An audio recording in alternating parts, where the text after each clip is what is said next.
first one on Cinderella Lane, it's kind of not visible from the street. And I know that there was question whether or not they wanted to do landscape, so maybe it's not required. And then this item C4 doesn't look like they wanted to incorporate any landscape in it as well. So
Hey, Robert, it looks like we have C1 here.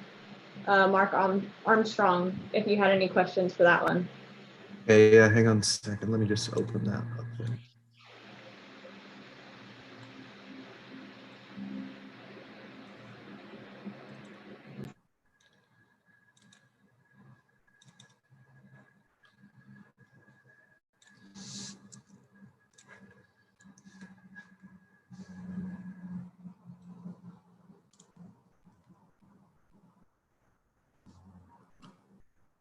So I guess the only question here is, I assume you guys are not choosing to incorporate landscape, because we had a comment in here in the minutes asking to provide proposed landscaping, but I don't see it in plans. Is that correct?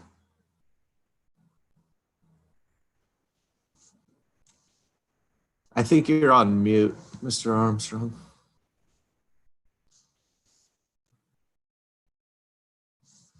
Do I need to do something to have it so that he can speak? How about now?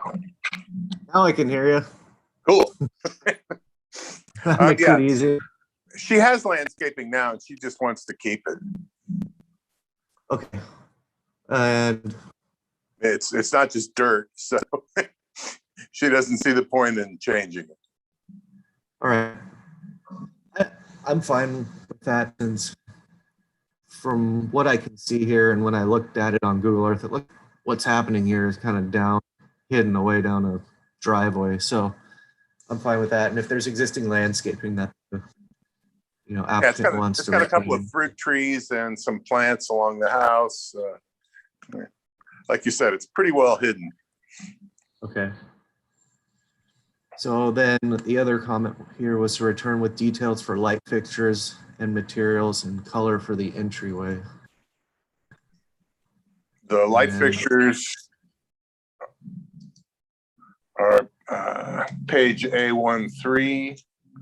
Okay. Yeah, I see the light fixture. It seems. And It looks like we have C1 here. Mark Armstrong, if you had any questions for that one. Okay, yeah, hang on a second. Let me just open that. It sounds like we're on like feedback here. Yeah. I killed the But, volume. My apologies. Yeah, we're just gonna match existing colors. It's your basic tan and brown. I think you have photos in your file. Yeah, I see the light fixtures here, and so I'm acceptable with that. Are we supposed to wait until an architect comes in here to start making a determination on these items? Hi, Robert. Yes. Normally we have 2 SFAR members, one landscape and one standard architect to make the final decision on the consent items. I'm going to send out an email to see. Normally Josh is supposed to be here. Speak of the day. Look at him. There he is. Thank you. Hi, Josh. Hey. So Josh, Robert already went through and addressed all the landscape comments. If you just want to take a peek for anything else, that would be great. Yeah. Just looking at it right now.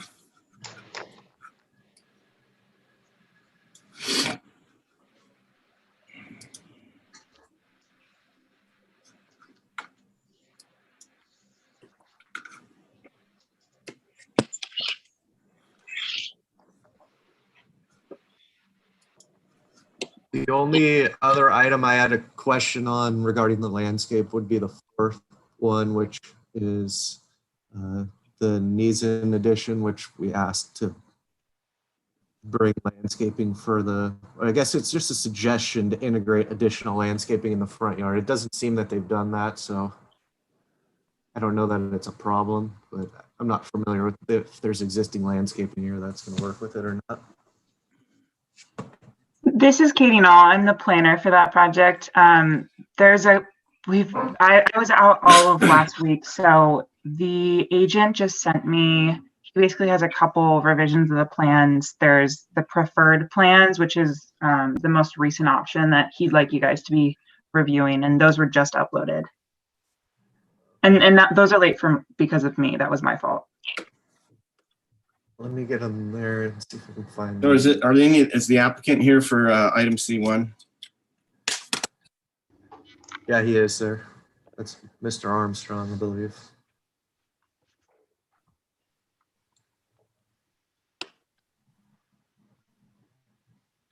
Yeah, I'm here.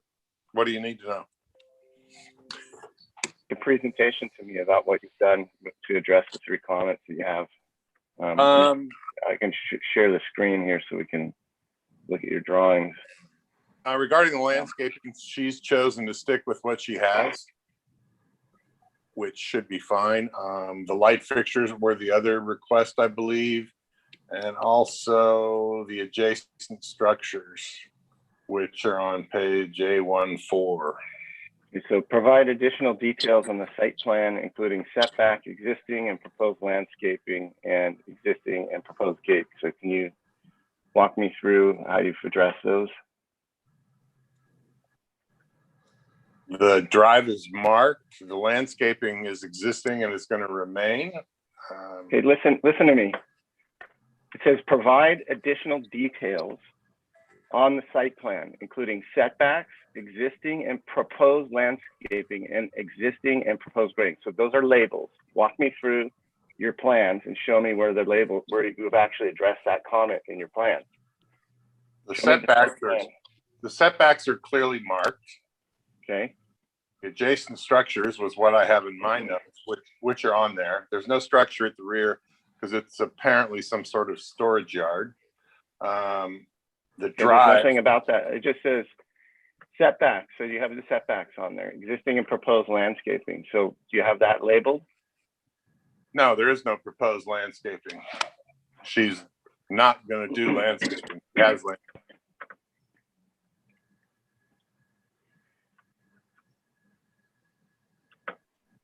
I believe that this says existing and proposed grading. It says grade.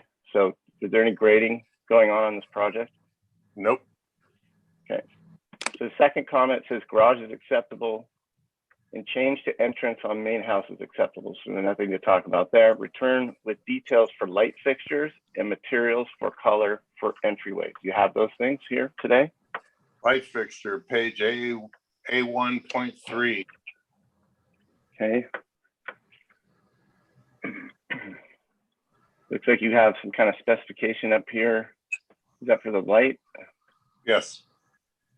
Okay, great. And you have, do you have any notation on your plans to indicate that this would be a dark sky compliant light fixture? It's on the list. I don't know if the detail states it or not. Damp location. Yeah, it's downlighting is the specification. The fixture that you have spec'd here on the image on there appears to be compliant, so maybe we can move on with that. Okay. So, and colors are matching. yeah, let me see. This project consists of a front entry portion garage. Yeah, accessory door, construction. Okay. And say again with the colors where we can find that information. It's match existing. Since there's no work on over half the residents, she doesn't want to change it. All right, and we don't have any photos of the existing residents to look at here. You should. What's the I think there color were of the photos paint? at the last meeting. I remember seeing them. What's the paint color of the house right now, please? It's your basic tan and brown. Okay. All right. Okay. Well, if we're not doing any landscaping, then I guess that there's nothing to look at. So we'll move on from this. I think we can recommend this for an final approval today. When we have our full board adjourned, I'll put the motion forward. Okay. Sounds good. Next, Do I need to hang around for that, or are you guys good? It's entirely up to you. You're more than welcome to. Is the applicant from the Acacia, the Acacia Counseling Center here? Yes, Josh, this is Keith Rivera. I'm sitting in for Eva. Good morning, Keith. So let's walk quickly through your comments. So we had I'll just read them off and then you can walk me through them. I just realized I'm not sharing my screen, so let me do that again. Can you give me screen sharing, please?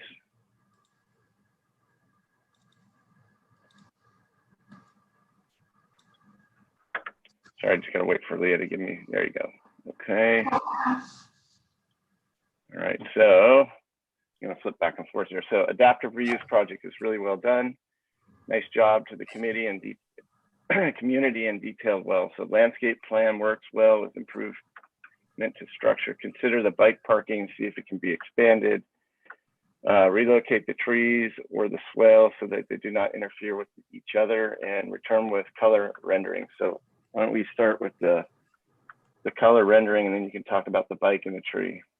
Yeah, so there's the color rendering that shows the color usage on the building. That's also keyed in on the elevations on page 9. We did look at the bike parking situation, but the area out front of the building where we have our bike racks, there really isn't much more room there for that. The landscaping comment would be page 15. Yep. Okay. And Chuck moved that swale to the south so that it's not running into the base of the trees. Okay. Seems reasonable.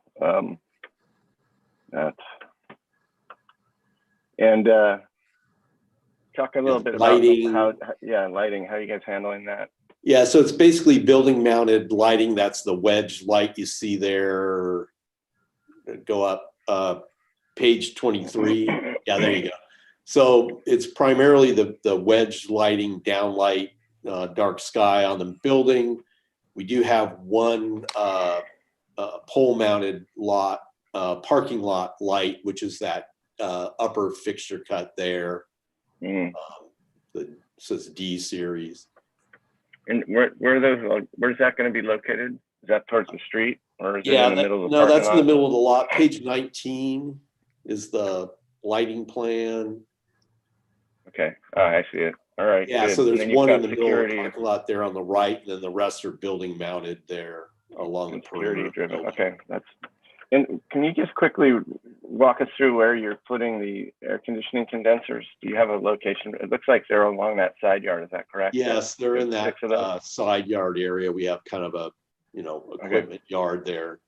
Very good. All right. Well, I don't see anything here further to talk about. I think everything that we asked for has been satisfied. So I think, unless we have any comments about the landscaping further than that, I think we can recommend this for approval today. Yeah, I agree. It seems like they responded to the comments. So. Good to go, Rob. Okay, good. So, yeah, Rob and I will put this on the agenda for approval. Thanks for bringing it in. Right, thanks. Just walking us through it. Okay, the next one here, the court addition. We have the applicants here today.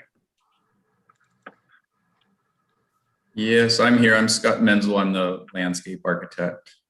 All right, Scott, thank you. Let's quickly, let me pull up the, give me a moment here. Let me pull up the minutes again. I'm just gonna walk through these real quickly. So we have architectural plans are well detailed and ready for approval. Landscape plan needs final details regarding plant sizes, shapes, including trellis details. So Robert, you already looked at that and you're happy? Yeah, I looked through it. The planting plan is detailed with sizes and quantities, and the trellis to be nicely detailed, and I think works well with the architecture. So I think it's all good. Oh, very good. Anything added to these plans that we haven't seen before? This question to the applicant. Yes, we added the sheet A790, which has the entry trellis gate details, and then Scott plans the L1.0 sheet. Okay, so what page of your PDF? They're both at the very end. Okay. Okay, zipping through here.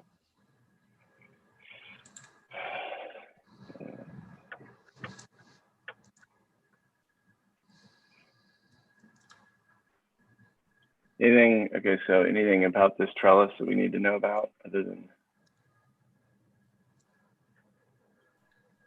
Nothing of significance, really. It's just replacing a trellis that's already in the existing location and replacing a gate, an entry gate that's also there along with the fencing.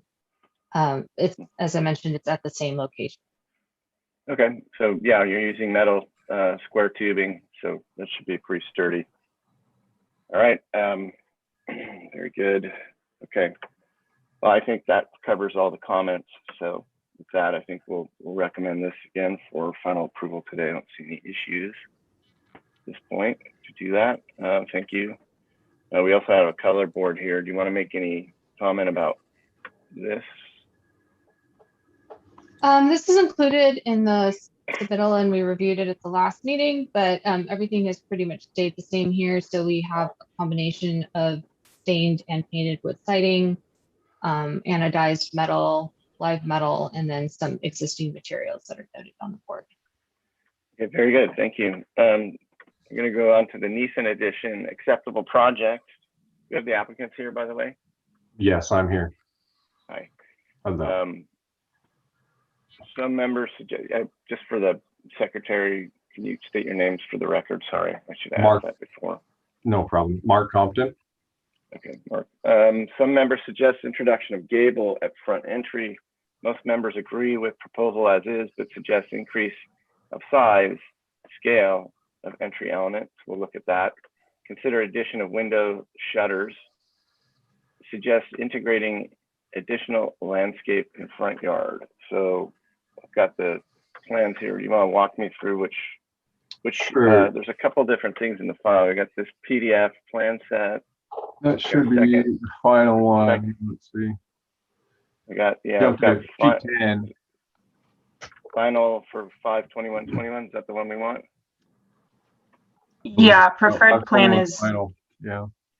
So I have that open here. It's taking a minute to load. Sheet 10, I think is where you want to jump to. Which one? 10? 10. Okay, give me a Page second. 10, I'm sorry. Is there, if we're looking at the roof plan, is there any area of new roof being added to this? Yeah, at the south And- there, that's where the addition is. Yeah. That's at the rear yard. That- And then at the Valley front, line. that's where the entry gable is. All on right. the- basically the north side. So if you jump two Yeah, pages see that, down, you know, just as a, like, I don't think it's going to be an issue today, but in the future, sometimes for us on the board, understanding what's existing and proposed, doing a little hatch pattern in the proposed areas, Okay. and demo areas, kind of like the way we do Absolutely. on the windows on the elevation. It's just okay, I helpful. understand. So we're looking at page 10 here, and this is the Yeah. entry That's- proposal. Yeah, we went to a gable as suggested, and we agreed, and I raised it above the existing eave line to give it a little bit more mass. Mm.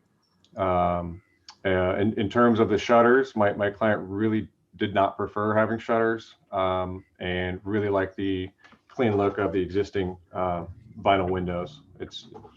We felt it kind of cluttered up the front, and we were basically trying to unclutter it with the existing trim and things that were going on. Yeah, I tend to agree with that. I think adding shutters is just a Fussy to us. an unnecessary element. So, Right. but Uh, that's what the we are other board proposing- members kind of felt differently. But I think it seems like you considered it. You talked it over your client. You guys think it's going to add fussiness or detailing that you don't need. So I think we can work with that. So talk Great. a little bit about the landscaping. We aren't proposing any landscaping as part of this. They will be cleaning it up, of course, but really, we aren't proposing to do any major landscaping as part Okay. of the process. Well, the notes were to suggest, so we really can't enforce anything at this point. But Robert, do you have any objection to that? You feel like we're being consistent I with the don't other have applicants? I don't have an objection to that, but maybe the applicant could give some information in terms of how the existing landscape is going to work with this, or if there's a photograph of what the planting is. There were photographs provided previously of the existing. There's several palm trees in the front yard, and a walkway. You know, it's very simple, but we didn't get into the landscaping component as part of this. It's Nothing on the ground plane is being affected by this, right? No, we're replacing an addition in the rear yard that's already there. So really, there's nothing That's affected. sitting on an existing It's concrete cool to me. patio, right? It's an existing enclosed permanent patio that, Yeah. that they're, So, and are you repainting the house or doing anything like that? there is a color, included colors on that same sheet 10, page 10. Okay, we got that marked out. Yep. Yeah. So 3-coat plaster, 2 layers, grade D. All right, and then accent. So I'm a little concerned about your exterior lights. You have this. It is dark sky compliant. I did verify that for Sorton. That particular light is dark sky compliant. How can you evidence that on your drawing sheets? What I need to see, here's what I need. I need something on your drawing sheet that says that it will meet, like, I need you to reference the county ordinance about dark sky compliance and Okay. put it on the drawing, so that's probably the easiest way to do it, because if you create that requirement on the plans, like right above here with a note, then, you know, the light fixture, you know, say that light fixture's out of stock and you get another one, as long as it meets those requirements, the building inspector can sign you off. I see. And I do have that on a lighting plan. I didn't include the lighting plan with this, but I do have So that. can you add that note? Can you add a dark sky compliant note to sheet A 3.1 and just and then get with Leah and send her a revision to this drawing set, and then I think we can move this forward. Yeah, no problem at all. I'm just gonna, and I think what I'll do is when we make the motion, Robert, hopefully I do this right, but let's put a comment in the record that the applicant's to add notation about dark sky compliant lighting, and then we'll be good to go. No problem. I can't really tell from the picture, and just to be consistent with other applicants, obscured seedy glass doesn't actually, just for anybody who's curious about what the hell we're talking about. Yeah, I understand. That doesn't, it's actually the point source of the light. The light bulb itself has to be shielded by an opaque material. Just seems completely counterintuitive to a light fixture actually functioning, but the idea is that all the light is pointed downwards like a flashlight, and none of the light source is visible. That seems to be the spirit of it. So that's right. It's a fair point. No problem at all. I understand. Lots of fun there. All right. I think that's it on that. Any other business to take care of, Leah, that on consent? Nope, I think you guys got it. I hope I did. All right. Thanks for getting us going this morning, Robert. Sorry. Yeah, sure thing. Late here, getting started. Okay. We have a quorum yet? Leah, do we have quorum yet? Yes, we do. Val with us already, and then John is going to be joining us in about half an hour. Okay, so we have Val and Alex. Yep. Anybody else? No, Chris is out today, and then Kaylee is still on maternity leave. So all we're expecting for today is John. Okay. Do we have a date when she's coming back? Do we know? I don't think that there's a specific date that she's coming back. But she did say to give her a ring, you know, in a few weeks if we absolutely need her for quorum. Okay, that's a good thing right here, Rob. Thanks. All right, let's convene the South Board of Architectural Review agenda to order for the meeting date of May 21st, 2021. It's 9:25 a.m. Let's see. So let me figure out what we're supposed to do first. I always forget how this agenda works. I know it's written here. Let's see. So I just follow this agenda, right, Leah?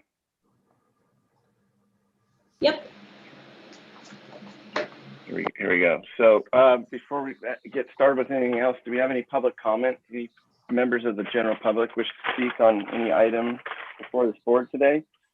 Please let us know. Raise your hand or say something. Or if you have any letters or requests to speak today, Leah?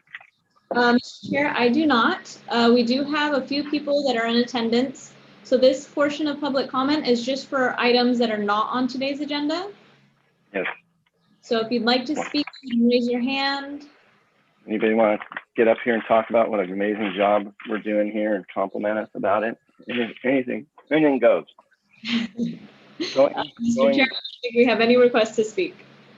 Okay, let's close public comment and review the minutes from May 7th. Let me pull those up.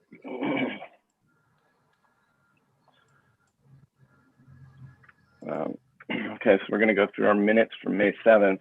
Item 1, if you have any comments, I'm going to recuse myself from item 1. So you guys go ahead and make comments on that. And we have Joe here today.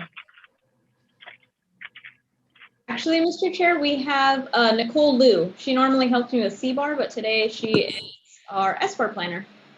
Welcome, Hi, everybody. Nicole. Thanks for supporting us Hi. today. If we get too rowdy or weird or obtuse on our comments, just shout out and slow us down. Well, Okay, thank you. Happy to repeat things and make sure you can do this once today. That'll be best for you, I'm sure. Okay, thank you. Any comments on item 1?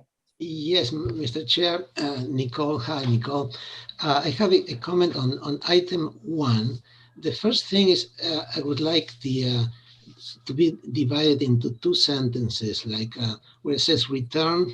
Okay, return. Then make it like a different comment. And return with site sections showing how the development relates to the site. Okay, that would be the sentence there. And I need to apologize.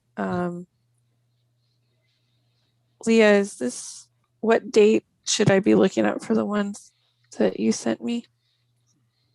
May 7th.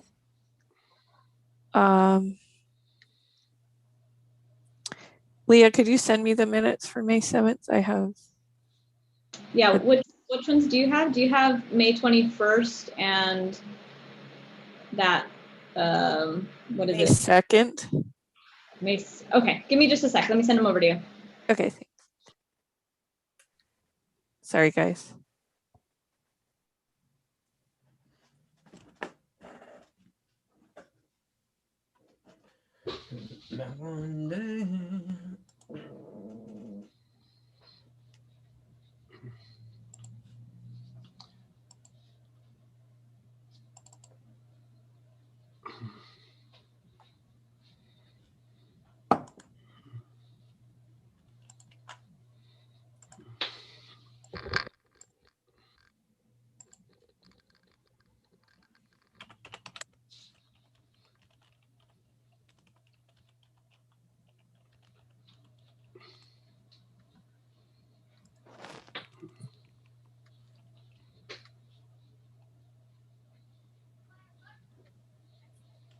Okay, I'm ready to go. So comment. Okay, back to item number 1. Okay, on A, break that paragraph into 2 comments. The second one starts with return. Okay, so return with site sections showing how the development integrates into the site. That would be like a B comment. Okay. Got it.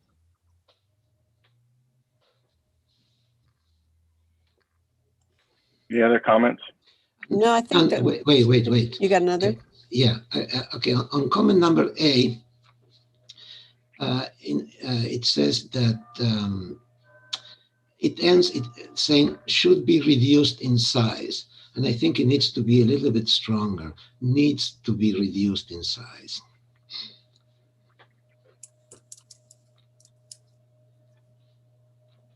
Okay.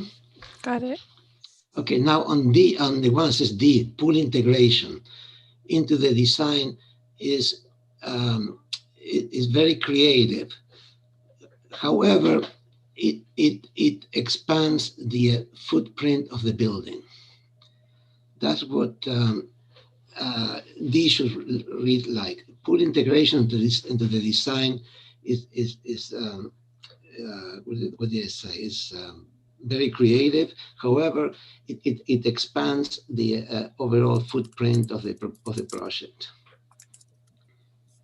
Right. And I'm okay with the rest. Yeah, those are good corrections, Alex. I think one comment I have on the comment G, study the amount of glass in the design and demonstrate that the lantern effect will be avoided. And then I made a suggestion that maybe they could look at putting some kind of louvers or something to knock back the amount of glass. So I don't know that it's just the lantern effect, but also reflection off of the glass was a concern of mine. So you could put in a comment to study architectural feature that might reduce the amount of reflection off the glass.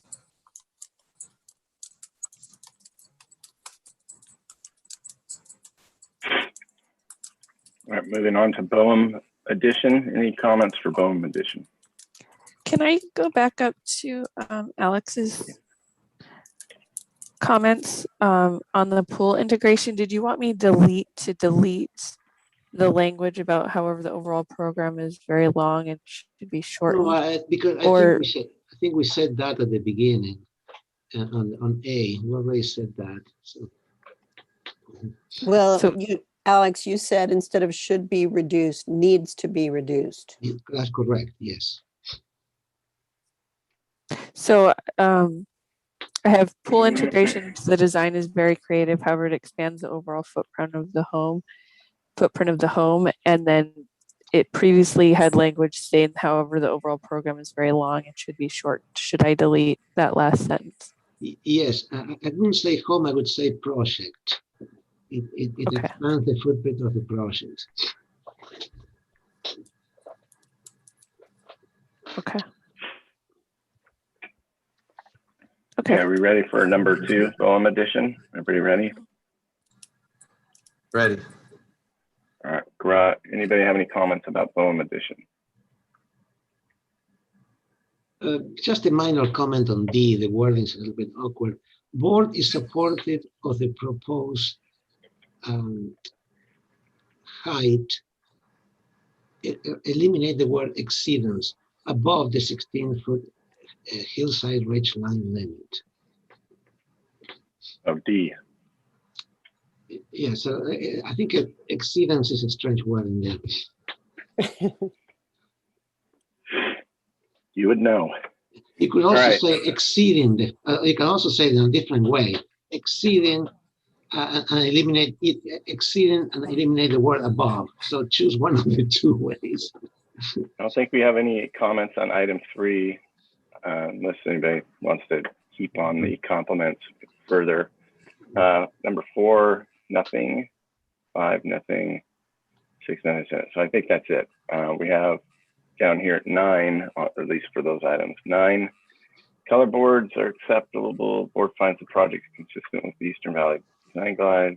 And I think the same comment pervades until we get to 12. So any comments on 12? Item 12.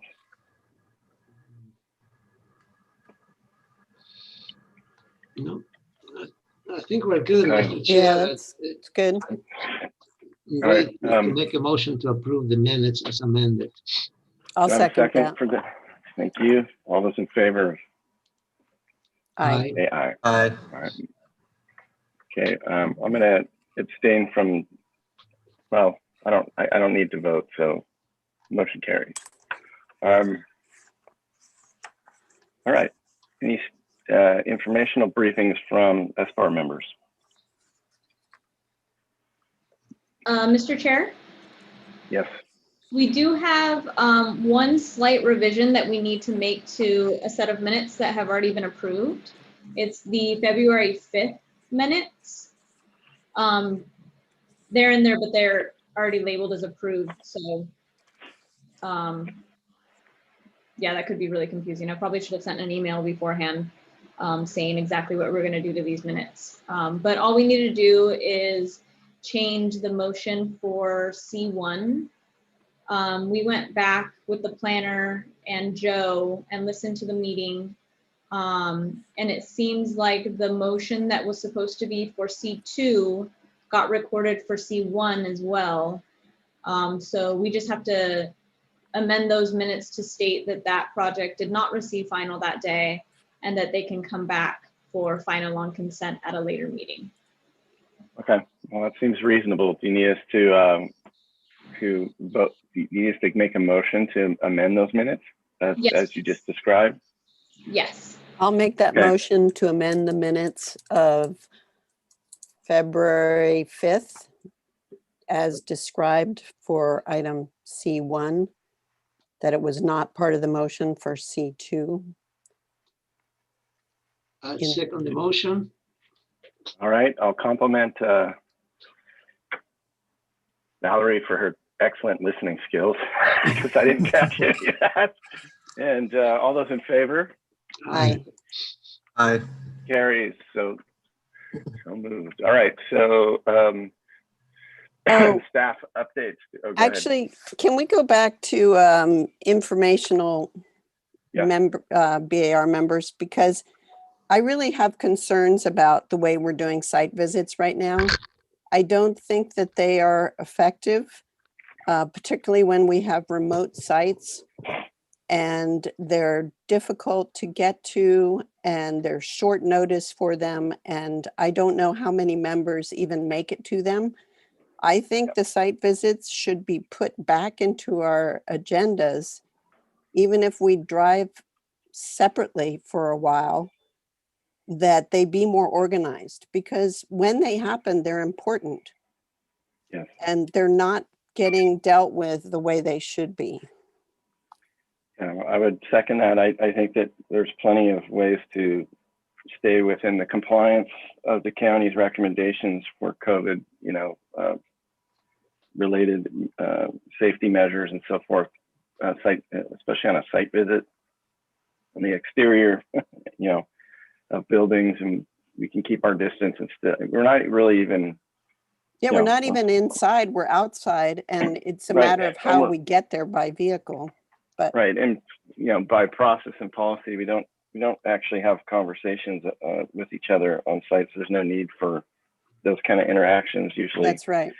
There's a client can make a the applicants can make a presentation and direct us to look at things, but and give us access to the site. But even those things don't disallow us from complying. So I think the thing to do here would be to have planning staff and maybe our Leah, can you work with your supervisors to see what can be done to start moving this forward again? I kind of agree with Valerie. We'd like to get an answer from you guys and guidance on how we can resume with the process of doing site visits, with the condition that we would probably be happy to drive ourselves to the site or find our own transportation to the site in these cases. Should we do it already when we need to? Yeah, that's right. Yeah, you know what, I will touch base. I think that, and Nicole, correct me if I'm wrong, I think that P&D's stance on site visit is that there is not any site visits allowed right now. That's why we call them viewing of story polls. But I know that they're implementing a lot of changes in the upcoming weeks. So I'll touch base with them and see what the timeline is and how we can adjust these procedures in regards to site visits and story polls. Yep. I mean, if it needs to be called viewing of story polls, that's fine too, But I think the issue is more of a logistic issue. Like we need to if we're going to have a viewing of story polls in the next 2 weeks, then tell us what day to do it, and we're all going to show up and stay 6 feet apart and do a viewing of story polls at the same time. Right. So and we're going to do it inside of the agenda or inside of the time allotment we have for these Friday meetings, because we're not going to do it on Thursday. We're not going to do it on Wednesday as a matter of practice. We want to do it the way I think the big change here is that we need to make room for it in the agenda, Leah. So it's really look, right now, the way it works is you guys are asking us to go look at these things on our own time. I think what we're asking for is that when you make the agenda, you create time in the morning for us to go do these site visits, and we'll all do them at the same time, because we can do that and still be socially distanced and safe. And then we'll we'll account for that time and start our agenda accordingly so that it gets done on the Fridays that we actually have these meetings like we've done in the past. And then that's going to ensure that more of the members can actually attend these things. Right, exactly. If anybody's, look, the reason I think just as an example of why it's not working is, for my part, I don't have time outside of these Fridays to go do site visits typically, and it's been difficult to do that. Although when it comes to these SBAR agendas, I dedicate my entire Friday to this process, so I'm more able to make it when it's done that way. And I think that's the point of what Valerie and I are proposing. So I agree with those comments about it. you don't have to drive us, Leah. You don't have to change anything other than just giving us an agenda that allows us to go do it on the day of the agenda. If we can do that, that would be a good start. Might you see what you can do with that? Yeah, I think that sounds really reasonable. And I know a lot of the applicants have had concerns and frustrations with the way that we've been conducting site visits. So I think this might alleviate a lot of their stress as well. So yeah, I'll bring it up, and I think it sounds reasonable. I think it's definitely doable. And if I have to start my meetings a little later and enjoy a cup of coffee, then oh well, so be it. Yeah, that's rough.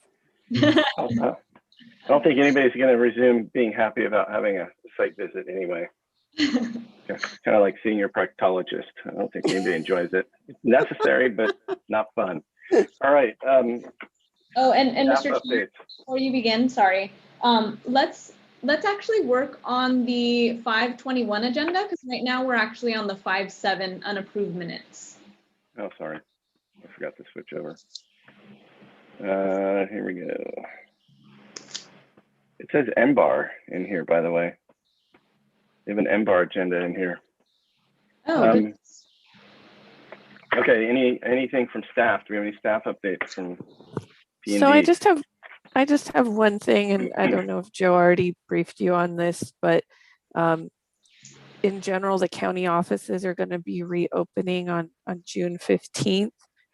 However, that's going to mean different things for each department and division. As far as the planning department goes, my understanding at this point is that people will be able to come into the public counter, but they'll need to set up appointments ahead of time. But we are moving towards opening things up somewhat. And as of now, there haven't been changes as to how the BAR meetings are going to be held, and other remote hearing bodies. We're going to continue with the remote hearings for the time being. But when that changes, we'll of course give everyone plenty of heads up. That's what I have. Thanks. All right, thank you. Well, we request that you consult with us and use our vast experience before you guys do anything like that. Any ordinance amendments or any appeals of recent approvals that we need to know about? Not that I'm aware of. I took a look at our upcoming projection report, and there's a cannabis appeal item, but that's the only one that's coming up that would be in your area. What's happening with San Marcos? Is it moving forward? The preserve at San Marcos? Yeah. Well, that is my case, and it's a little bit of a complicated situation, some of which I don't have privy to. As far as the planning process goes, the applicant is moving forward with their process and getting their approvals. As far as at one point, we did have an appeal by the Safe San Marcos folks, but they withdrew that appeal upon being given a chance to raise the funds to purchase the property from the applicant. And there's a timeline on that, but I'm not privy to exactly what that agreement stated or what the timelines were. Okay. So at this point, yeah, both of those things are happening at the same time. The applicants Okay. continuing to seek their approvals, and monies are still being raised in an attempt to buy the property. Okay, thank you. Sure. All right, let's go. We're going to move on to the consent agenda. Rob and I reviewed 4 items today. Rob, do you want to make some motions? And I'll second on any of these. Sure. Do you want me to go one by one here? So I'll make. Yeah, just go C1. So number one, we would like to make a motion to approve it. And I think there was a question about whether or not there was any landscaping that was going to be involved, and we accepted that there is no landscape changes to be made. And so I'd like to approve C1 as submitted. Okay, I'll second the motion for final approval of item C1. There are no comments to go along with that. I'll as submitted, I guess, is what we want to say for the comment. All those in favor? Actually, we do these all at once. So the Acacia Counseling Center, you want to make a motion for that? Okay, I'll second that. And then the court edition, I will make a motion to approve that one. And I think C4, we want to make a motion to approve with the comment, the applicant to provide a notation on the drawing for dark sky compliant light fixtures throughout the project. And I will second that. Okay. So just because that got confusing for the notes, you're making the motion for C1 and C3, and I'm seconding, and I'm making the motions for C3 and C2 and C4, and you're seconding. That's the way that went. All those in favor? Aye. Aye. Opposed? Yeah.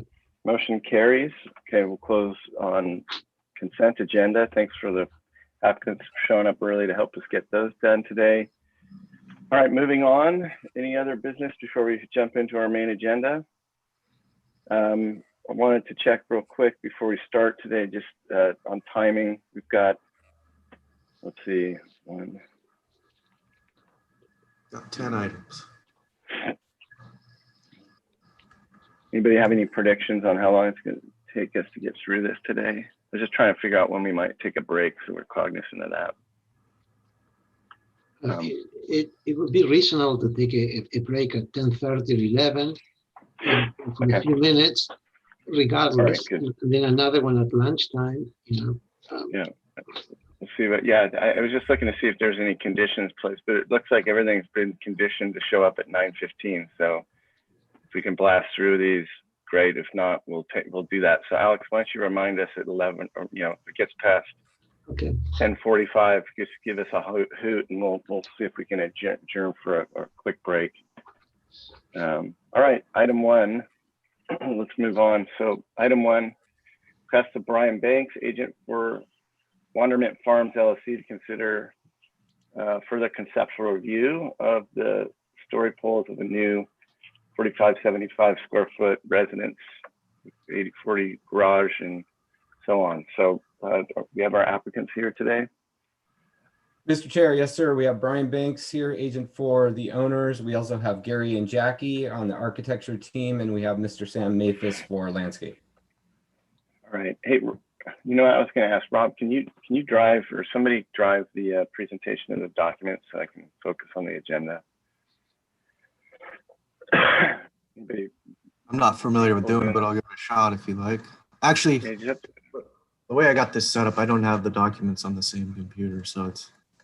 Okay, well, I'll muddle along. If anybody, if I get grumpy, you can blame it on the applicants. Can blame it on my other board members here for being lackluster in their ability to use their computer.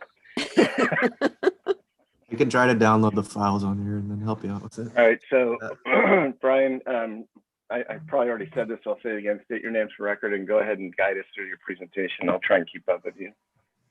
Sure thing. Yes, Mr. Chair, Brian Banks here, agent for the owners. We also have Gary and Jackie from the architecture team, Sam Mathis on landscape. In the file there, Mr. Chair, those are the original photos. I'm sure those are helpful to take through and reorient the board. We also have photos of our story pole installation. And just, I agree with Val and the rest of the board members. It's a little bit frustrating for us too on the applicant side on the story pole thing. And just as a note, the MBAR does it in a 2-hour window. And so the members, will come kind of, individually, but within that 2-hour window. So that allows us as the applicant team to at least be there, walk them through, answer questions and that sort of thing. And it's been working pretty well for them. So maybe that's that's something the SBAR can look into. So your board last saw this at a conceptual level back in January. We had yet to submit our formal land use permit application. In that time, of course, we have Katie here as our planner. As part of her review, we provided a slope map for the project, and she rightly noted that we had a small portion on the east side of our development that was within an area of 30% slopes. So the major change in the plans that your board will be reviewing is that change in footprint. It was a bedroom and a portion of the garage, which your board had some comments on last time when you reviewed the minutes. So we've removed those areas from the steeper slopes and reoriented it, and actually works out pretty good. As you saw from the photos, I actually have an office in Carp, and I can look out from my office window right now at the site, and I couldn't see it with the naked eye. So I went down to the freeway at the Carpinteria exit, which is kind of like the closest point to it, and I couldn't see it with the natural eye. We zoomed in, and you'll see that in the story pole photos, and I couldn't discern it either. It is quite a distance, but you know, your board will comment on those. And that's basically it. We'll walk through the comments. I think we've got them all addressed. And with that, we can turn it over to Gary and Jackie to present architecture. Thank you, Brian. Good morning. This is Gary Colsett, architect. I kind of wanted to speak a little bit about the architecture first. Some of the comments were directed towards the entry and the tower. And what we did was we added a larger front porch to create a better center of mass. We also, I think, better integrated the tower element. And also we cleaned up all of the roofs.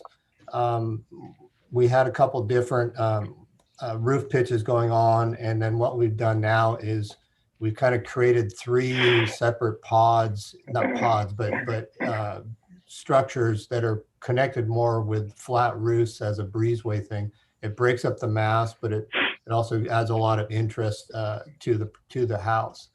And as Brian mentioned, we did have to do a real quick change last week to get out of a 30% slope that everybody had kind of missed until the very end. And so we had to redesign the bedroom wing. And I don't know if you want to go down to our floor plan or something like that, but maybe we could look at this site. Give me the direction where you want to go, and I'll try and get you there. 11.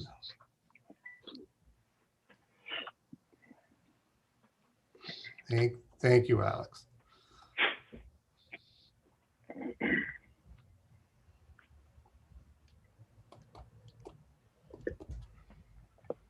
These drawings have a lot of data on them, so they take a while.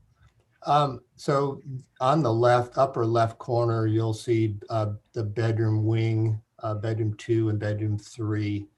Bedroom 3 used to protrude out to the left about 12 more feet. That had a full view towards the ocean to the south. But that on that edge is where we have encountered that. We're right on the edge of that slope. And so what we did is we kind of compressed, pulled bedroom 3 in and pushed bedroom 2 out. And then we had to remodel the garage from a 2-1 to a 1-2 on the angle, but it all works. And then we actually took the entire house and we moved it to the west, which is to the right, by 4 feet. And that allowed everything to fit within the slope under 30%. And it was kind of a heroic, a big heavy lift, but everybody played along and we got this stuff back in. So, and in the end, I have to say that it actually makes the elevations on the rear look better with our rhythm of our gable. So if you go down to the next page, please.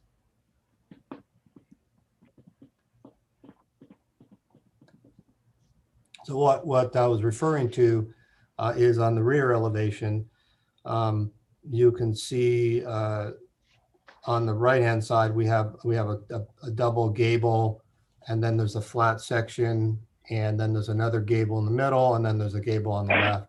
And we used to have two gables that were closer to each other. And this gets us a better rhythm. And what you don't see on these two-dimensional elevations is the depth.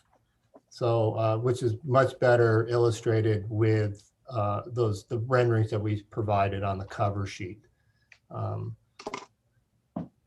Okay, so that's a good start for a general presentation. I'm going to swing us back around to the comments previously. Okay. I think Thank you, Josh.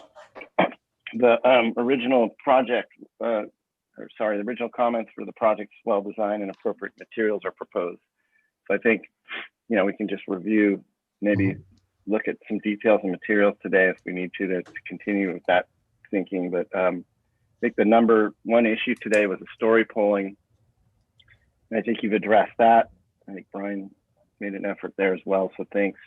So let's talk about, let's just go through the last couple comments. The architectural element at windows walk, ensure it's integrated appropriately with adjacent roof line, return with roof plan. So I just pulled that up. Correct. Do you have any further presentation on that particular comment? Yes, sir, Mr. Chair. We actually removed that whole tower element. I don't know if you remember, but we had two towers on this project.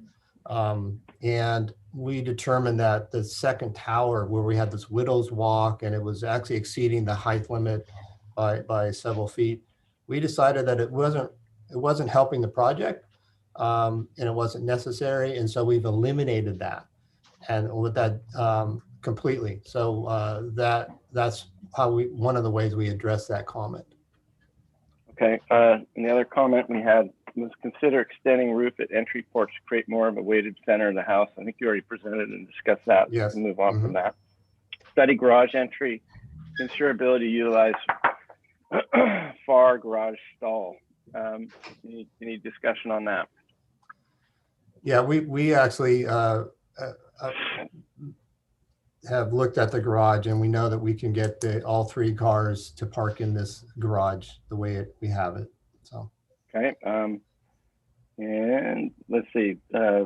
Study use of dove gray color, which could be more appropriate for a site that has closer to the ocean. And then return with a landscape plan that delineates existing and proposed structures in our agricultural terraces. So why don't you address the color comment and guide us to the landscape plan so we can talk about that. We did consider changing the colors, and in the end, we did change the color. We went to a darker combination of colors, and that's on. Depicted in the renderings. It's depicted in the renderings, and we have a color sheet, I believe. Okay, we'll have to find that. All right, good. Guys, give us a little presentation on your landscape, and then we'll open this up for questions. I'll let Sam speak on that. Thank you, Chair. Take it away, Josh. Sam. This is Sam Maphis. So if we can find the landscape plan, there's an L1 and then there's a defensible space plan. We can start on either one if you find that, and I'll take you through. As Brian mentioned, Gary mentioned, we're on a gently sloping ridge, and it slopes to the west and to the east into canyons that have chaparral and native oaks and a lot of plant material that we'll be reusing in our design. We're going to do a sustainable and native type planting throughout, but the owners are very interested in a sustainable and self-sufficient type of property. So there'll be a lot of integration into our orchard. We have olives and we have grapes and we have coffee that will be planted in and around so if you stay on one of those real quickly, say that one, we've got olives coming in on the driveway existing, and we're proposing an olive orchard on the right-hand side that kind of slopes down to kind of soften the approach as you arrive into our entry loop. Because of our gently sloping property, we have terracing that happens in that middle island, and that'll be stone walls that allow for circulation to come from a kind of a drop-off area at the top of the circle, and you can walk down through a little meadow of flatter material and grass in the middle, and then we step down 2 terraces. Excuse me, Sam, it might be helpful if we go down 1 page to page 9. That's our defensible space, and then the next one's there you go. Thanks. There we go. Okay. Thank you, Brian. So you can see a little bit the materials of the hardscape would be native stone and flagstone, and the walls will be indigenous sandstone to work with the architecture. So the terracing is to create level areas for planting, flowering, and fruiting material. We do have trees that integrate and soften the building on the uphill side. There'll be sycamores and oaks and elms to give us some shade up there. It's very open site. It doesn't have a lot of tree cover unless you go to the east and west canyons. We'll also be planting crepe myrtles and flowering trees on the west, east, and south side to soften and create microclimate shade areas around the outdoor living space to the view. The pool is going to be an infinity wall type of pool of about a 5-foot drop. So we have some stairs to get down to the lower area to appreciate kind of a spillway of probably native stone like quartzite on the spillway wall. Again, the terracing allows for outdoor appreciation of this beautiful view top property. So we're not going to obscure our views, but we're framing our views with a lot of, trees as mentioned. We also have a water tank and a solar collector area up towards the top of the property by the main road to the residences beyond, and we'll be screening that with olives and toyon, and that's to the right of the plan that you're looking at. That's a small little vignette. So that's above the house to the north. So that kind of summarizes. The owners are very interested in planting all around the house, but as we mentioned, we have a defensible space condition and high fire areas. So we'll be looking at permanent plantings that keep our defensible space easy to care for on an annual basis. But all in all, we're going to be doing a beautiful job to accentuate this farmhouse on this gentle slope in this nice, beautiful area. So I think that kind of summarizes the landscape. We're here to kind of answer any questions, of course. Thank you. Good, thank you. And Mr. Chair, if I can jump in, I've missed one thing. When Katie reviewed our project, she rightly pointed out, we are subject to the ridgeline and hillside guidelines. And as your board knows well, which is one of the reasons, Val knows the area pretty well, which is one of the reasons she was, strongly in favor of doing the story poles. We just want to point out with the revisions that we made and the shift of the house, in our worst condition or the highest portion is the gable and on the east, which you can see in section there, we'd be exceeding the 19-foot recommended by exactly 2 feet. And there are, we have a diagram with these pointed out. There are 1, 2, 3, 4, 5 other points where we're less than 1 foot exceeding the 19-foot guideline. So we did want to make sure we got that on the record, and your board understands that. And Katie's going to want to have some explicit language in your comments if you do support our 1 foot exceedance, that you support that. Thank you. There's that word again, exceedance, Alex. Jeez. All right. And just to clarify, the reason why we're asking for these exceedances, exceptions, are because we have all Better gables. term, sorry. The gable ends are this, just the little wedges of the gables are the ones that poke through that 19-foot height plane. I think we understand. Let's move on to questions, unless there's any other. I think you guys had enough time to present this, and it seems pretty comprehensive so far. So if you need to chime in on anything else, you let me know. But let's jump into some questions here. Any questions from the board? I have a question regarding landscaping. Sam, what are the trees proposed on the south side of the residence? I cannot see them very well. There are about 4 or 5, and they are 4 next to the house, right? Yeah, we probably look at something like the Arbutus marina and the crepe myrtle, and maybe the Pyrus kawakami, the evergreen pear. So we'd be wanting to get some shade, but not too large a tree because we do have those terraces and planters. So I don't think we'd be planting any oaks, but we'd be planting smaller shade trees to soften and frame the views on the backside, Alex. Very Okay, good. thank you. Any other questions from board members?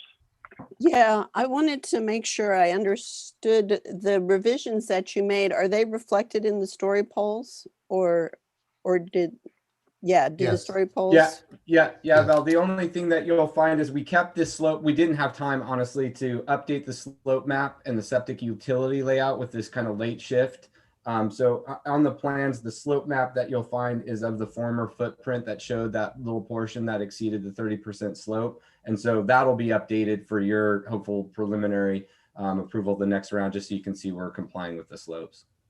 Okay, very good. I'm going to close on questions and invite any members of the public to speak. Do we have anybody from the public or general public that'd like to speak on this item today? Do we have any further? Do we have any letters from general public about this project? Leah? No, you do not, Mr. Chair. Okay. Having heard no request for public comment, I'm going to move it back to the board for comment. So Valerie, why don't we start with you? Okay, actually, first I have a question of who else on the board was able to view the story polls besides myself? Anybody? Didn't sound like it. And Not John's not me. here. I so I don't know. actually went to the site and I just couldn't find it. It was not on my GPS. I lost my, there was no, I saw it, That bodes well. very ornate gate. Was that the real gate? I punched a code. I couldn't get in. There was a swarm of bees around because it was a bit discouraged. Well, I Yeah, move on could with- not reach it. And also, I some- did not know there was another way to look at it from the south side, where I think the impact would be probably stronger. All right, let's bring it back around to comments. So Valerie, do you have any Okay. comments? Yes, I have comments. So I did visit the site yesterday afternoon, and to me, this is a real example of why site visits are important.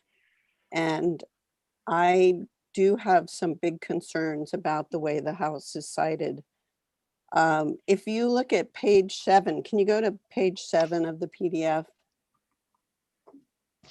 Now, I know that this plan doesn't reflect, I think, the adjustments you made on the 30% slope that's on the east side, right? But if you look north to south, even between the drive entry and the bottom of the pool, that's a 20-foot height difference. And when you're at the site, it feels like a very major drop off to the south below the house. And I'm not feeling that these drawings really reflect the reality of what's happening, and that if you did a more complete site section north to south and really included what's happened with the grading down below, that we would get a better sense of how much grade change there is in order to accommodate the pool and the landscaping in the south side. My feeling is that the house should be moved back, that it is too far forward. And you see the story poles very clearly from Cravens Lane. In fact, I was driving up Cravens Lane and all of a sudden I realized I was looking at them without even knowing exactly where the site was.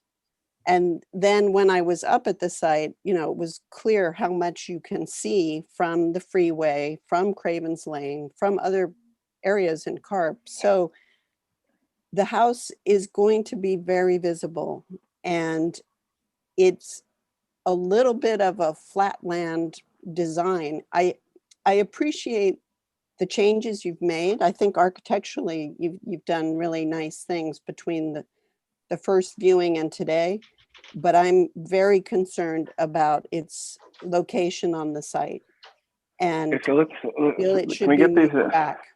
Let's see if we can pull these into comments. I mean, I've heard that it's highly visible from, the Cravens Lane below, and I've heard your concerns about visibilities. And so I think I agree with Valerie. I think you should probably come back with a site section to depict what we're seeing and what I think Valerie's grappling with. So I think one comment could be to come back with a site section, adequate site sections we could talk about. It goes all the way through from the top of the driveway to below the pool.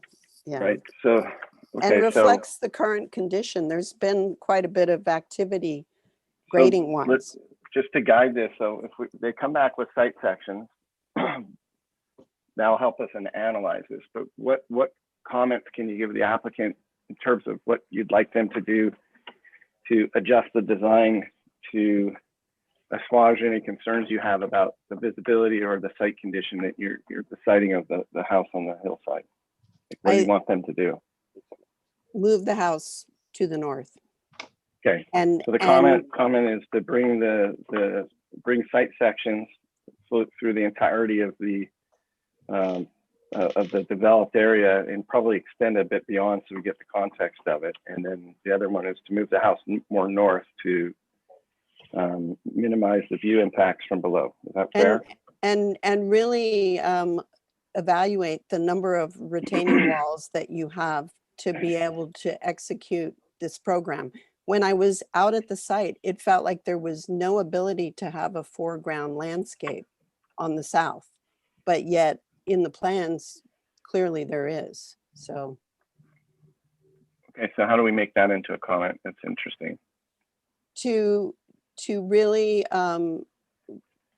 depict all the retaining walls and look at how to minimize them. I think there's too many walls because the house is pushed so far to the south. Okay. There's a lot of gentle slope behind the house on the north, but there isn't on the south. Right. Any other comments from other board members that would be different than what you heard from Valerie? I have one other comment too, that even though it's a large remote parcel, it does have neighbors on both sides, and that there should be, I think it'll be beneficial to everybody if they really depict screening, mature screening to go both along the east and the west. Okay, so I hear the comment would be like steady screening of adjacent neighbors to and from the site. Any other comments that would be additional or different from what Valerie's comments have stated so far?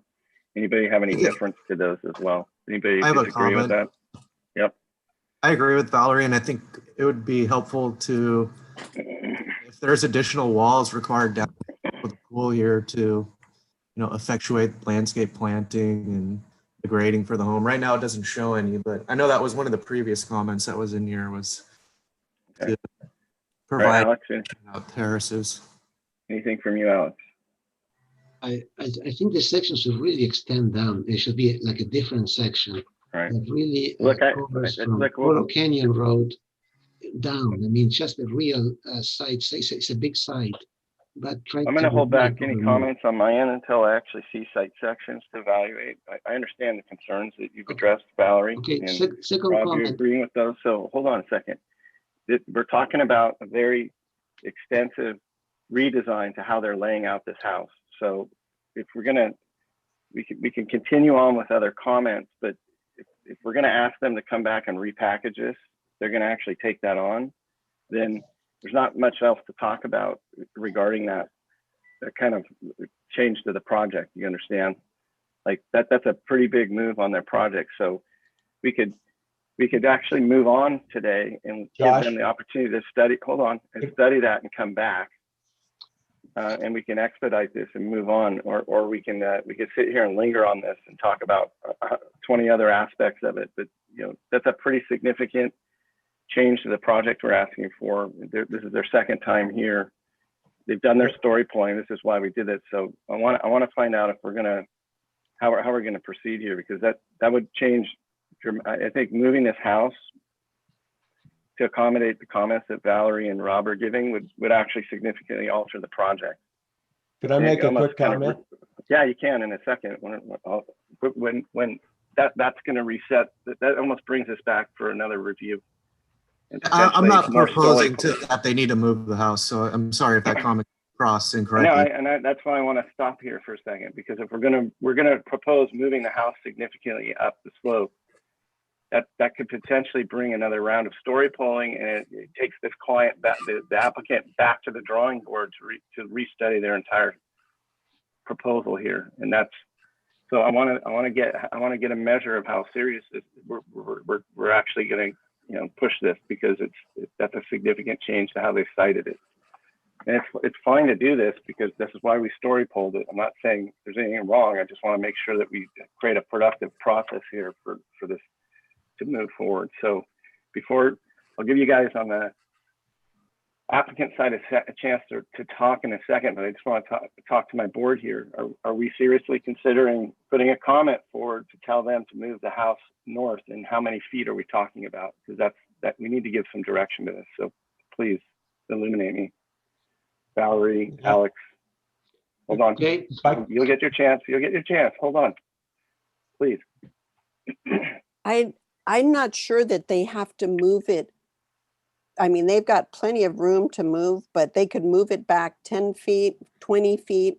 But I think they need an opportunity to reevaluate all their retaining walls and see how they can better integrate the house into the site, and that they need to better depict what's happening on the south side, because there is a big drop off on the south of the house in reality.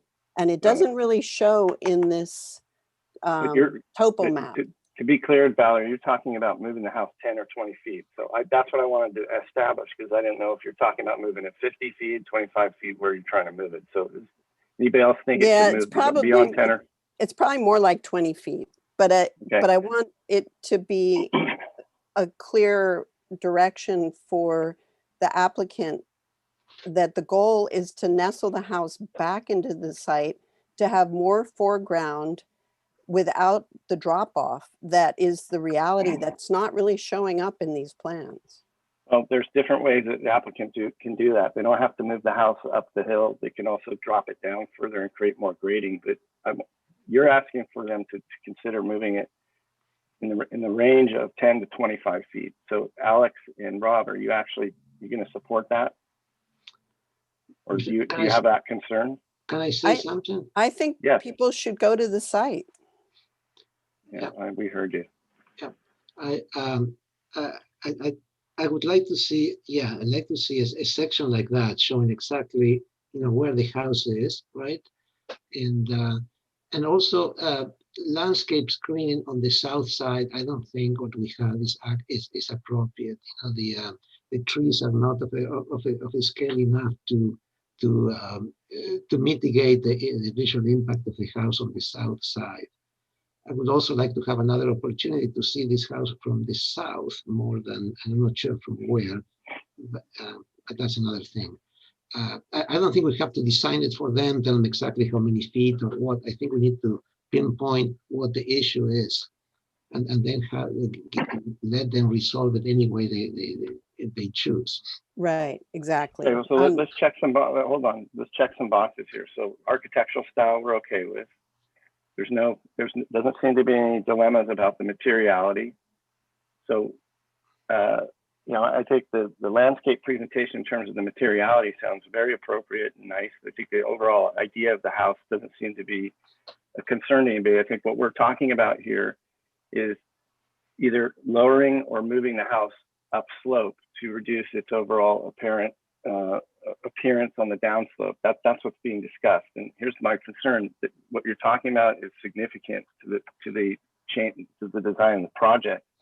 So if we're going to condition that, then that sends the applicant back to do some significant work, and adding a bunch of other things to that list for them to do seems unproductive, because what you guys are talking about could really send them back to the drawing board, because it's a significant change to the house. It could be, and that's why I'm trying to kind of put a straight line to this. So if that's our direction, then they need to be able to respond to that, and then we can move ahead with the project. Because I think you can't really evaluate a house that's moving around on a site. My point is that first we got to site the house and get the mass bulk and scale of it to work, and then we can actually look at the architectural character of it and move on. But it's kind of hard to do the latter while we're moving project up and down, back and forth on a hill. And that's a lot to ask of the applicant. So I want us to be very careful about how we do this. Can I respond and try to give you some better information? Well, you don't have it. We don't have a site section, but please go ahead and I mean, we understand what we're talking about. I'm just trying to figure out how to give you guys a productive process to come back and move through our move through the process quickly. But thank you, Chair Josh. This section is somewhat helpful, and you can see that the site has a consistent slope, and this is really the only buildable area. If you go further south, of course, it's steeper. If you go further north up into the vineyard, it's steeper. So this really is the buildable area, and we needed to get the fire loop road into that center drop-off area. And most of the walls that you've talked about really do happen behind the house, so they won't be seen. These are to create flatter areas for better growing trees and better growing landscape. There's only 2 walls on the south side. The one is the pool retaining wall, which is about 5 feet. And then if you go up to the house, you'll see that there's about a 3.5-foot wall and a set of stairs that come off that veranda porch down to the living space. So from the south, there's only 2 walls, and one is a pool wall. We can certainly plant that foreground slope a little and look at upsizing the canopy trees on that south side, east side, and west side to create more buffer, more layering, and more slope, kind of contingent to softening. So we're really not developing walls on the south side that have any intrinsic architectural impact. Most of the walls that you see are terraced as the approach comes down in through the island and into the entry porch of the house that really are hidden by the architecture. So we're integrating into that ridgeline slope area by creating useful spaces and interesting landscape transitions that make it a little more usable and a little more functioning as a guest and as the resident can move around. So I think your impression of the east, south, and west side, we can certainly look at and study, but the walls really are not big imprints on this architectural footprint. So I hope that helps a little bit in describing what we did and how we worked it into this rolling middle zone of the buildable footprint. Everything else is too steep. As we had to push it west and squeeze it in, you realize that the 30% slopes are close. We're trying to push it into the only spot that really exists for this house to achieve, the good program that we're trying to stay within. Yeah, so this image here depicts your slope characteristics. So you've got red is the 30% slope, and the orange represents 20 to 30% slope, and then I assume. So you can see that ridge, the white area. The footprint area is really the only place, and then above that, in the white and the orange that's above, that's all planted in grapes and is agriculturally utilized. So we're trying to kind of fit in between all these little pinch points and create this this residence right in that middle zone that's the most applicable. Okay, so again, I don't think there's any controversy about the architectural style or the size of the house. I haven't heard any comments. It's about how the house is sited. And there seems to be 2 things being discussed here: either move the house north or drop it into the site more to or work with the way the site's being graded or the retaining walls are being applied to soften the appearance and the downslope. So I think you guys have, I think those are enough comments. I don't think it's going to be productive to lump a bunch more comments on that. I think you guys have to take that back and come back and either make a strong case for the fact that you have your project cited the way it should be and bring the materials necessary to demonstrate that. And maybe you can sway Valerie and Rob, or you come back with some adjustments and present those and make your case. But I think that's a tall order, and I'm trying to be respectful to you guys. And we agree, Josh. We thank you for that, because it's better for us just to go back and study this and come back with something that you guys can review and comment upon, rather than load on a bunch of stuff that's going to be hard for us to decipher and try to read your mind. So we appreciate that, and we understand the comments. Yeah, I feel like those kind of moves potentially changed your approach. So I want to give you guys kind of a reset to really address your siting, your site sections, and bring it back, and so we can stabilize the project, and then we can get into the details of the project and anything that, which, by the way, seem to be moving in a good direction. I don't hear any real concern about that. But if we can move forward with that, we have the comments necessary, I think. Mr. Chair, I need to add a comment. Okay, go ahead. When you plan for a 7,000 square foot development on a 30% slope, there is a certain responsibility. There are issues there involved. So I don't see this process as being too onerous or overdrawn. It's just like a big program. I think anybody's suggesting that it is, Alex. I don't think it's onerous. I think we just need to give them good, I think we should give them clear direction. That's all. I'm not saying it's onerous. It's a large development on a hillside, and we all agree with that. And we did a story polling, and now we're asking for them to study the location of the project. So are we good with that? Yeah, and I do have one other question, which is that when I was standing in the story polls, as if I was in the house, the drop off to the house was substantial, right in front of it. So does the current grading condition match these topo maps? Or has it been manipulated enough that we're really looking at a different condition in reality? So that's another thing for you guys to look at and maybe update your topo. Can I respond to that? Maybe, hold on. Look, I'll add on to that, using site sections and 3D perspectives, and you have a 3D modeling process here already underway.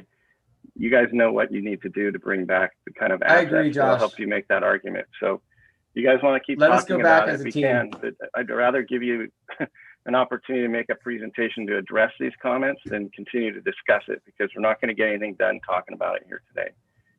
I agree. The ground's been laid. You guys have your marching orders. Come back and make a good presentation to explain your project and see if we can move it forward. But thank you.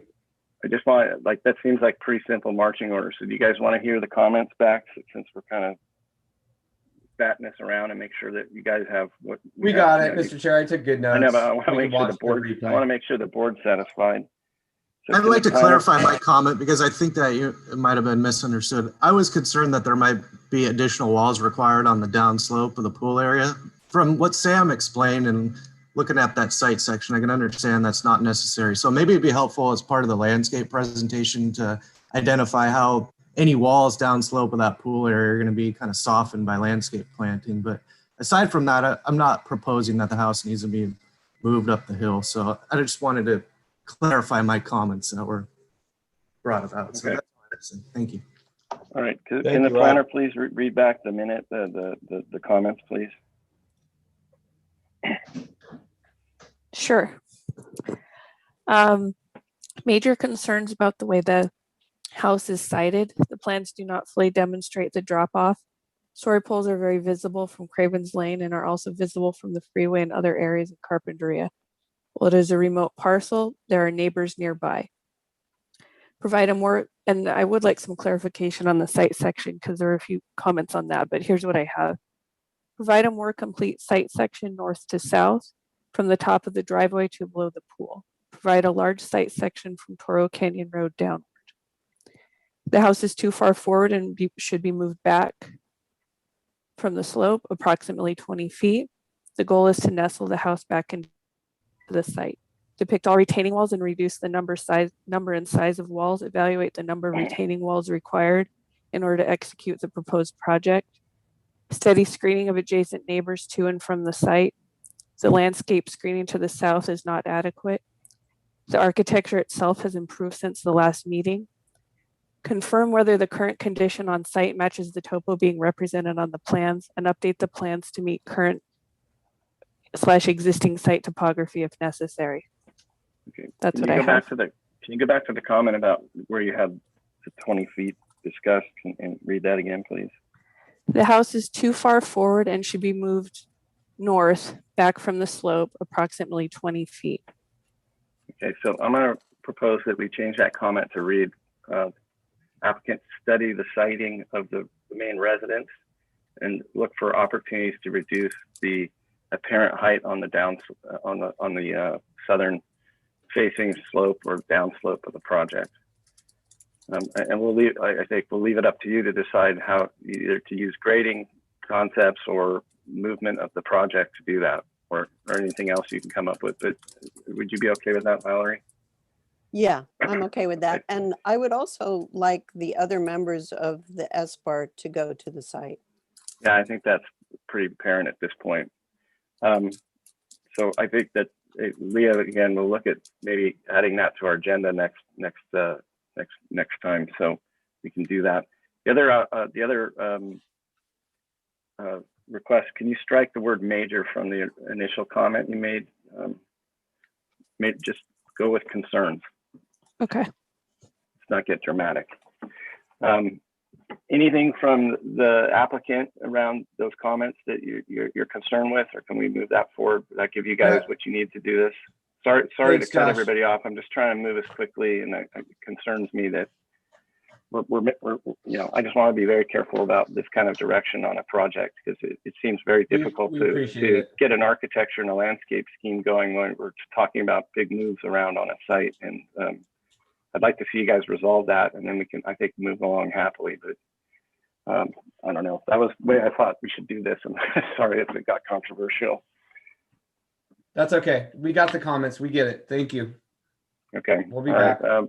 All due respect to the landscape architect and architect, I appreciate it. Sorry for cutting you off, Sam, earlier. I know you wanted to speak. I apologize. That's fine. I wanted to give you better comments is all. Yeah, I think you guys got our mood on this, so bring it back with a full presentation and we'll see what we can do for you. That'll come back on further conceptual. And again, I agree with Valerie. Everybody, I think we need to have time in our agenda to go view the site so we see what she's seeing. All right, can we move on? All right, next item.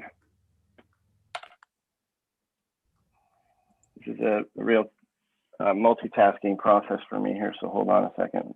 I'm not used to having to do all these things at once. All right, request of A34 Studio. We have conceptual review, story poles, new 6,704 square foot new residence.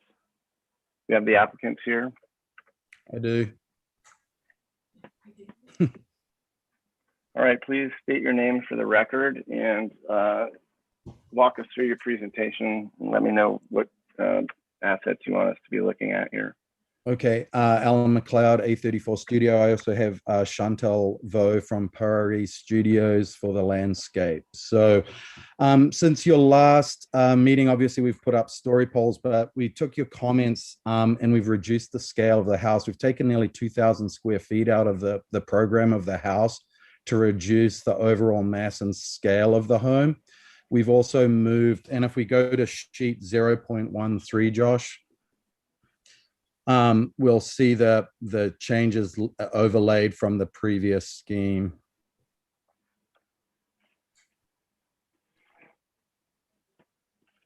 Just a second, it's still loading. Sorry. Shoot, I forgot something. Oh, well. All right. Which one are we looking for here? 0.13. It'll be You know what? 1, What 2, page that is? 3, 4, 5th. There you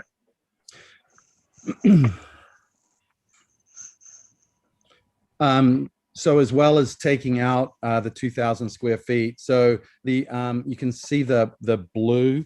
But the blue is a previous approved home on the site. The red was what we previously reviewed at the last hearing, and the gray box is where we're sitting right now. So we've reduced the overall mass, bulk, and scale. We've also reduced the height based on your comments. So we took a foot out of the height also. So we also looked at, there was a concern about the length of entry access, and we've reworked the floor plan to bring the entry towards the drive court quite a lot further forward to the garage area. So those were the major comments. The other, we've introduced the landscape to the project also. So if we'd like to turn to LO1, which is Alan, sorry, I got kind of lost there. Can you reiterate the red, blue, and the gray again, just so it's real clear? I didn't hear all of Yes. your. So the blue was the previous approved home for the site. And then when we came back to visit you last time, we had redesigned the home and it was the red. Okay. Okay. And since we took your comments and we looked at the way that the entry was working, we've basically taken close to 2,000 square feet out of the program to reduce the scale of the home. And we've also reduced the height of it, which can be seen in the elevations.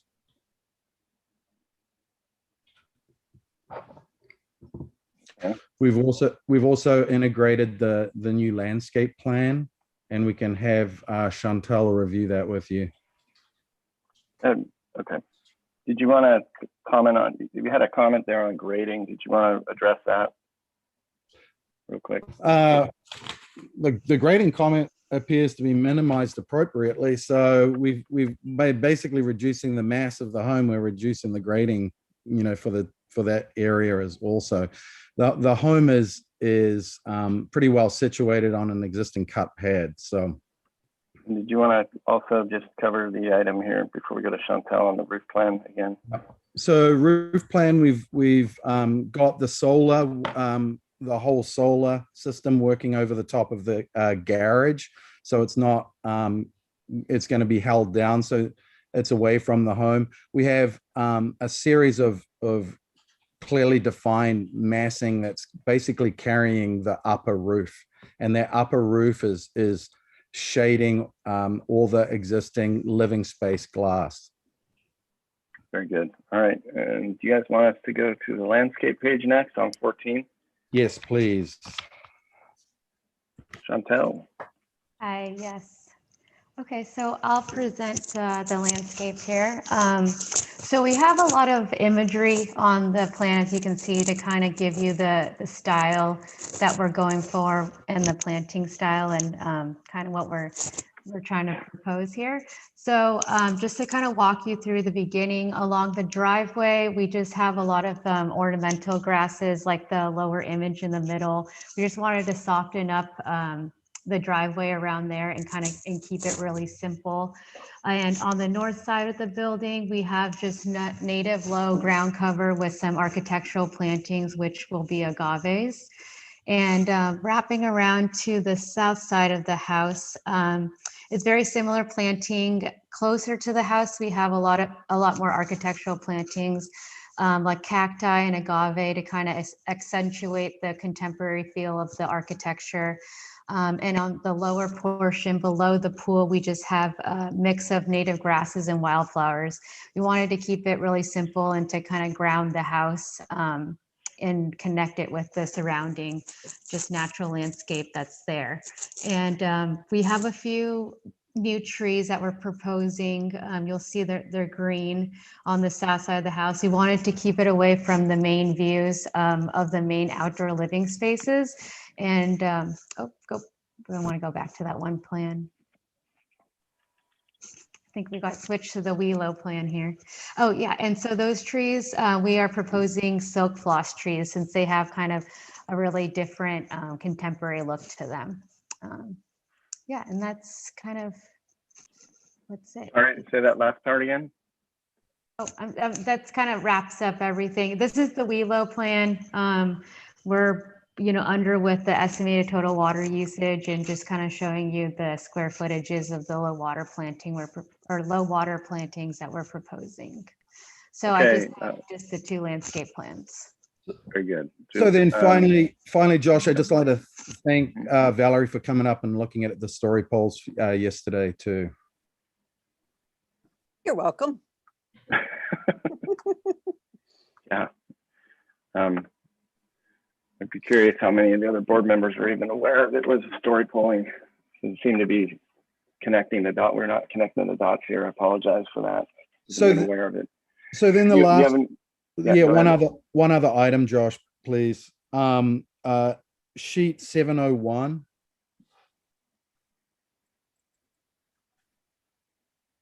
Next one.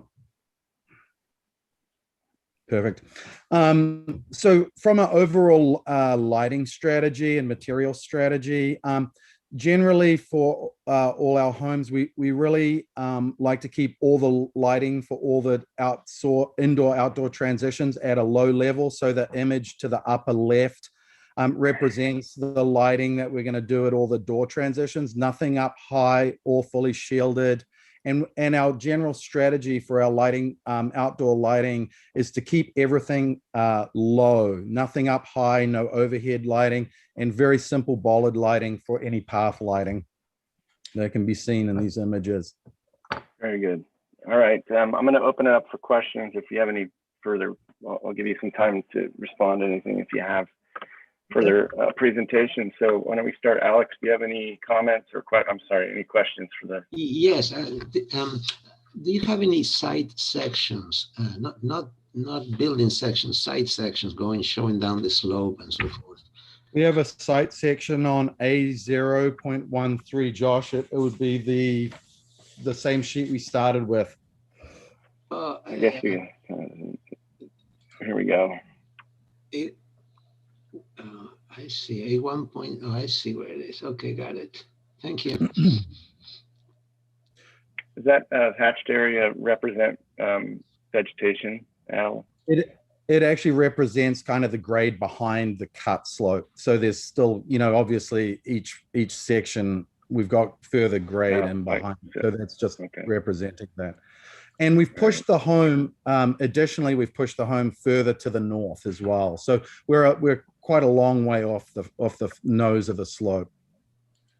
All right, Valerie, questions? I was going to ask about site sections as well. So, what's the height of the front wall of the pool? Say because it's kind of a triangular shape.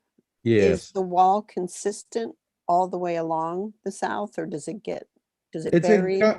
No, it's going to be about 18 inches. 18 inches on the down slope. Down slope, yes.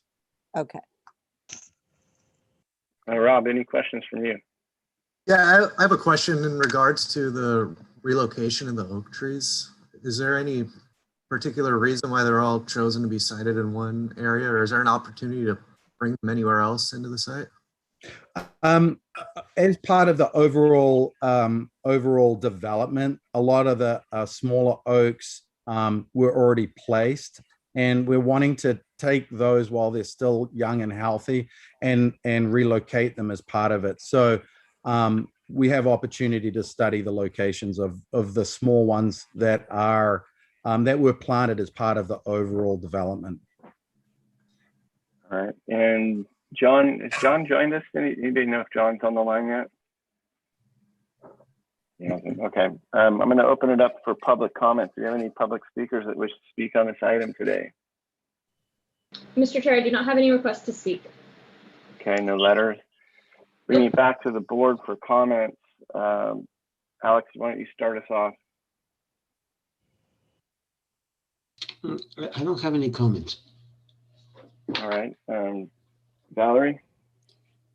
I went to the site and got a good sense.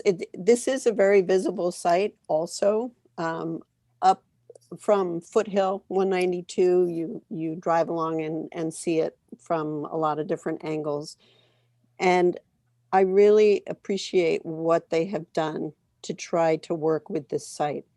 So by reducing the size of the house, by pushing it back, they have kind of a pavilion roof that creates a big shadow line and along the south, and keeps the big glazing more concealed from the public view, as well as getting nice shade for the inhabitants. So it's a win-win. It works very well.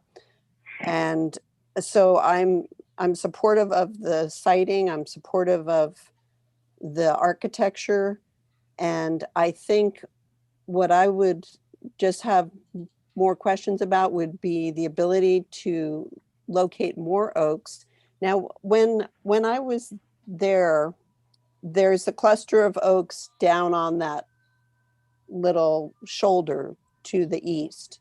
Are those the oaks already relocated, or are those oaks that are going to get moved? No, those oaks are going to be to remain, and it's some of the smaller oaks that are close to the drive court Oh, that okay. that were placed. So those are going to be relocated, so to address that question. So they're more at the entrance as you come up Yes. the driveway. Okay. So yeah, my main interest would be to have a few more oaks on the downslope. And they can frame views here and there. I know you've got the slopes planted already with coffee, and that's going to grow up and really fill in the hillside that now looks a little bare from below. But a few more oaks would be nice to frame the south. But it's a very nice project. All right, so let's wrap. Let's go back through your comments. So I think we have the comments clear on the oaks. Your previous comments, can you kind of form those into? That the applicant responded to the request to reduce the size, to move the house back, to evaluate how to use shading to effectively screen it. And it's a successful Okay, so solution. would the comment be that is your comment that the house is appropriately sited and screened? Yes. Okay, why don't we carry that comment forward? Okay, but with the caveat that there should be more oak trees in the foreground. Yeah, so want more oak trees. The comment is more oak trees in the foreground, and the project is appropriately sited and screened. Alex didn't have any comments. Rob, do you have any additional comments? I'll make the comment that the landscape plan is supportable. I think it's appropriate for the home. And I also agree with the comment to study the location of the relocated oak trees. I think there's an opportunity to put them in other places on the site rather than just in a grouping in one area. So I'll leave that open to the landscape architect and the designer to figure out how it all works. Okay, just for the planning staff to write that down clearly, can you just restate the comment? You'd like me to restate my comment? Just in a sentence that can go into the record. I think I got it. You got it? Okay. Yeah, All right. thank you. Okay, very good. I believe this is further conceptual, right? So you guys, I think we could agendize this to come back on preliminary, final. Yes. Yeah, preliminary final. Okay, so Alan and company, do you guys have any further? Chantal, you have anything else to add to that? We're good. No, thank you very much. We're good. All right, we'll see you next time. Thanks, guys. Mr. Chair, it's a good time for a break, for a 5-minute break. All right. We're going to have a recess. We'll resume. It's basically 10:50. So why don't we resume at 10:55?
All right, we're going to bring this board back to order. We have our board members in attendance and our next applicant up to the batter's box here. Item number 3, Rincon Beach Multi-Use Trail. We have our applicants.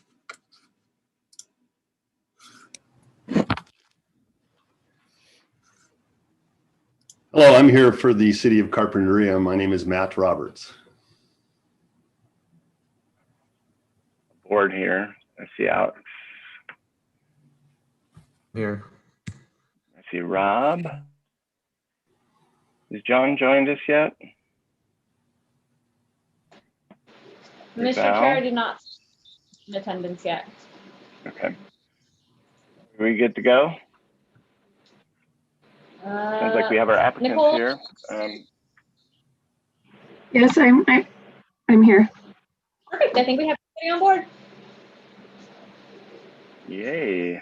All right, here we go. We're resuming with item number 3, Rincon Beach Multi-Use Trail. And applicant, state your name again for the record and make a brief an appropriate presentation. And sorry to interrupt. Can you hear me? My name is Matthew Roberts with the City of Carpinteria. Hi, this is Nicole. I think Okay. that, can you guys hear me? Yes. Okay. I think that Tess Harris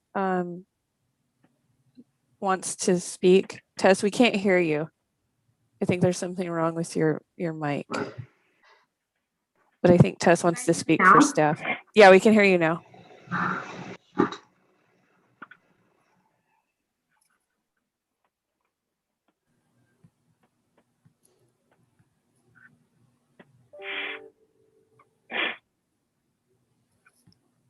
We could only hear you, Tess, when you aren't using your headphones. When you took them out, we could hear you.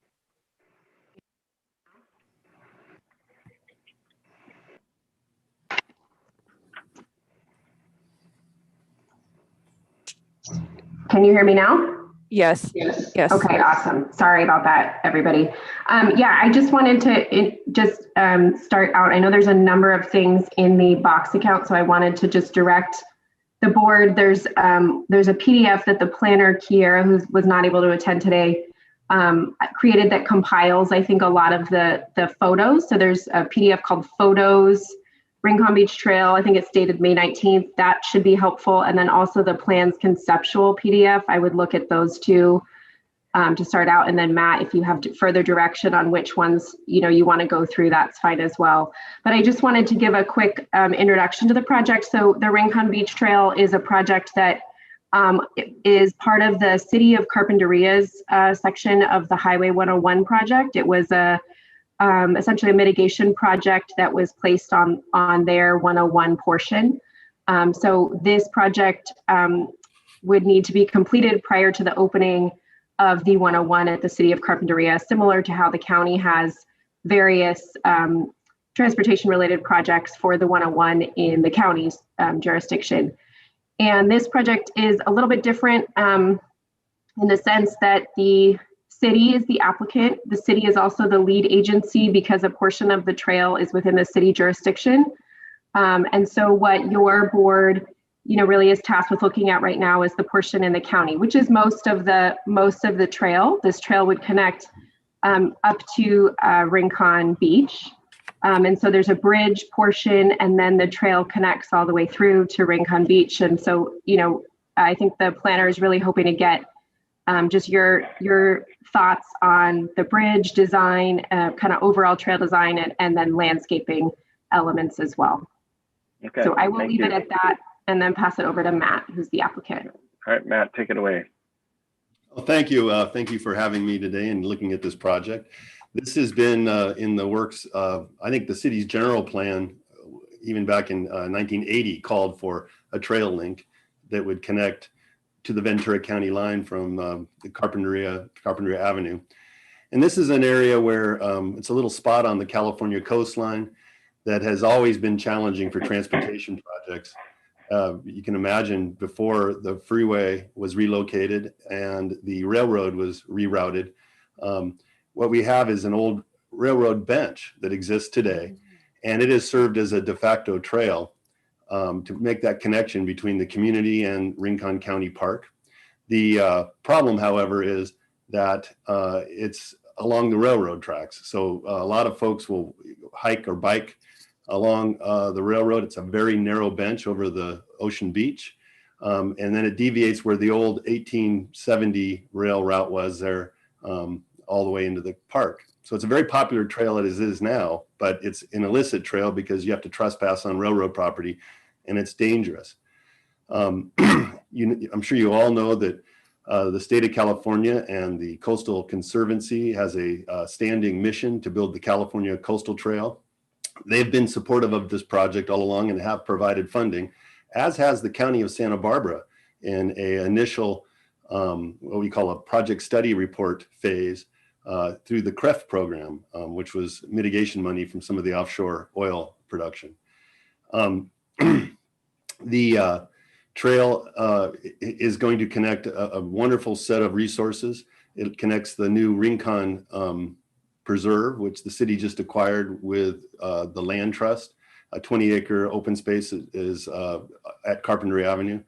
And the trail does go about 2,700 feet, utilizing mostly Caltrans property, a little bit of city property, and some county park property to make the connection. And that connection then ultimately hooks up with the bike trail that goes all the way down to Muscle Shoals on the Ventura County side. So we see this as a significant bicycle tourism, a significant resource. It will be part of the California Coastal Trail. The Coastal Conservancy has interest in providing some of their icons and whatnot for coastal access on the trail. And it's also will be considered part of the Juan Bautista de Anza Historic National Trail. The Coastal Trail's mission is to have it in the most view shed, so it can foster a stewardship of coastal resources. And the views from this trail will be on the ocean side, so it'd be less freeway exposed in the county area. Of the Channel Islands National Marine Sanctuary, it's one of the best views you get of Anacapa Island in the county, as well as Santa Cruz Island and the Channel Islands National Park out there. So it really will have that effect. It really will be a trophy in the entire coastal trail of the state of California. We have worked very hard to try to make the trail following the Accessibility Board's guidelines on accessibility. So the trail is all less than 5% grade. And so that's what part of the motivation to design it. And whoever's controlling the slideshow, if you could show a couple of the slides, just start at the top and I'll maybe make a little bit of an explanation as we go. Oh, we don't need to see that one. It's interesting to note that the top of the hill here still has relic transportation facilities. So we will do a few things in this project. One of them is the rail bench. That's a good one to show. And you can, the next one actually shows the before picture. When I first started working on this project, no, that's not the one. When I first started working on this project. Matt, you got it, Matt. Make your presentation. Tell me what you want me to show. I'm not going to do. I don't know what's in here. So okay, yeah, no problem. Guide me. Hey Matt, you might want to do I think the one titled "Photos Rincon Multi-Use Trail." Josh, it's that one. Yeah, that one might help with a story. Well, I was just going to show you that the this project will remove relic Highway 2 infrastructure that was left behind in the 60s when Caltrans rerouted the railroad and the freeway. And the steepness of the existing slope is something like 3/4 to 1. And with the slope stability that we have, and it's demonstrated by the fact that since I started working on this project, that retaining wall has cascaded down the hill. We expect that this will improve the stability of the hillside. The hillside is too steep to support the native coastal sage and other shrubbery plant community there. So we expect to get a better coverage of habitat when the slope is laid back to 1 to 1. We also expect to remove all of the relic asphalt and concrete facilities that were not removed, and they should have been removed back when they rerouted the highway. And I guess you could show me a picture of anyone that has a like the bridge rendition there. Tell me what you want me to do, Matt. Well, you can go down to the next slide.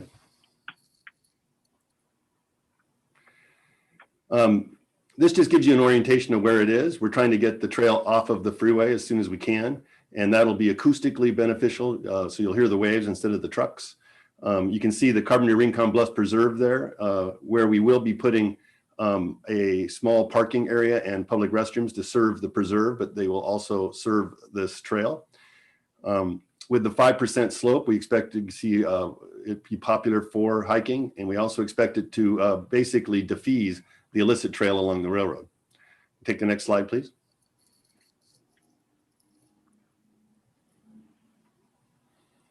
This is the city's portion. You can see where it'll hook up to Carpinteria Avenue. And you can go to the next slide, please. This is the section, it really leaves city's jurisdiction as it crosses the railroad. And it's been positioned to minimize any kind of real estate takings. This is the option that was engineered that did not require any right-of-way from the railroad. And the railroad has been on board with this, and they have given us approval. The Public Utilities Commission has also licensed this overcrossing. So it's ready to build from the railroad's perspective. And in fact, the railroad is reviewing the 90% plans now for their requirements. And their requirements are basically that there's plenty of, I think it needs to have at least 24 feet of clearance over the tracks. And we exceed that. And that the span is at least 100 feet because they want to keep a clear 100-foot corridor for their rail operations. And in addition, they also have a fencing plan to keep, try to prevent trespass onto the railroad. Take the next slide, please. This is the location of the bridge where it'll cross. It'll be about the same height as the freeway bridge you see in that picture. That's referred to as the wave overhead freeway bridge. Next slide, please. This is a shot looking toward that hill. So I'm not sure why that made it in there, but that's the existing conditions. Next slide, please. Again, you can see the kind of plant communities, but that does show a view toward Santa Barbara. And you can even see the illicit trail that's not a part of the rail corridor there. It's where it's left the tracks, but it's highly used. In fact, volunteers even maintain it. We don't know who those folks are, but it's very popular for access to Rincon. Next slide.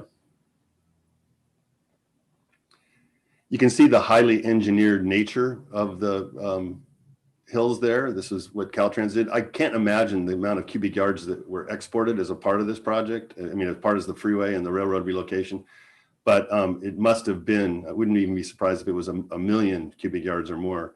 They filled the Rincon Bluffs Preserve. They filled the Carpinteria Business Park, the industrial park we have in Carpinteria, and they filled a lot of private property with the soil. And you can see there the existing trail where it connects with the rail corridor and goes all the way into Carpinteria. It's very popular. Next slide, please. Just a view where the Carpinteria portion of the trail will come down that terraced hillside and then cross over the tracks. Next slide. Just the existing trail conditions. Next slide, please. A lot of these existing photos are were included. I didn't realize they were here. That's where currently the trail connects with the Rincon County Park. Next slide. That would be, I guess this is the time I could mention the plant community will be consistent with what we've done on the Carpinteria Bluffs Preserve and what we intend to do at Rincon Preserve. And it's just the coastal sage and coastal scrub plant community, all native. Next slide. Here's the route again, as represented in these aerials. Next slide.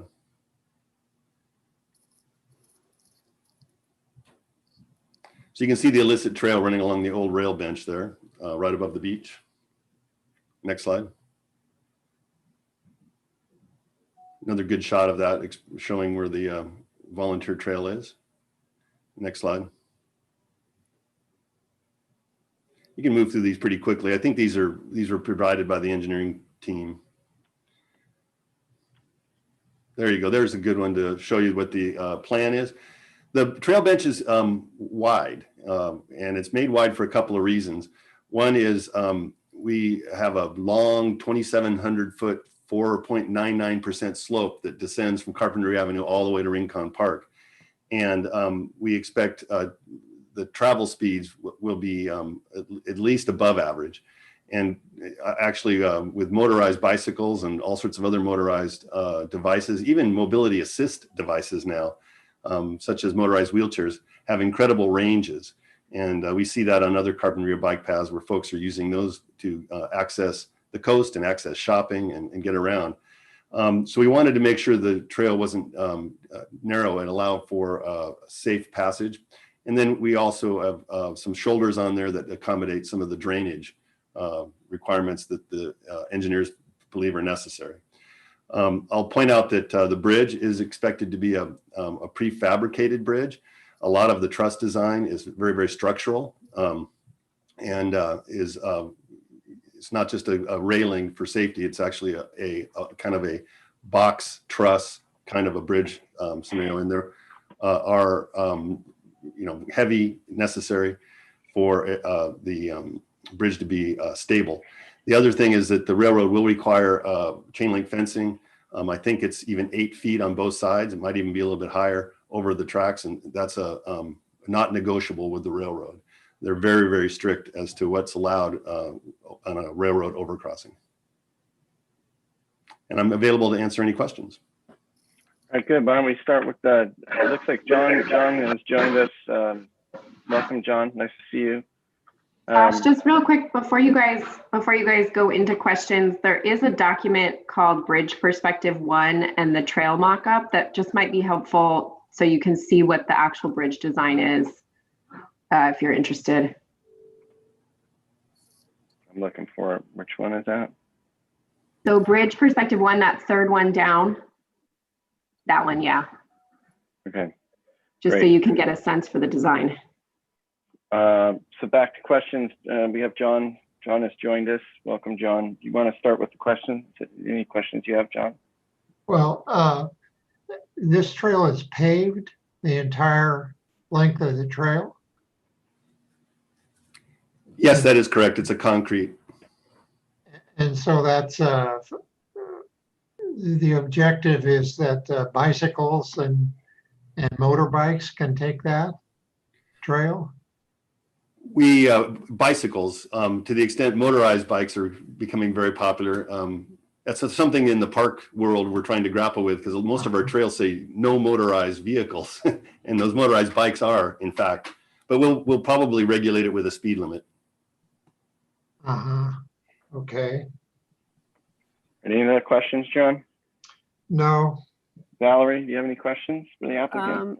Is there any specification for that 8-foot fencing on the bridge as far as color or whatever?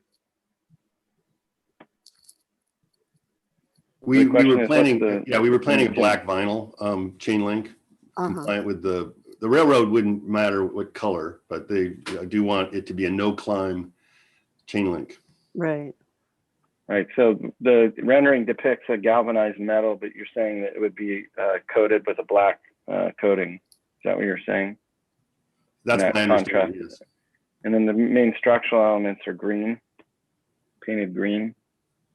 That was a color that was chosen preliminarily, yes. Okay. Alex, any questions from you? Just have a question.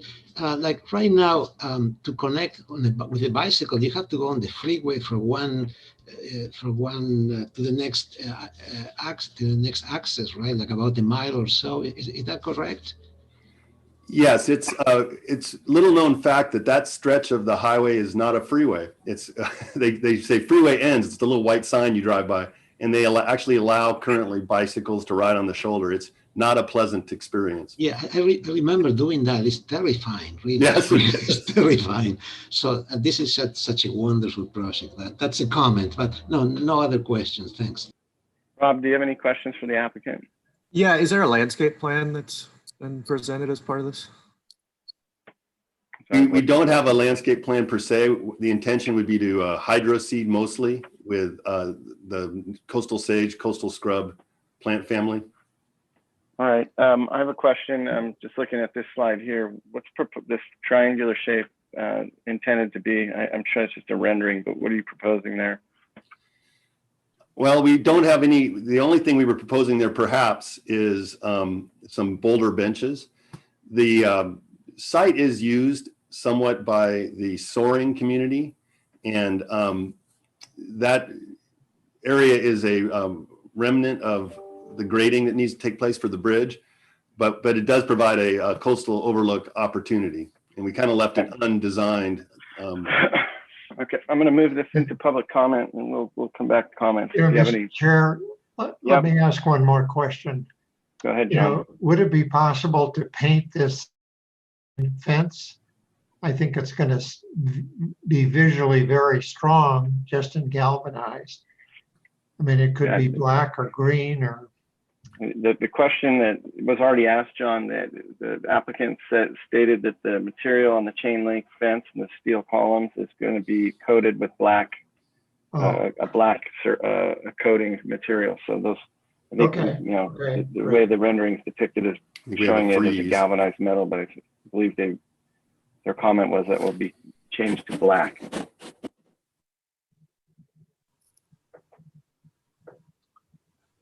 Okay, great.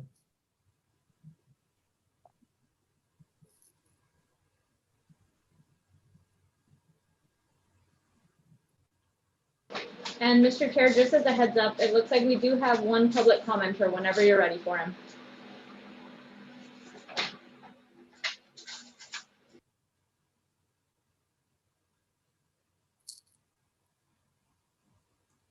Sorry, folks, I lost my internet there for a minute.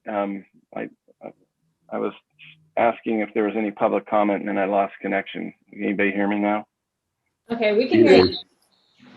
So do we have any letters or public commenters? Mr. Remus, if you're ready to go, now's your time to speak.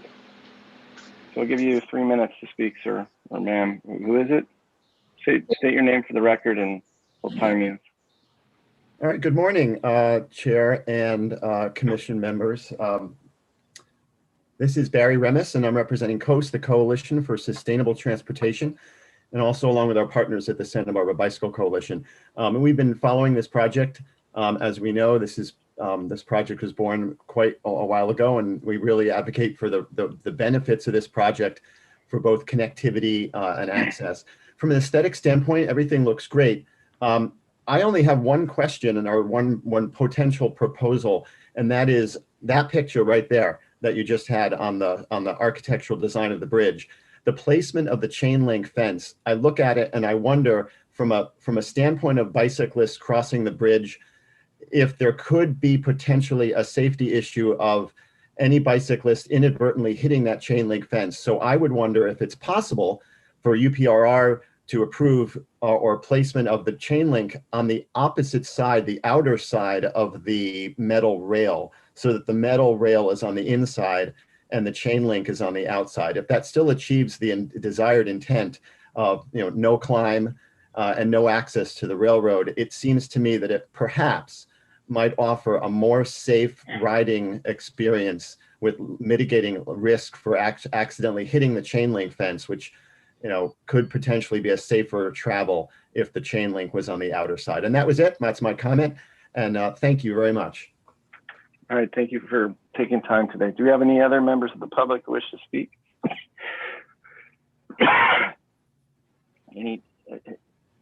do not hear. Do we have any letters that are entered into the record today on this from the public? Sure. Okay, I'm going to bring it back around to board members for comment. Alex, why don't you kick it off? Yes, I'm so excited to see this project so well done, so necessary. I'm thrilled. Really, thank you, Carpinteria. Thank you, Caltrans. This is really wonderful. Aesthetically, I just have a question comment regarding what we're looking at the scene here. I see 1, 2, 3, 4 different kind of railings together, and I wonder if there's a way to basically, consolidate them and make them more logical, because it seems like the vertical iron pickets don't really match anything. To begin with the bridge, I think the bridge is wonderful. I like the expression of the trusses. I wonder if a color like a rust red, like we're more used to seeing in old railroad bridges, would be perhaps acceptable. The green, I don't know. It's not a deal breaker, but I think a rusting red, I think would be a nicer color.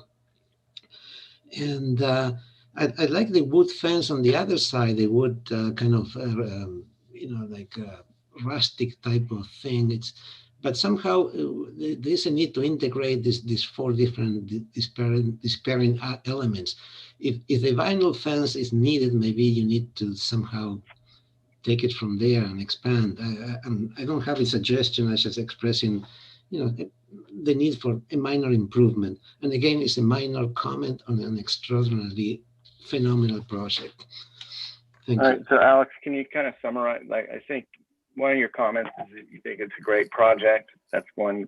Your second comment was about the integration of the desperate. You got 3 different kinds of barriers: the truss system, the chain link fence, and then this picket fence of metal. So your comment was to, I said, try and integrate those, is what I heard, or maybe study integrating them to more of a study way to, or at least make them more compatible, more consistent and compatible with each other, maybe. Yeah. Okay. Yeah. Also, in support of the design of the bridge, I'd really like the simplicity and clarity of the trusses. Suggest a rust color, a rust red color. Okay, so one of your comment is to go with like a rusted color, or galvanized, or sorry, a Corten steel type material. Is that what you're looking for? Correct. Okay. Any other board members have any comments in addition to Alex's, or agree or disagree with any Alex's comments? Maybe Valerie. I have a comment. So I agree with Alex that the multiple types of railings kind of doesn't work that great visually. And, right down the way south of this along the freeway there, where you got the bike path, there's a really nice railing that kind of has like a wave type of a pattern into it. I don't know if there's an opportunity to extend that up into this area. It seems like it would bring some continuity to the bike path. And then another thing that probably is more of a question is whether or not there's lighting required on this bike path. I know out there, Goleta, they had to add lighting to it. And so if there is lighting, it'd be great to see how that integrates in with the bridge, because I think there's an opportunity to kind of bring a nice design feature with the lighting. So, okay. 2 comments. All right, Valerie. Yeah, I agree with Alex's comments about the rusted color together with the black vinyl would look really nice, and to look at how to coordinate the railing and not introduce that 4th vertical picket design. Very good. John. There are no further comments. Okay, I think we have some kind of consensus on comments here. I'll kind of wrap this up. I think you should come back with a comprehensive landscape plan that shows how disturbed areas along this trail construction project are amended or improved. So bring that back. I also think that there's going to be an inordinate amount of signage around this thing. So, if there's, I don't think we have any purview over it, but anything that you can indicate to us to show us how people are directed as they move down this trail, be interesting to see how you're architecturally treating that. Not really care about the content of the signage per se, just how you're doing that. And I agree, there should be some kind of safety lighting around this, given your comments about bicycle and motorized bicycle travel and so forth. So at least at the pinch points on the bridge itself, I think there should be some modest amount of lighting on either end just to help, for safety, and also just for people walking at night to have some safety, so nobody's just discouraging people from hiding and jumping out at people or whatever, that kind of thing. So safety lighting, I think, would be preferred. We'd like to see how you're doing that. My comment on I agree with Alex's comments about the fencing.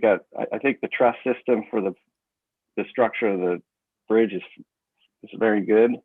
The chain link fencing is, I think it's not a very tasteful solution. I think it's inappropriate for, you made a very long-winded presentation about the importance of this trail, its position, its view, the beauty and grandeur of it all, yada, yada. So build a nice architectural solution.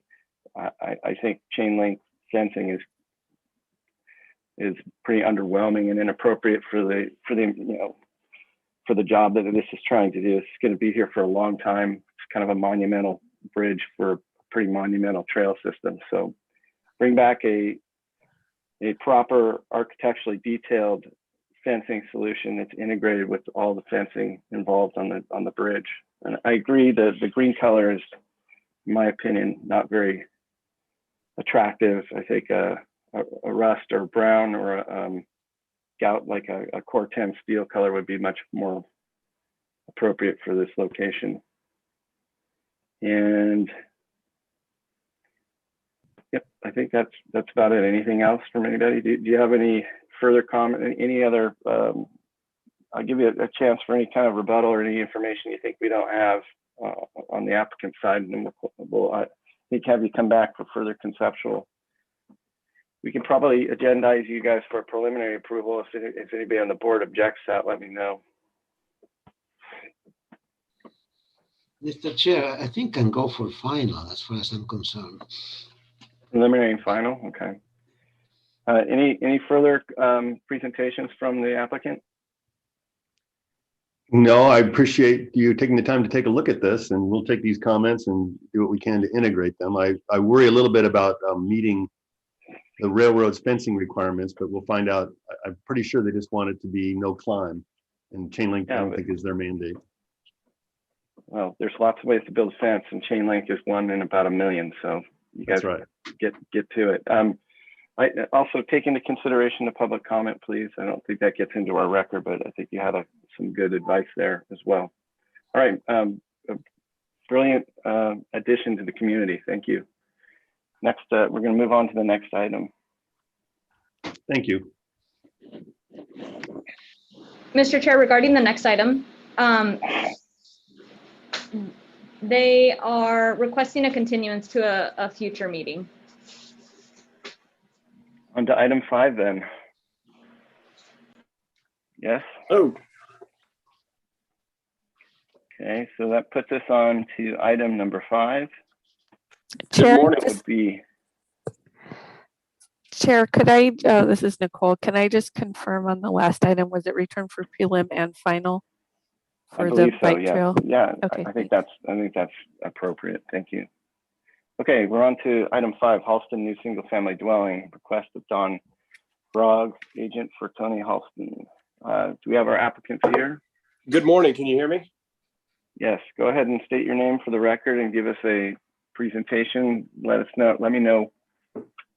I'm kind of looking at 2 different screens, so just keep on me and tell me what you want me to present. No problem. Thank you guys for being here. My name is Don Grimes from Santa Barbara Design and Build. So why don't we start, if you're looking for that, we can start on sheet A3. Yeah, they passed it. And Mr. Chair, while you pull that up, I just want to make sure I have a looks like a Mr. or Mrs. I raised my hand because I want to say something. Yes, we can. can. Who's speaking right now? Sorry, I'm hearing 2 people speaking. If there's a member of the public that wants to speak on this item, I'm going to have a point in the presentation process here to allow you to do that. So if that's. I wanted to say something on the last project that got canceled at the last moment. Okay, well, who are you? I'm Sue McClellan. Okay, how can we help you? Well, it's 11:30 and I've got all the neighbors from the neighborhood here to speak on the last project, the Tapman project at 2243. And all of a sudden the rug gets pulled out from under us. How do we get notified? I think you have just been notified. The applicant withdrew their application from today's agenda. That's it. So we're done Okay, with we that weren't item notified today. for this meeting. Okay, good, very good. So you can contact the planning staff and take that up with them. This board cannot Thank you. remedy that Okay. for you. Okay, Thank you. we're going to move on. Thank you. I apologize for your inconvenience, but there's not much I can do for you today. Please refer that to the planning staff. All right, we're going to move on here. We're going on to item number 5. All right.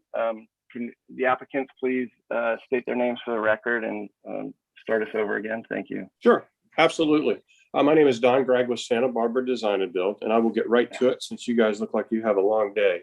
Can you go to the to 2 pages down to sheet A3? Yeah, and this is the first time we've seen your project. So can you start by locating us on the planet and get us to the neighborhood? Just Sure, let us know where we need to kind of know where we are before it'll help your So presentation. 630 Sima Vista is in the Cima de Mundo area. There were several lots that were put together there. It's off of East Valley before you get to Ladera Drive in that area. Does that help you? It's kind of the Pacific Institute is right behind the development. You're kind of seeing the vicinity map. I've got my lot highlighted there in the middle, and there's about 4 or 5 different building pads right there around that. This is the last lot to be built. This All the others are long, built. slender property Correct. is your property? That is And that's correct. Yeah, so I think the board is familiar with, so we're 192 in Ladera Lane. So there's a kind of an Oak Grove empty area here, and then what's this road? Correct. It's a big nature preserve there that they've kind of carved out several lots on Cima del Mundo and then Cima Vista. It's kind of Yeah, a similar all right. neighborhood. Yeah, But I you think go we up know those that. neighborhoods with the split rail fences and see the deer and all of the nature preserves. It's a really beautiful place. Okay. All So right, good. to kind of get you familiar with the lot, if you go skip that page and go to the next one. Right there. So, and we won't stay on this long, but you'll see it's a very large lot. But if you look up at the very top of that lot, you've got very well-defined building pads and development pads. So if you want to go to the next sheet, I've exploded the building pad to where it's at. So this is my proposed house within the building pads. And again, you can see that it's very restricted in where you can build. All the building has to be in the building pad, and then pools and patios and things like that can be in the developmental envelope. So we've got it kind of placed there. It was designed as a 1-story because you are at the top of the hill, but it was designed to be low and to be private, give the privacy to all of the other neighbors as well. Okay. Yeah, right. That's perfect. One thing that I will come back to later, I took a lot of this information off of a previous survey, and there's 2 oak trees that I'm showing that we need to remove. I had the surveyor go back up there 2 weeks ago, and we shot out all of those building pads and the development pads in the corners, and those 2 oak trees are not going to be impacted by this. So the next time I come back to you, I'll have my plans revised to show that. The one that I do want to do some studying on before I come back the next time, you see the driveway that comes up. There's 2 oak trees that flank the driveway. And I just want to study that to make sure that we can do that and keep those existing oak trees are what we need to do to mitigate that. But the other building pad, if you guys do take a site visit up there, I have the building envelopes marked and the building corners marked, so you can kind of see where it sits onto the lot.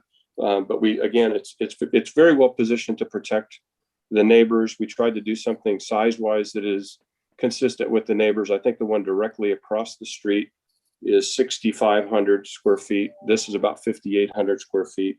So it's very consistent with the neighborhood and keeping with the neighborhood. So if you want to kind of go down, we can take a quick peek at the floor plan. I know that's probably not as big as, well, that's fine. So you can see that the top is towards the ocean here. So we've tried to design the house to where all of your major areas, your master, your great room, your kind of family room, kitchen, and then the patio all kind of take advantage of the beautiful kind of ocean views that you get off of the front. The style, we're going with a contemporary farmhouse. We've got the copper roof, some stone on the base, and Riviera bronze windows. I've got some examples if we go down in a little bit, but Riviera bronze windows are just really spectacular. They're the iron kind of metal that'll slide back and really create an indoor-outdoor space on that lot that's just phenomenal. Kind of really earth tone colors. It'll be, like I said, a copper roof. La Habra Misty is kind of a off-whitish kind of outside, and then the Santa Barbara sandstone for that, to do that. If you also want to go back on the, could you just go back to those elevations? Perfect. That's perfect. So one of the questions is on the lot, it's about from the front right now, those building pads have kind of been set when they did this neighborhood. So it's pretty flat up there. It might require a little bit of manipulation, but not much. But you'll see on the back, coming out of that patio and coming off of that covered patio, I've got steps down. So the goal is to reduce and not have any grading or very little. And I'm working on that now from the surveyor, set my topos the other day that I'll include in my next submittal.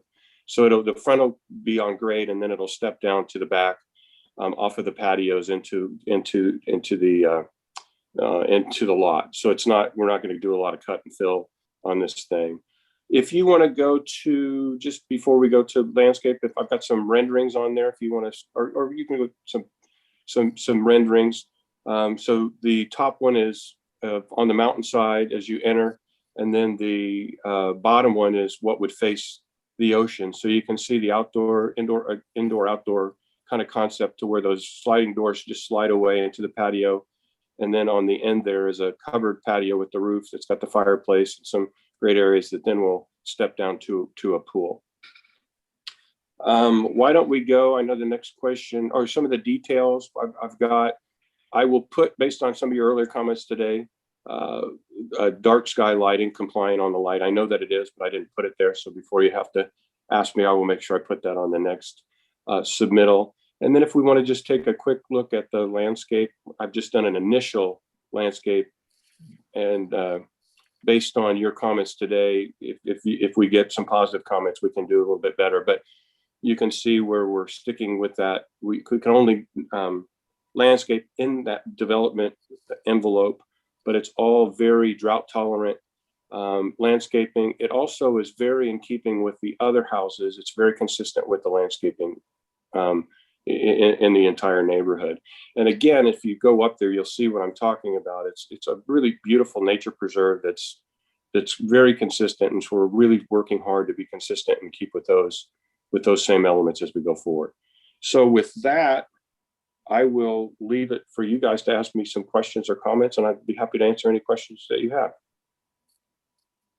All right, well, why don't we do that? Thank you for a very concise presentation. John, why don't you start with the questions?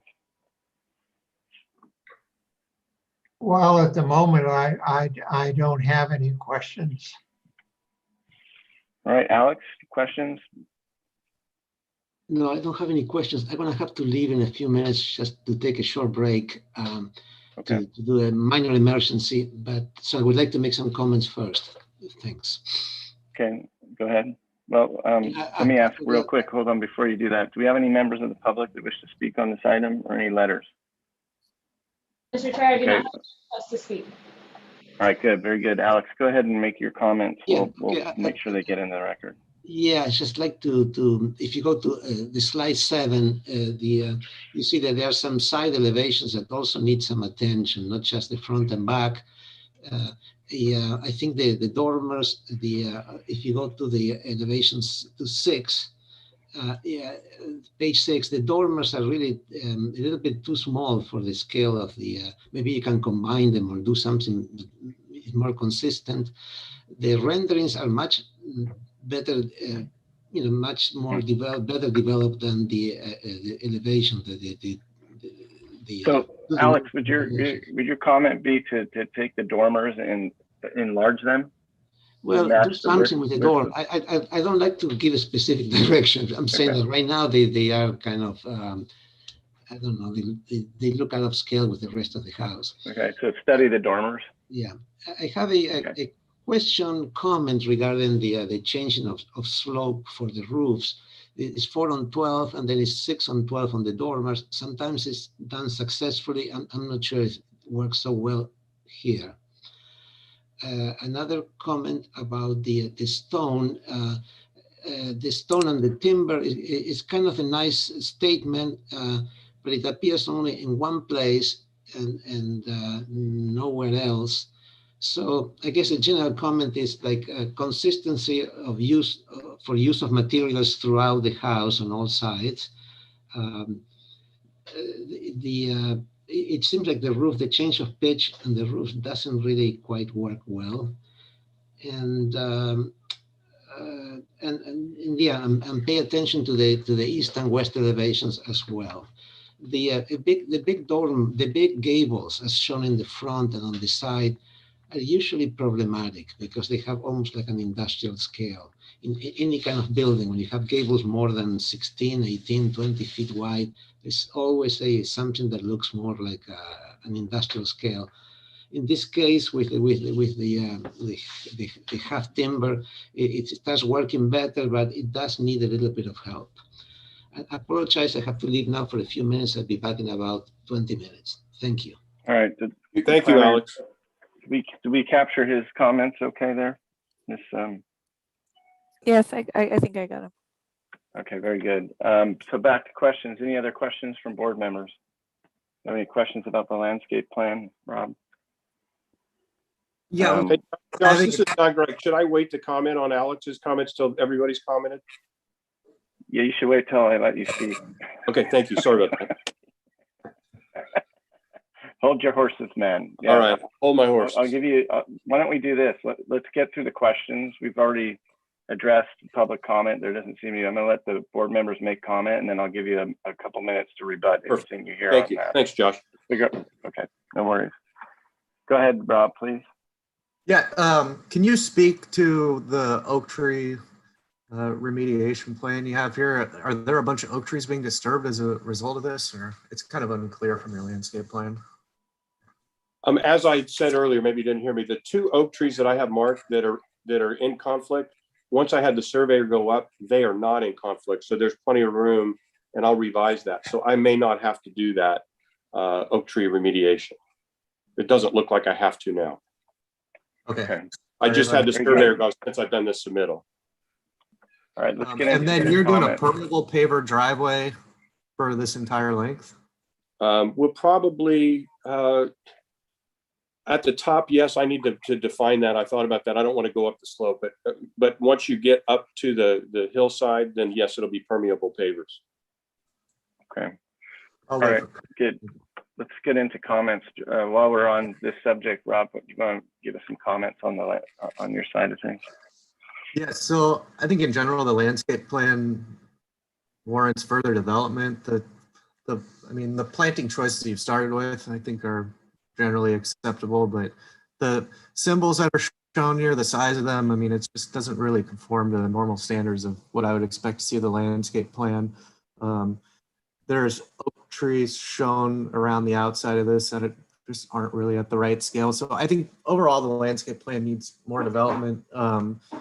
There's permeable pavers shown around the pool and then a patio. I don't know, a patio made out of sandstone. I don't know if you want to unify these materials. None of the steps are shown with how they, interface with the house. So just in general, I think this thing needs to be developed further to really be able to make sense of it. So maybe that's the point. That's like we could make a comment just to come back with a more information on the landscape plan, but I think the key there is all plant species and sizes need to be clearly labeled. And I would probably add to your comment, Rob, is just, you have beautiful illustrative colorized renderings. I don't see why you couldn't make an effort to try and make a better presentation of the landscape plan. So it's not a comment, it's just a suggestion. Come back with something that's colorized and does a little bit better job selling your landscape plan, because it's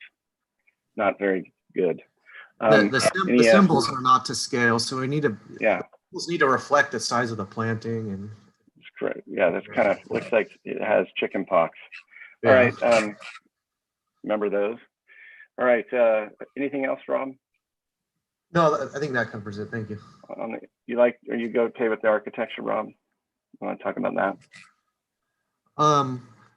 Material. In general, I am in support of the architecture. I think the detail of the stone going all the way up to the ceiling at the entry is maybe a bit excessive. I don't know if there needs to be that much stone. It seems kind of out of place in the relative to the rest of it. The rest of it, you've got kind of like this little band of stone that I think works well at the base of the house. So that's the one when I pick up just architecture. I think it seems kind of a bit much stone at the entry.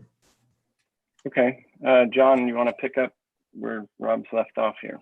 Yeah, I agree with Robert that I think that the elevation to the north, that it seems out of context, that much stone going up with the rest of the building.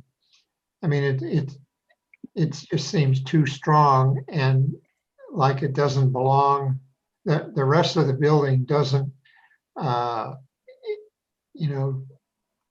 is not compatible with that.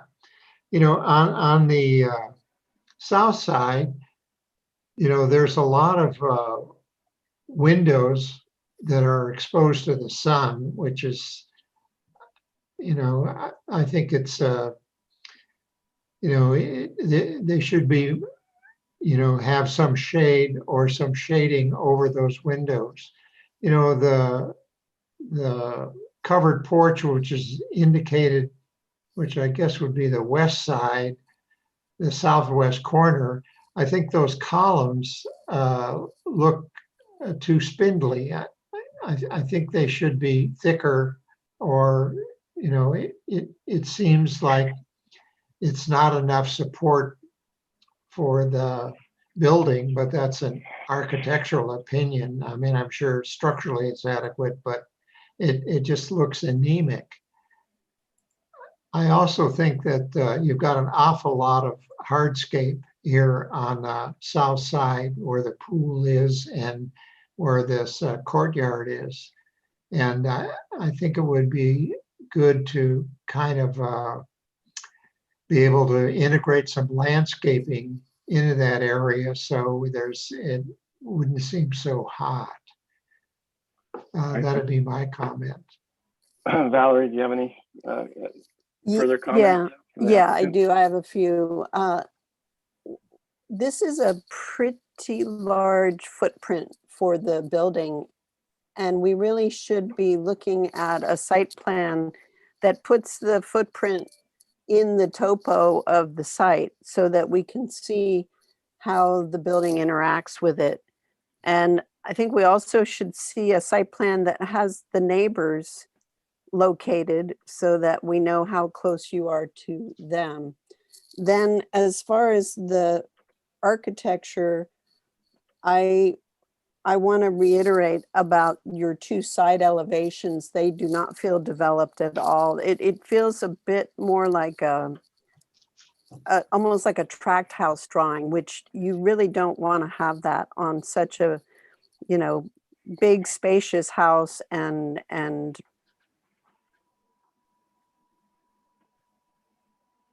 want to reiterate that the dormers need to be, either combined and increased or do something to become a more cohesive feature. Then it also, just looking at the floor plan, you've got big doors out of the great room, but no real cover there. And then you've got the big covered patio with no doors on the end. How do you get out to that covered patio? There's a door on the side. When you look at it from the elevation, you don't see it, but it comes out of the side. It's in a hallway, right? It just doesn't seem real connected to the interior. Right. Yeah, space. exactly. That's where the doorway. It's got some slide away doors there. It just doesn't seem connected, as far as indoor outdoor living, and the patio off the great room is going to get a lot of sun without protection. That would seem to be your main outdoor living space. So, and then you mixing the roof pitches seems problematic as well. I think for the farmhouse vernacular, you do better to be consistent with a steeper roof pitch. Okay. I don't know if you have, do you I'm have gonna- any height issues with, what location is this as far as rural ridge line and all of that? Do you have anything like that to deal with? Yeah, I'm right now, my height is 18.6, so I probably could take it up. The goal for the roof line in the different one was to keep it as low as I can, but I hear your comments and I played around with All right, hold on. Let's let Valerie make comments, please. We got to stop this. It's not a discussion. Well, I was trying to find out if he was in urban ridge line or rural ridge line. And have you submitted to a planner? Do you have Yes. feedback from planning? Yes, I have to keep it under Okay, so 24. the comment should be to come back and be able to explain what design criteria you're following based on the location of the house, and then actually label your drawings accordingly. Problem, right? Yeah. Okay, so look, I'm gonna make some comments and move this on. First of all, the architectural drawings are inappropriate to the scale of the project and lack detail and information that's required for a proper review. So, for example, your elevations don't indicate any elevation information or depict any match to the grid lines that you have in your floor plan. So I want you to come back with more appropriate exterior elevations. And I think you've heard same comments from the landscape plan and from the site plan. So topography, and probably showing some effort to help us understand how the project's been sited. Those things need to be here when we look at this next time. My comments about your architecture, I'm kind of struggling with your proposal here. I see three different things. You say that this is a contemporary ranch.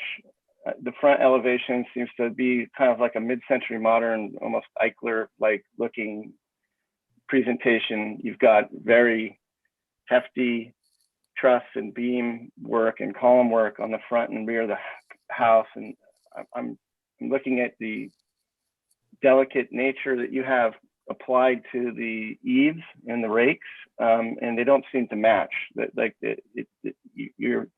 Your roof eave details and rake details seem to be like a mid-century modern type, or very slender, very delicate little detail. Meanwhile, you've got these hefty beams and hefty stone details that are more like a mountain architecture, or maybe a more craftsman type construction. And then on the rear of the house, we have these two protruding elements that you have these arched windows on, which kind of, I don't know, I'm having a hard time putting it all together. It seems like three different types of a house, and it needs a lot of work. I don't like your front elevation at all, and I think it's like if you just covered up part of it, it almost looks like you're trying. I don't know. It doesn't make sense, and I think you need to restudy this and bring it together. This is it's a nice neighborhood with very high real estate values, and any architecture going into this neighborhood should be on par with that. I think part of our purview here is to protect the real estate values of the neighborhoods that we're reviewing these projects in. And I think this house sits within a neighborhood with some pretty high-minded architecture, and this thing, like Valerie said, kind of looks like a track home with a bad remodel being applied to it. So I think it needs a lot of work, and I'm being, I know that sounds harsh, but it's not good design and it's not good architecture at this point. So I don't support it.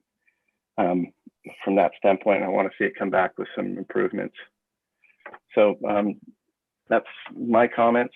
I'll give you 2 minutes for rebuttal if you need to say anything to any of these comments. Yeah, well, that's to respond specifically to some elements to maybe get some guidance. Stone on the front, I did play with it a little bit with stone and not stone. I hear your point. We definitely will take a study at that. The different kind of architecture, I think maybe we can tie the front and the back together.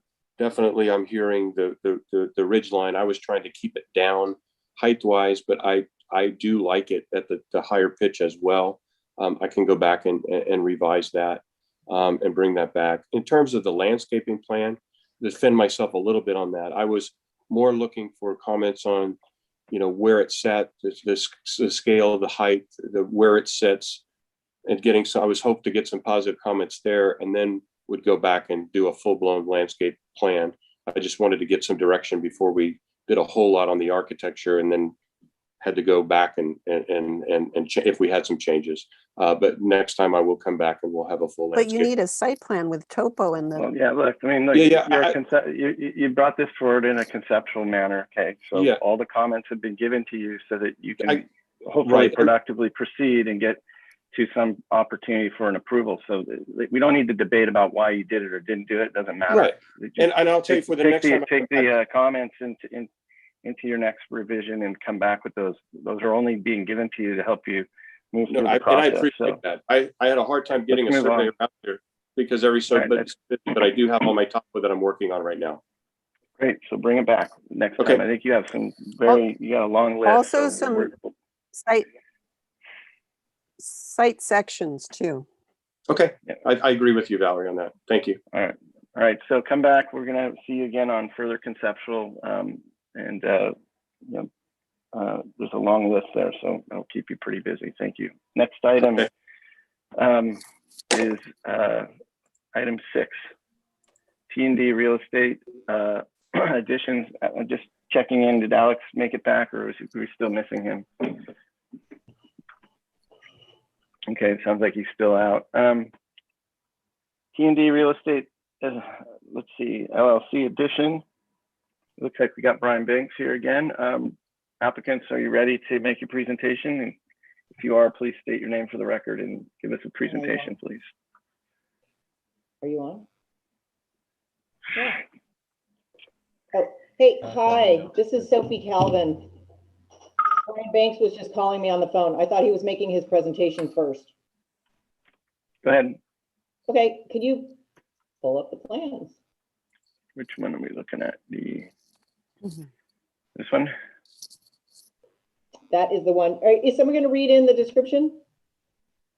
I can do that if you like. So we have conceptual review of a 1,155 square foot garage conversion and a 1,559 square foot first floor addition, a 2,322 square foot second floor addition, and a 2,113 square foot detached garage.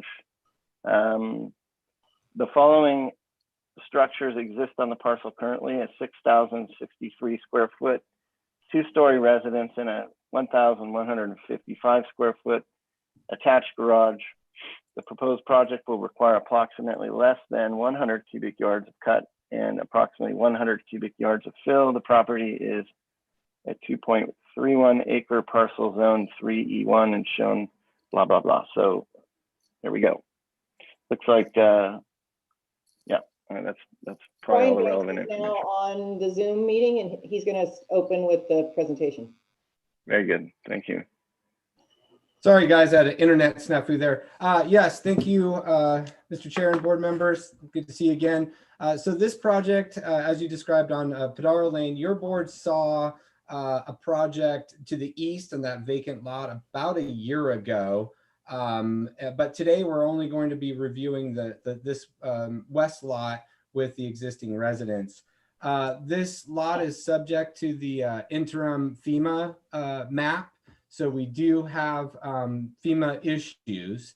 And so the scope of the project is to essentially work with the footprint of the residence that's existing and the attached garage. And I mean, it's a substantial remodel, but we, per the FEMA non-substantial improvement rules, we're limited to improvements that total less than 50% of the appraised value of the structure. So we've been working on trying to be as efficient as we can to stay within those rules. And of course, Sophie will take you through the plans. So essentially we have a pretty comprehensive remodel to the existing structure. We are adding habitable square footage, but almost all of it is within the existing footprint of the existing house and the existing attached garage. The only new project components will be a detached garage at the northerly portion of the site that Sophie will take you through to replace the parking that was lost by our conversion. And then we are proposing an ADU above that new detached garage at the northerly portion. We have Sam Mathis on our team as well as Sophie. Sam has not gotten into the details of the landscape plan just yet because we wanted, of course, to get your feedback and see if we're on the right track with the remodel as it goes. But Sam can speak after meeting at the site with the owners and coming up with the concepts. He can give you kind of a broad brush of what the plans for landscape are. So with that, I'll turn it over to Sophie and she can take you through the architecture. Great, thanks, Brian. Could we, we can zoom into the square footage, but I'd rather just go on to the next page and show you the photographs. Who's in control of going to the next page? There you go. I am. So this is an incredible piece of property. It's just a little over 2 acres. You see in the middle the picture of the existing house. There is about a 40-foot drop of cliff before the ocean, but it is a stunning piece of property, beautiful views. The surrounding pictures that you see are just giving you context of the architectural style, this kind of Tudor style residence that exists currently there. And as Brian said, we're proposing to remodel and do some additions. So you see there on the left hand side, there is the main house east elevation. You see the 3-car garage. So that is the structure, that part of the structure that's attached to the house that will be converted to living space. So you see the driveway approach on the right hand side. The main residence is closer to the cliff than it is to Padero Lane. And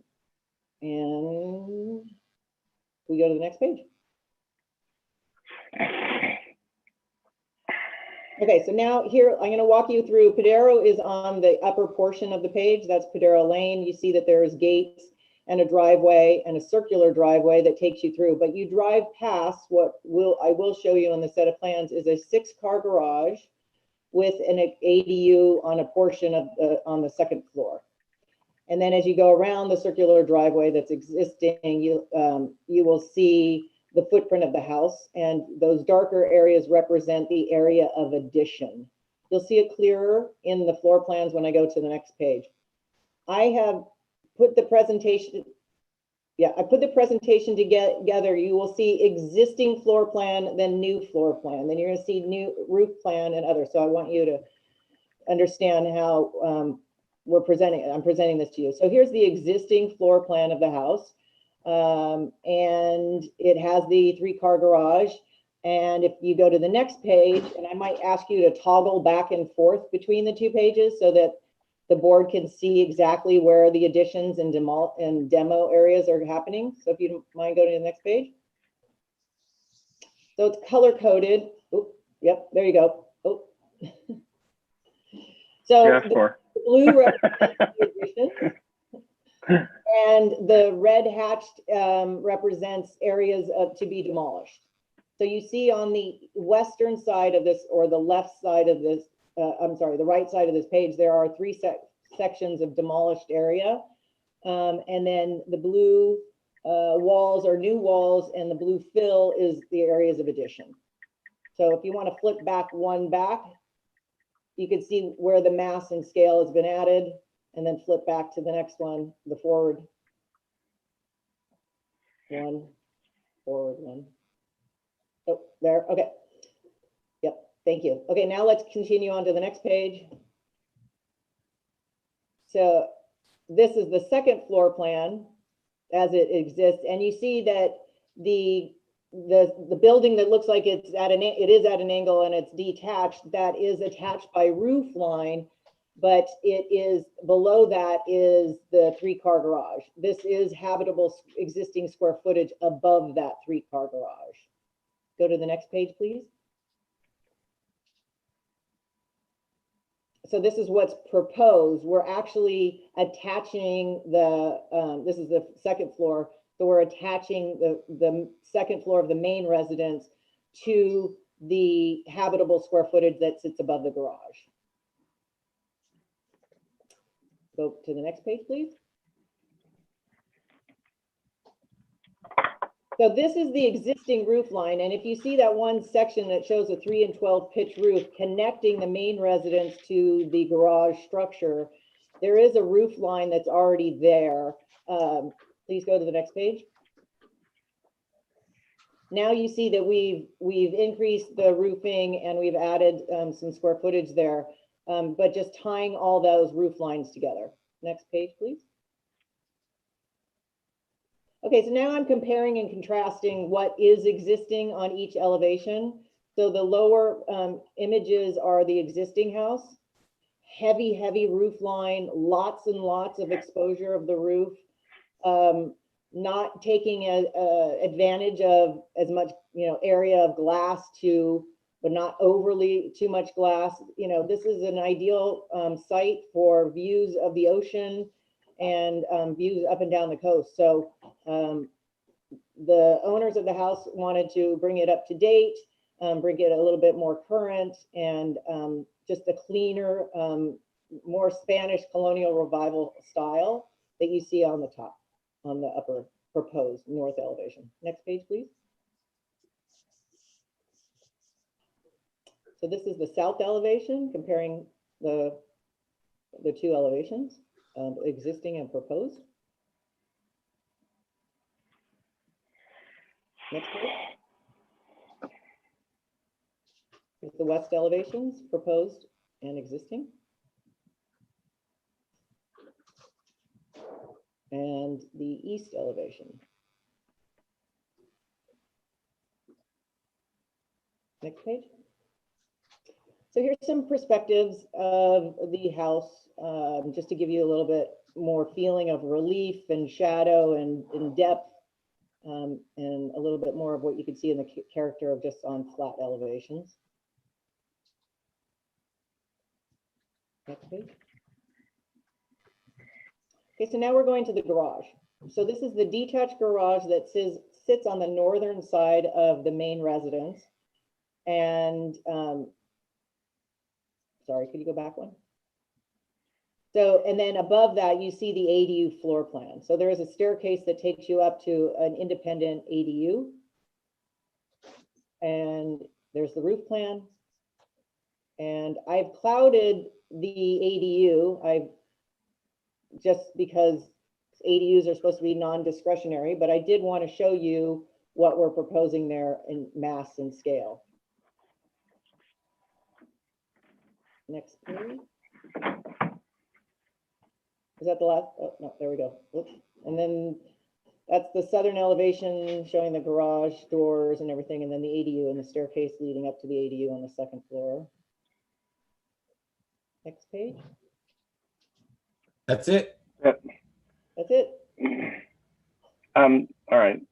But just so everybody's clear, board members are allowed to look at ADUs and comment on them. We just can't, you don't have any purview over whether you can have it or not, but but take it or leave it. But I wouldn't recommend blotting it out next time. It's just not necessary. Okay. So we'll go ahead and let Sam, Josh, if you can, it might be helpful if you wanted to pull up the site photos, those individual PDFs. It might help with Sam's. Yeah, tell me which ones you want. Where are they? These photos here? I think it's the second page or third page. There you go. There you go. Well, that way, Sam, you can kind of walk them through the existing landscape. Well, you can tell. Thank you, Brian. You can tell by the Google Earth shot that the site is just immaculately covered with trees, cypress trees and oak trees that are just heritage specimens, and in cases hundreds of years old potentially. So the whole idea is to preserve and to protect all of those trees on this site and nestle the buildings in. The additions to the main house really don't have any trees that are affected, and I think there's a little bit of tree protection that needs to happen on the east side of the garage. and ADU. But for the most part, there's so many beautiful trees, and the existing conditions of a park-like setting is what's so magical that we'll want to preserve. So you can go back to, well, expand out so we can look at maybe all the pictures and you can see, or even the Google Earth maps. So we'll be looking at integrating more of the type of plant material that's there. There's some of the cypress, there's the oaks. Driveway loop that comes and drops off at the entrance of the house is going to remain. So there shouldn't be any additional paving for the car and auto court except for in front of the garage. The paving that's shown right there will disappear and go into more patio and landscape, because that won't be an access for garage doors anymore. That's going to be habitable space. And so that'll be outdoor areas that will then, view to the east and the south towards the ocean and appreciate this gorgeous bluff top property. So our landscape plans will reflect all that as we get into absorbing this design that is being proposed today for you after you critique the architecture. But we'll be in keeping with new stone patios and changing the hardscape to match the theme and keep the vocabulary of the architecture and the landscape together in our new and overall proposed design. The driveway, as you see, is going to remain in that loop. This will only be adding in the foreground of the garage. We're changing and adapting the hardscape to some of the new outdoor spaces from the rooms that are being created on the eastern expanded wing. But the approach to the main front door will stay the same. The patios off the ocean will be basically the same square footages, but configured a little differently to match up to the new rooms and the new doors and windows. And we'll adapt all of that with our landscape concepts as we bring it in next time. So that's just an overview, Josh, of the whole project transition. But essentially everything that you're seeing there is to remain and be protected because it is so spectacular. Thank you. Very good. Thank you, guys. Anything else? Brian, you have anything to sum us up here? No. Okay. I'm going to bring it to the board for questions. John, do you have any questions?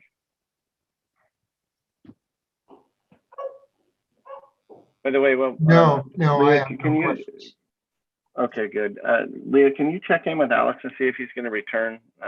He'll have a lot to say about this project. I don't want to have him. Valerie, please, questions? Yeah, I have a question about the property to the east. On this site plan that you're showing right now, the garage conversion, does it kind of look across the neighboring parcel? What's happening between the neighbors there?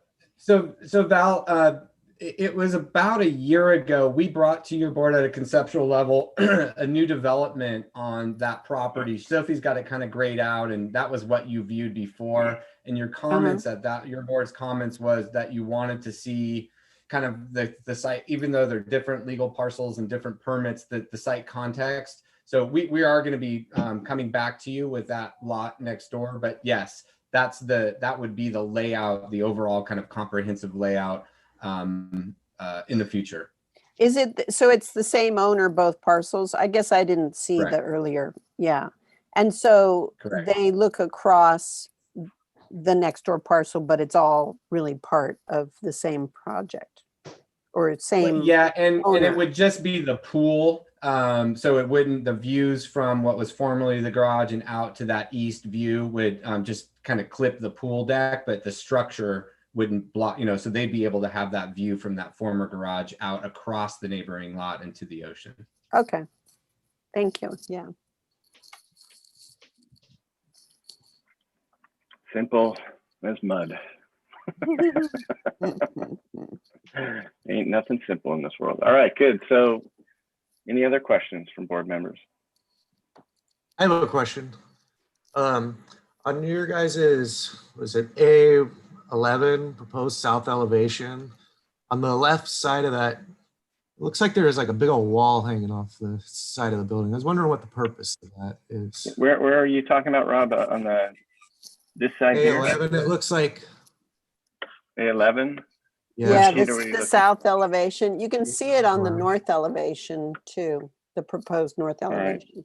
Kind of So wondering the what, question is on A11. on the So top this, left the there, wall on the existing? no, that's On the proposed. proposed on the left. Oh, this piece right here. Yeah. Yeah. Sophie, you want to address that real quick? Yeah, if you go to the floor plan, it's Mhm. the garage sits on the back side of that. Where are we? I'm sorry. First floor. That's this right here? Yeah, it's that's a architectural feature on that side of the building. So it's just Okay, to so create like- separation between the two spaces. So here it is on the front. Right. Is that being added by you, or is that part of the exist? That's added, right? That's not existing. That's an addition. The wall is an addition. Okay. And one other question, is the planting that's seen in your renderings and elevations represent anything that's proposed or existing, or is it just kind of conceptual at this It point? was just conceptual fluff to kind of enhance the structure a little bit and not make it look super stark. You know? There's a giant acacia melanoxylon on that side towards that wing wall, that architectural projection that's in the foreground. There's also a giant oak over there on that corner on the west side. So once you see the landscape plan and the existing trees presented, Rob, you'll know that much of that won't be seen much because we have so much foreground existing large plant material. So the conceptual elevations are just that in terms of plant material. They're not at all kind of configured correctly just yet. Thanks for clarifying that. Okay, great. I'm going to turn it over to see do we have any members of the public that wish to speak on this item today, or any letters from the general public? Mr. Chair, I do not have any requests to speak.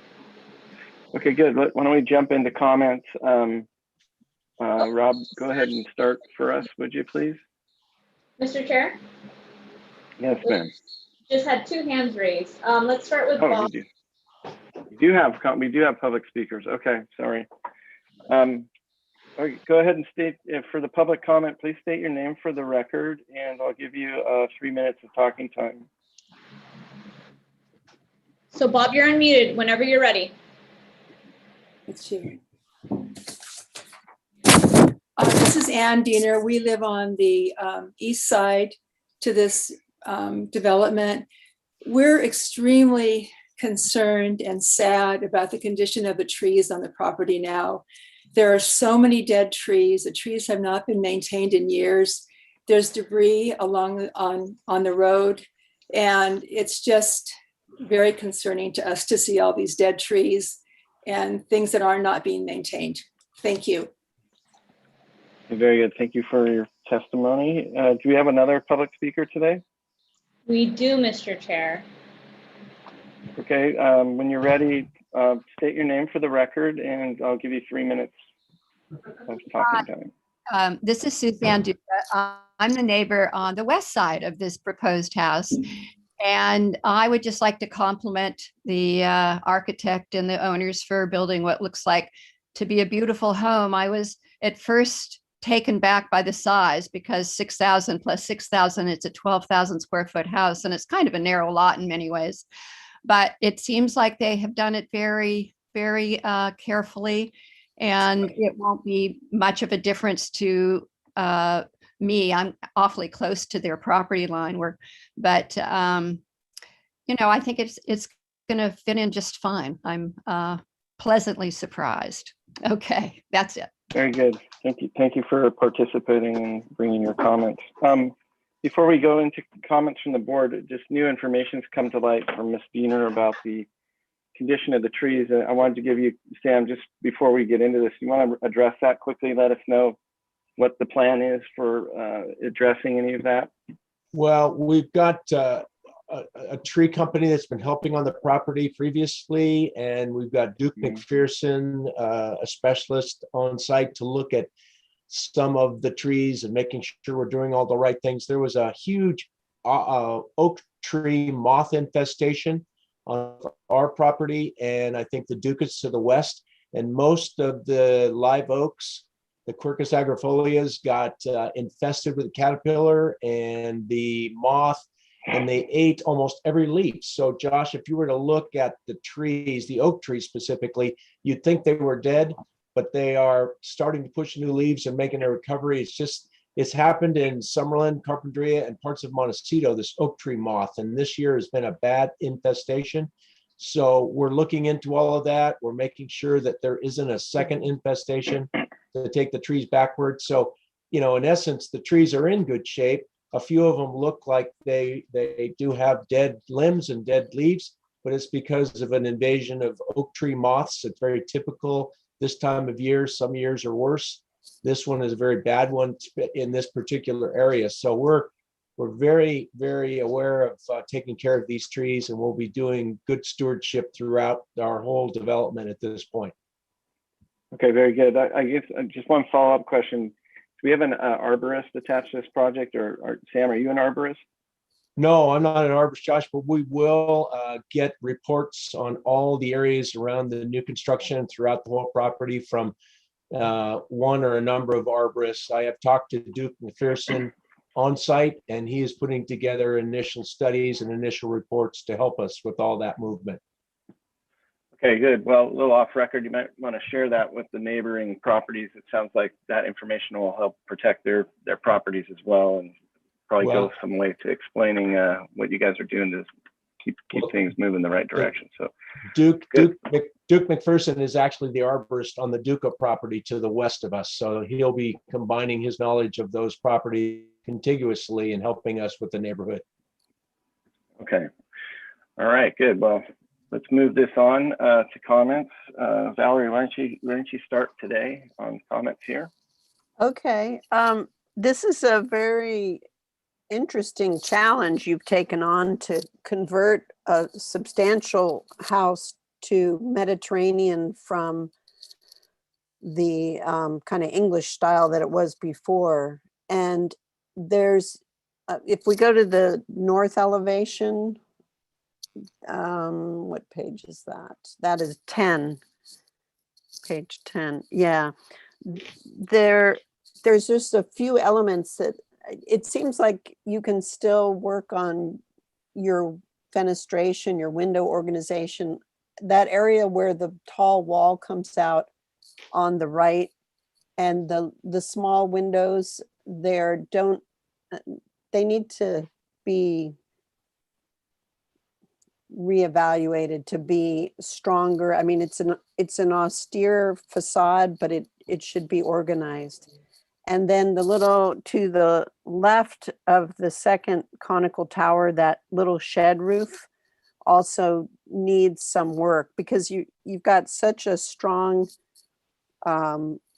simple classical type of Mediterranean elevation, but small elements like the little shed, that one on the west elevation as well, seems like a weak element that could be developed further. And I'd say in general, the windows could use more organization on the west elevation, on the north, and on the east. And yeah, that big wall that comes off on the north edge, just if it's going to be so strong and austere as that, then that whole end of the building needs to match that strength in its design. I think that's it for my. Can you kind of re-summarize that for the planning staff, just to make those into concise comments? To restudy some of the windows in the interest of, the cohesive kind of austere classical Mediterranean style, and to restudy the small shed roofs that appear on the north elevation and the west elevation. Also, at the left side of the south elevation, you have a lower hip corner. That too feels a little bit weak for the style that you're working with. Can you go to the south elevation? It shows on the west and the south. Yeah, so the left-hand side of the south elevation where you have the first floor hip roof and then stepped into the second floor could use some study. Okay, that's it for me. All right, John, any commentary from you? Any comments? Okay, I think another way to look at what Valerie's saying is that typically in these Spanish colonial buildings, you know, you have these expanses of white walls, and the windows then stand out when they're punched through the wall, and they in themselves become a decorative element. And so the objection here, when you see these windows in the wall, they just look like an ordinary window that was put there for whatever reason. The window itself then becomes, you know, part of the decoration of the building. So I think that, you know, the windows need to be studied in light of that. I mean, in a sense, they should be more playful. You know, also the railings, you know, on a building like this would not be, you know, vertical pickets. I think that, you know, you need to study the wrought iron work and, you know, develop a railing scheme that would be, you know, compatible with this style of a building. You know, and You mean, are you suggesting like scroll work and things like that? Yes, instead of okay. Exactly. Yeah. So Yeah, study other options for the wrought iron work and look at scroll work and other. Yeah. And I think that you know, in relationship like what we're looking at is the south elevation on the left side there, we have, you know, windows and some glass doors which are at a certain height, but, you know, if it's possible, I think you could vary those to reduce the amount of space above the window. I mean, you know, the colonial style is actually very informal, you know, and it's random. When it gets to be too uniform, it looks too mechanical, too clinical, which is how the south elevation looks. You know, like the edge of the railing or the floor with the railing up above, that needs to be, I think, treated differently. The light fixtures are very large and uniform. You know, maybe you could, you know, I'm sure this is a preliminary thing, but I think you can use different light fixtures. They all need not be the same. Yeah. You know, so, I mean, this is a big task you've taken out here. And, you know, on the garage building, the stonework doesn't seem to make sense to me. You know, why is that stone there? And what does it, you know, I mean, shouldn't it be more of a character of Santa Barbara stone? Or, you know, it strikes me as, yeah, as the way it's shown as, you know, just a precast thing instead of a random natural stone. Okay, good. Anything else, John, to add to that? I think that's a pretty good list to start with. Yeah. Rob, anything from you? Yeah, so I would like to see a landscape plan, and I understand Sam's going to be developing that. It'd be great to identify all the existing trees on the site, and due to the concerns of some decline. Also, this site looks to be extensively covered in lawn, so if there's any opportunities to reduce the amount of lawn, that seems like that'd be great. Like to see all the new patios and exterior flower work that's proposed. In terms of the architecture, that new entry element right next to the circular tower seem to kind of conflict with each other. So I would suggest there might be some further study in how those two pieces relate to each other. And then in general, I think that the roof line of this thing might be helped out by having a little more variation. It just visually, it reads a lot more massive than the existing building. And I think that might be due to the way that the roof is accomplished here, but it looks really massive to me, and maybe there's an opportunity to bring some relief to it and how the roof is accomplished. So those are my comments. Thank you. Okay, so we gotta study the roof and the massing. comment. Josh, can I jump in with one more thing? Sure. Looking at the south elevation, as I'm looking at it, there's quite a bit of, they feel a little conflicted with each other, the window styles. You've got the very horizontal big breakups, and then you've got those almost craftsman looking 3 breakups across the top. Those feel conflicted. You know, over on the right, you've got big vertical breakups of more of a classical steel door, but I think you need to kind of pull all these different types of windows into something that's more cohesive. And in terms of those roof lines, I really agree with what was just said about that. And that on the south elevation, one really nice area is that roof that is stepped down, the intermediate roof with the terracotta detailing a band across it. That's a nice element. And maybe you do something like that on your entry too. Pull the entry roof down a little bit so that it's not all in line. There's so many plate lines that are all at the same height. So.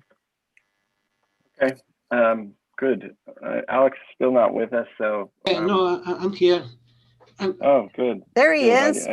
The mystery man has. I was worried you were gonna show up at the next hearing and cave their heads in. So now you can do that now. Go ahead. I was tempted. Yeah. Yeah, if you can go to page 9, please. Yeah, the roof.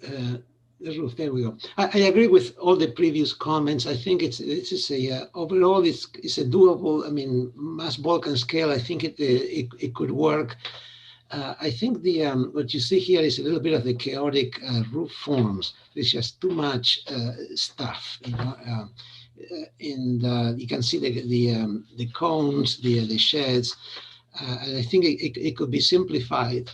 Sometimes what works is the use of some gables, usually on the narrow ends of buildings. I'm just saying as a suggestion. I'm not saying indicating exactly where, but sometimes when I get into, I try to put things together. Sometimes small gables help. But the comment is that the roof is a little bit chaotic. I agree. If you go to page 17, I totally agree with that comment about the stone and the chaotic nature of this building. I think it can be unified. I'm not yeah. Perhaps the repetition of all the garage doors. I don't know, maybe something can be done with the glass doors, but definitely the stone has to go.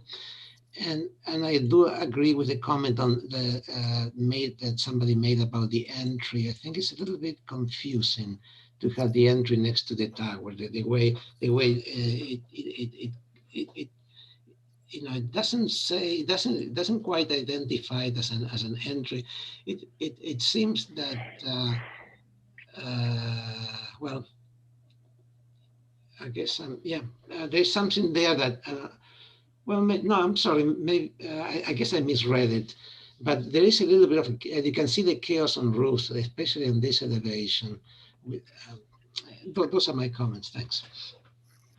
Okay, I'm gonna wrap this up. I think, you know, I agree with John. This is a pretty monolithic task to transform this building from what it is to where you're going. And I think you should get some confidence that your general proposal is moving in a good direction. And doesn't seem to have any, there doesn't seem to be any controversy. So I think hopefully that gives you pause to go back and really study this project with some confidence that, you know, you have the support of what you're actually trying to do, and now get to the detailing. And I want to compliment the applicants on a detailed, you know, presentation around the site plans and the floor plans. They're really well done. And the roof plans are really well done. And I think something that's working against you in your project is, and it's kind of missing, is the elevation drawings. Or, you know, you've chosen to do this rendered style elevation, which is fine, but I think it's working against you. I think the 3D modeling program and the rendering style is kind of asserting itself, and it's dominating the way we're looking at this. And I think there's probably more to this house than, you know, the actual, I think the thing you're actually going for here is not being well represented by the rendering style. I think it's kind of distracting us. And so I think some advice would be to maybe just go to just a pen and ink, or maybe just black and white elevations without all the bizarre plant materials, and do the normal elevation markers so we can see the heights correctly and where the plates are and the finished floors, and just, you know, just black ink on white paper, so we really get a clear study of the elevations without all the kind of misrepresentation. Like, for example, your roof tile probably isn't going to look like that. I assume that at each intersection of plane, you're going to have stacks of tiles, but you can't really tell. You don't see that kind of character that you usually get in reality from this rendering. So I just think I'd be careful. You may even, if it was me, I probably would want to hand draw it to soften it up a bit, because I don't think this kind of architecture comports well with this kind of refined 3D modeling. The existing house seems to do well with it.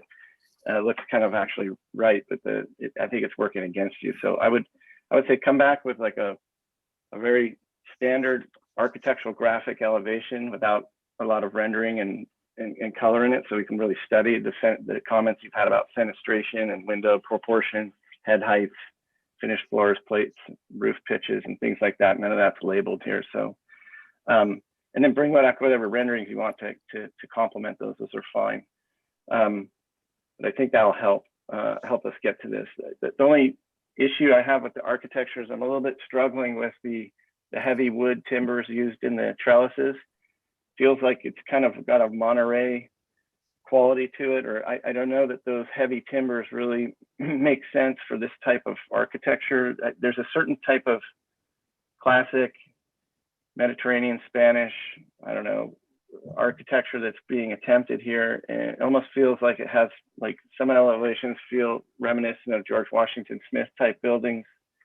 So I think you need to figure out which reference, you know, you're going for. I think John's comment about like the ironwork, you know, the ironwork, the detailing, the windows, the materials, they all need to come together. And again, like the reddish colored wood, I don't know if that's intentional, as that's the rendering machine doing that to you. I don't know if it's supposed to be a mission brown, or if it's supposed to be this orange color, Doug fir, or what. But and you know, so I think that needs further study, so that the detailing and the ironwork and the wood trellis work, and also these impressions that you have on the side of the house, the wood medallions and your mirador kind of, I don't know what that is over there. It's hidden behind that tree. But just let's get those things figured out. And I think that, and really study your fenestration, and you know, come back with a careful study of all that. And I think we could move ahead. So I don't have any disagreement with any of the other comments, but those are my comments. So I'll give you guys a couple seconds here for any rebuttals or any information you think we need to have that we didn't get.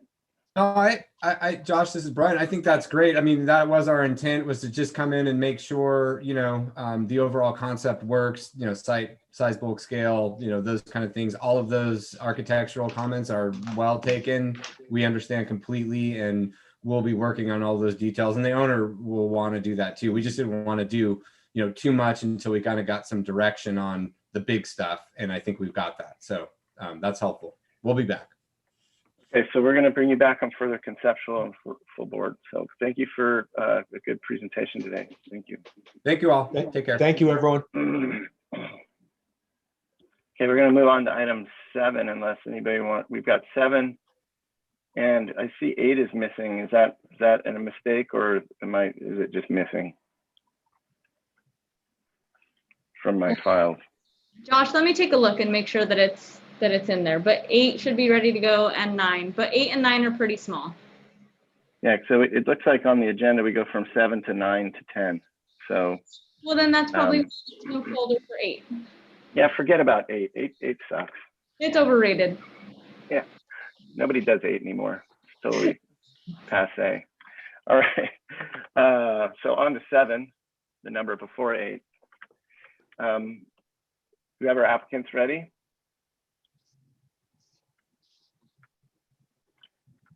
Applicants, are you with us? We got the Yes. hello. So we have, you want to state your name for the record and give us a brief overview of your project? Sure. My name is Martin Paredes. I'm project manager for this project. We are currently working on a pipeline safety enhancement project. And so the purpose of this project is to improve the safety of our pipeline by improving our response to kind of emergency situations. And so we're adding additional safety equipment to help better respond to these emergencies. And so we'd like to start off with an overview of the site. So could you please go to page, I think it was 16.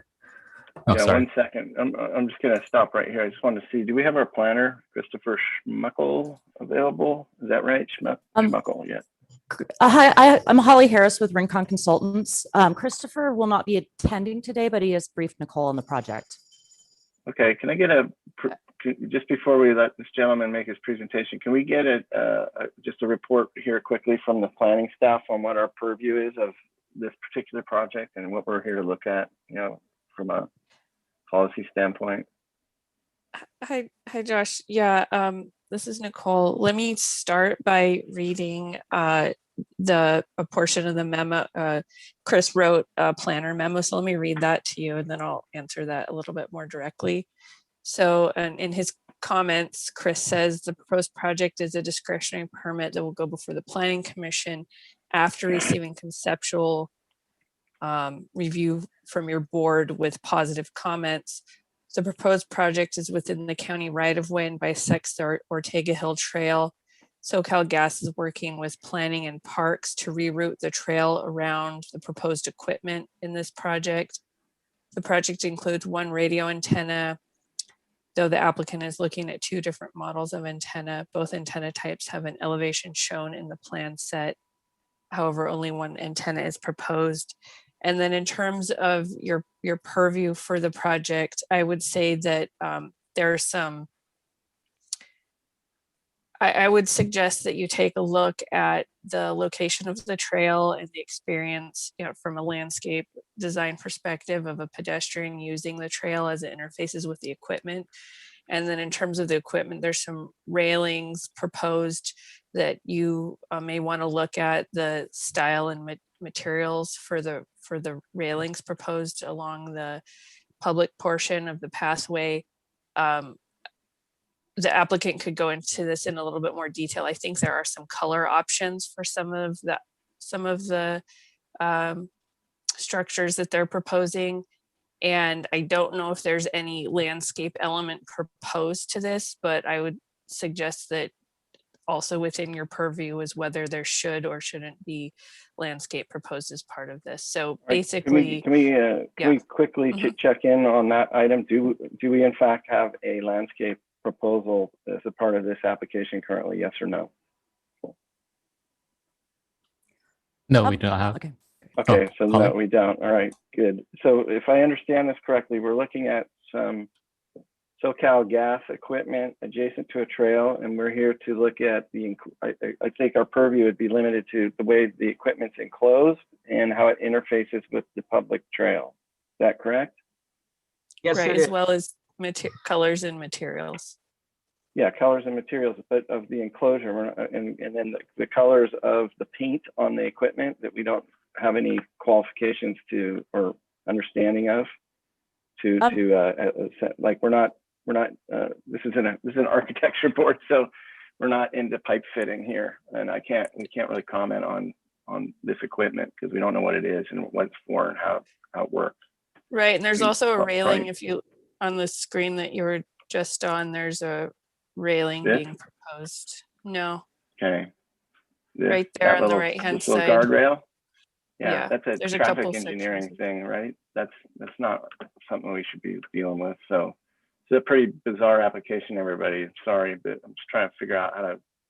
So basically, what we get to comment on is the color of the paint you use on your equipment and your method of enclosure around the barrier, correct? I would suggest you would review this similar to some of the Caltrans projects that you've reviewed or some other telecom projects. So I think that's is there any signage proposed or being removed as a part of this application? And if I can talk, the only signage that is proposed would be pipeline markers that are existing and also replacement of any trail signs in coordination with the county parks department. But the existing trail sign that is there would certainly be replaced. Okay, so just some instructions to the presenter. Try and keep us out of the weeds on your equipment. We don't care about how pipes and we can't control how these things function because they're purely a functional element, right? So and I assume their locations are already predetermined. So just focus me in on the presentation around the paint color and the method of enclosure, and we'll try to keep our comments to that and move you forward here if we can after we get public comment. All right. Yeah, thank you, Mr. Chairman. Tim Mahoney here with Southern California Gas Company. Much appreciate your opening comments. And we've assembled our team of experts here for answer any questions you may have. And I'll soon be turning this over to Marvin and others who can answer all those questions that you've just raised there in that regard. So this is up on top of Ortega Hill Ridge by QAD, Summerlin, very close to the intersection of Ortega Ridge Road and Ortega Hill. And this site has been there for decades. We are taking an existing valve and turning it into an automated valve so that it can be operated remotely via wireless technology. So that's the big scope of this safety project. And I'll turn it over to, and I'm not sure who's running the slides, but let me turn this over to to Marvin and the rest of the team here. We'll quickly go through, and of course, keep us focused, Mr. Chairman, on exactly what you want to hear, because I agree, the pipelines and how that works is really not what we're here to discuss. So, but we're not SBAR experts, so feel free to keep us on track on that. Thank you. All right, well, I think that's a good start. I think we're pretty clear about, so Marvin, just let's work together on this. I think we're pretty clear about the location here, so we can move on from that. So unless there's something I missed, I've looked at your drawings pretty carefully. You have some elevational information and detailing that shows the method of enclosure. So if I'm not mistaken, that's pretty well illuminated here in your renderings that you did, which we appreciate. So the only other fact, like, I don't think that's, unless we're not seeing the whole scope, what I'm seeing is 1, 2, 3 guardrails. Is that correct? That is correct. Three sections of guardrail. Yeah, 3 sections. That's a good way to put it. And then the equipment that's there is going to be painted a certain color, or have you chosen the color yet?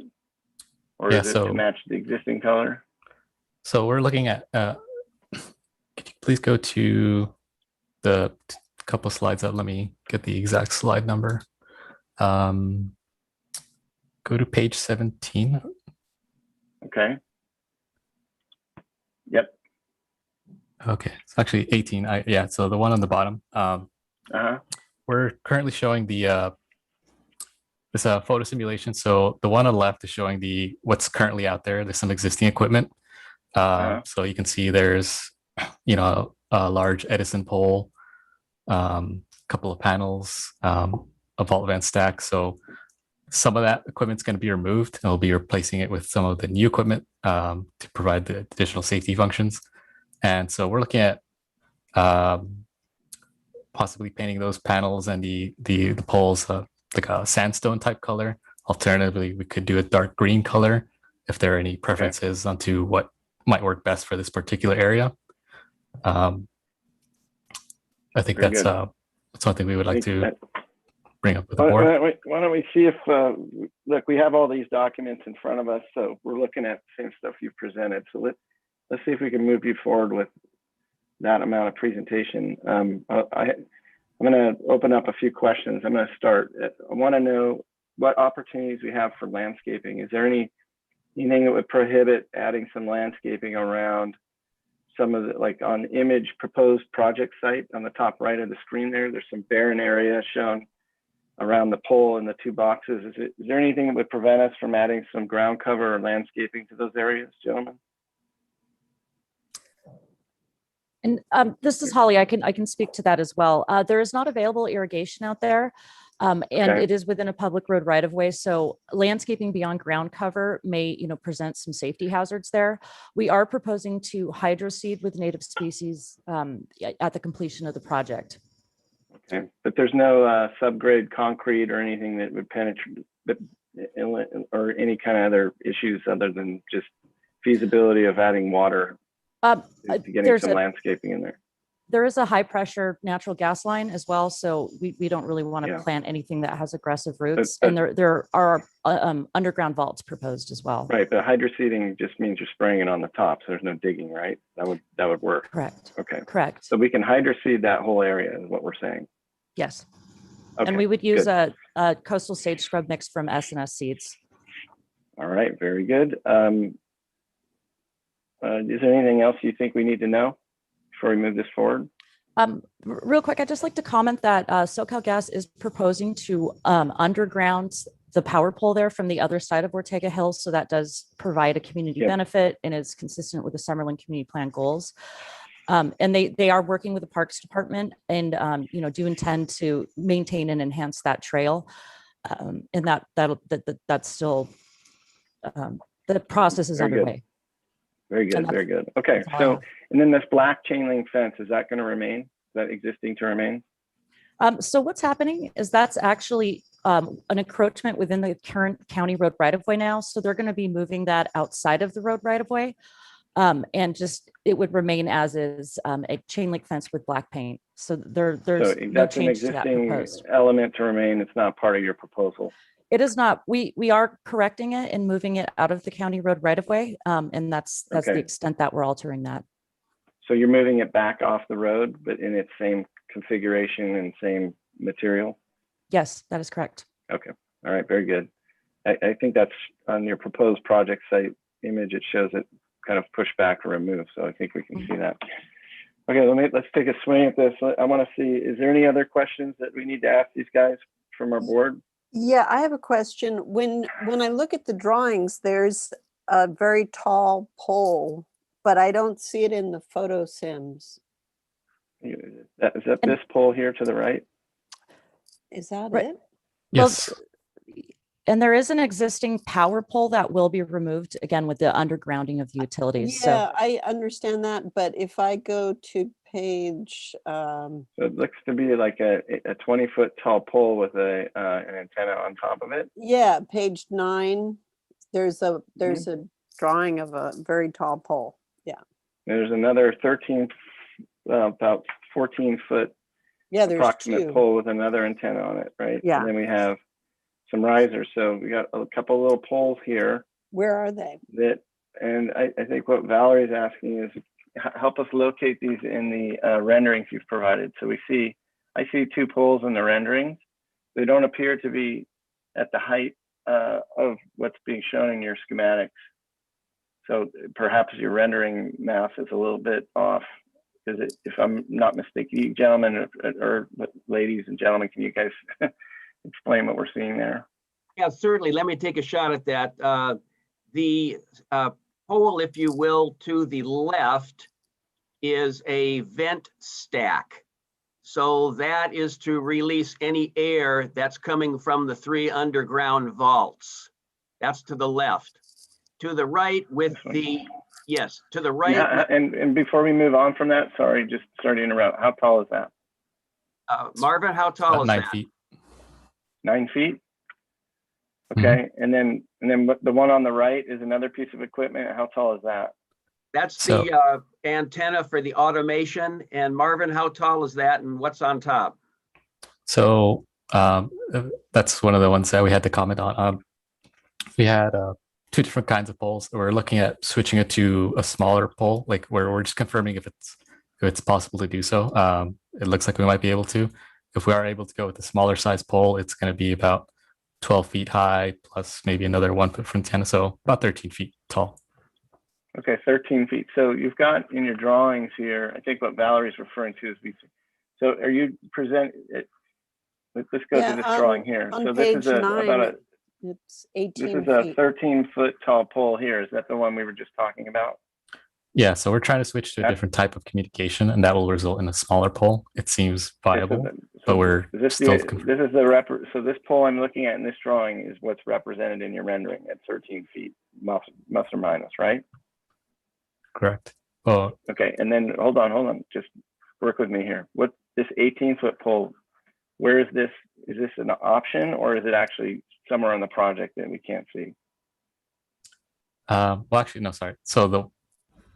So that's actually what's supposed to be in the drawing. So I think the rendering might be a little off on the drawing, but I think if we do move away from that satellite, because right now the drawing shows the satellite dish, and that's what it's showing on that on this drawing. And so yeah, we have 2 poles. So we're on the same page about one thing here. We have 2 poles that we're looking at in your drawing. Yes. I want to know which one of these is actually proposed for your project. So what's on the rendering is the taller one, but we're looking to move toward the smaller one on the page. Okay, I think we're going to probably give you some comments about how to come back, but basically you're not proposing 2 poles. You're just showing us 2 different options that you're looking at, right? Correct. We're verifying our communication capabilities to make sure that we can use the smaller pole, and if we can, we will use the smaller pole. Would it be safe to categorize to kind of typify what we're looking at? You're proposing a pole on the site for a communications antenna that's going to be somewhere between 13 and or maybe 18, 20 feet tall. And you haven't landed on that yet, but that's the range we should be looking at when we're thinking about this, right? And it's just one pole, right? That is correct. Okay, so I think that clarifies it. I don't want to spend any more time discussing this. This is going to get redundant. So do we have any members of the public who want to speak out on this, or do we have any letters from the general public about this?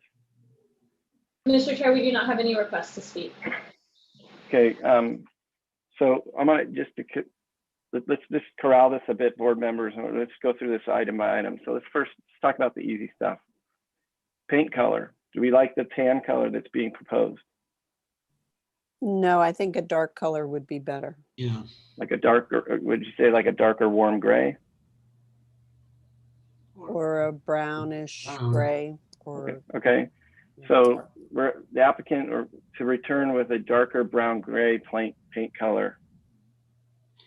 And the cabinets could be the same or dark green. Okay. Yeah, I'm kind of assuming we're talking about all the paint on all the equipment. So if we're not, then let me know. Not sure if they need to be the same color, all of them, but I don't know. The vaults don't have any color, do they? They're just concrete. No, they're painted. So applicant to return with a darker gray brown paint color for all equipment. Can we have that comment, please?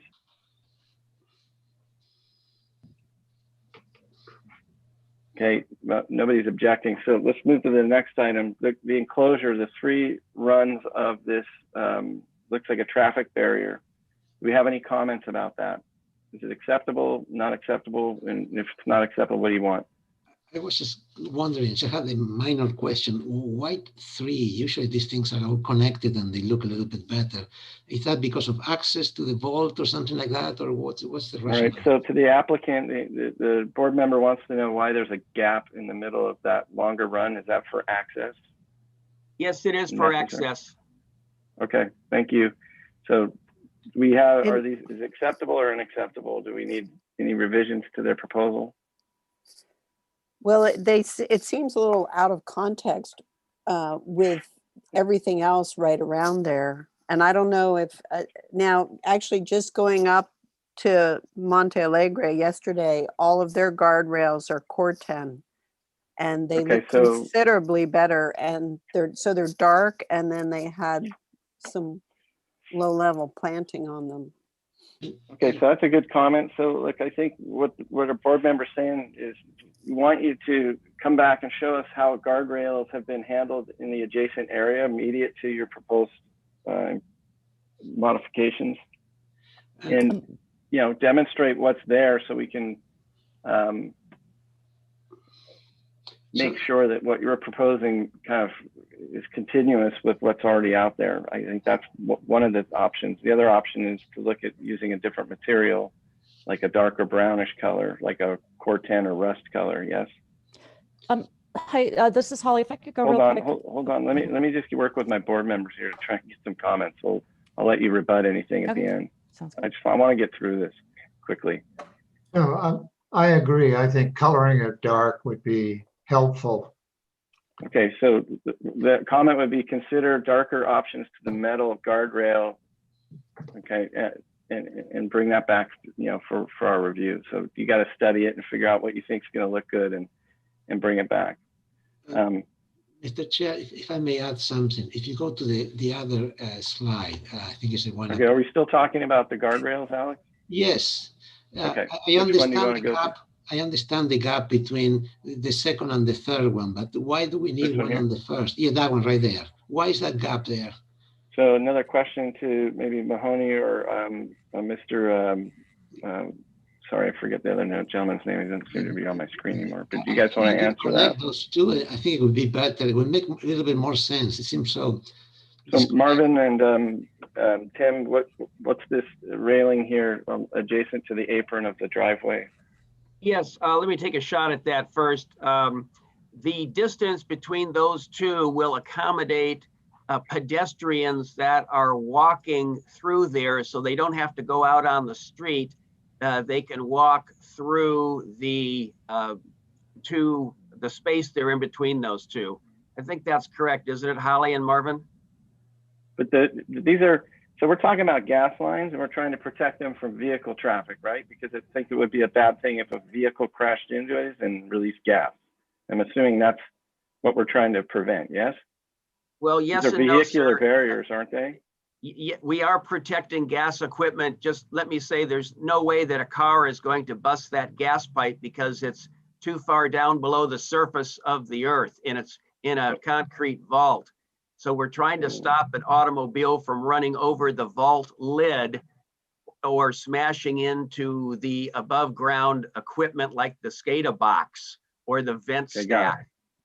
So it's vehicular barriers to prevent cars from destroying any of your equipment. And because you have an apron there, it suggests that there might be a car there. So that's why it's there. Does that answer your question, Alex? Yeah, it seems like it's not really necessary, that third one, but I don't know. We may be removing the third one. I don't think I don't think an architect has any idea of what's necessary or not. It's not required. Let's just move on. He's got a big gap in it. So let me say this way. I aesthetically prefer to remove it, okay? And we're working with county parks and So that will be changed. Hold on. I'm trying to get us through this to come to order. So is everybody in agreement or is that Alex's comment? I agree. I agree.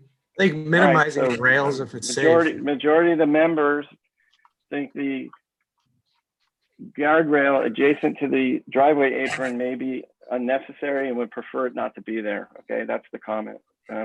Rob, if you want in on that, you can, but we already have a majority discussion on that. So No, I other agree. commentary on the railing, the vehicle barriers? Okay, so we've talked about vehicle barriers, we've talked about paint color, and I'm trying to keep this corralled to that. So any comments about the landscaping opportunities? The applicants proposing a hydroseed, SNS, or whatever it is,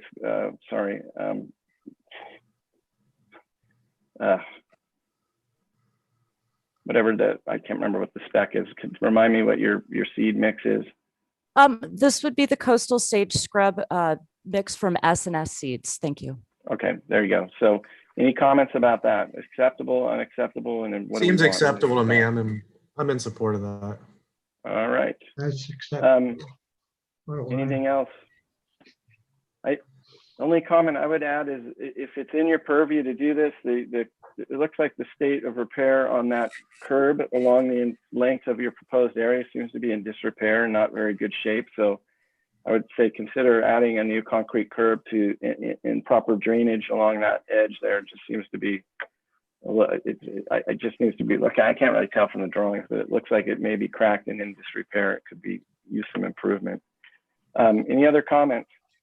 Yeah, I think one comment should be that out of the two options for the poles, that obviously the shorter one is more desirable. It has less visual, and the other one has a big dish on it. It's 20 feet high. So Good. Well, it'll probably be less noticeable if it's taller, but that's my opinion. But I think your point's well taken. Come back with a solution around the poles, and we prefer less is more there, right? Is what you're saying? I think everybody would agree to that.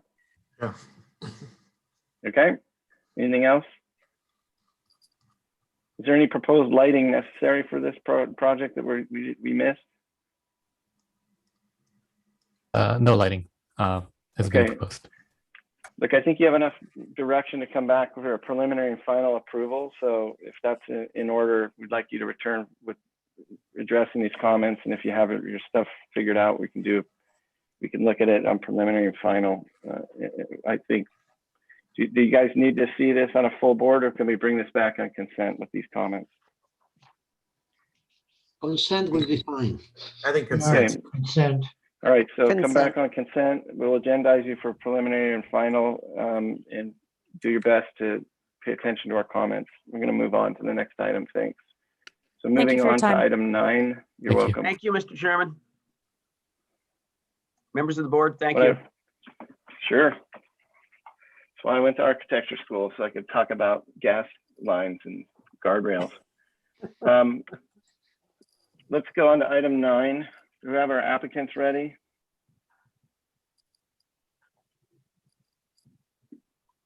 Paris, I don't know how to pronounce that. Perisinotto. Perisinotto. I mean, what's I know, I was getting shy. I'm sorry, I don't want to You make a gotta, fool you out gotta of raise your myself. hands. This could be on YouTube for the next 100 years. Perisinotto garage. You happy with that, Alex? Yep, much better. Okay, I can do it if I have to, I guess. All right, Don Swan and company, are you guys with us? Ready to make your presentation? Mr. Chair, I don't see him, but I do see the applicant here for number 10. If we want to jump to that one, and then I can give Dawn a quick email. All right, going once, going twice. All right, we're moving on to item number 10. Where's 10? Oh, it's at the top. Okay, Nesbit roof deck. Do we have our applicants ready here? Michael Stroh? Yes. All right. Good afternoon, Michael Stroh. You guys looked at this house. This house is under construction up in Montecito Ranch Estates.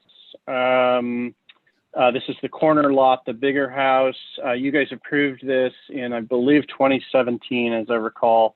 Construction was delayed for a while. They finally started in the middle of last year, and they've been making minor little changes all over the place. But one of the big ones they brought to us was during framing, they have now asked to build a roof deck over somewhere on the house to gain additional view and amenity space for the residents. So we put a lot of thought into this, and we approached planning very carefully because there's so many rules on these Montecito Ranch Estates sites, particularly the hilltop sites. And where we finally came to was with planning was that there isn't anything specifically in the conditions of approval for the subdivision that precludes you doing a roof deck. So, but in lieu of that, I have not filed for a new CDP or anything else. I wanted to bring it to you guys first, just to get your comments and see what your thoughts were behind it as far as location and feasibility, and hopefully get some positive comments from you guys so I can move on and hopefully not delay them too badly in construction. But as I warned them, it will. So if you could go to page 6, that's probably the most appropriate slide in here to show this. When it comes up. Okay, if you could zoom in so we can see the development envelope and the house, the ADU, things like that. So the house is that classic H shape, with the garages on one side, the bedroom wing on the other side. You've got great ocean views to the south and to the west. But when they came to us about this, there wasn't really a good spot to put a roof deck except over the center section of the house behind the front door as you come in. We had a vault running all the way through there with a big vaulted ceiling. And it was the highest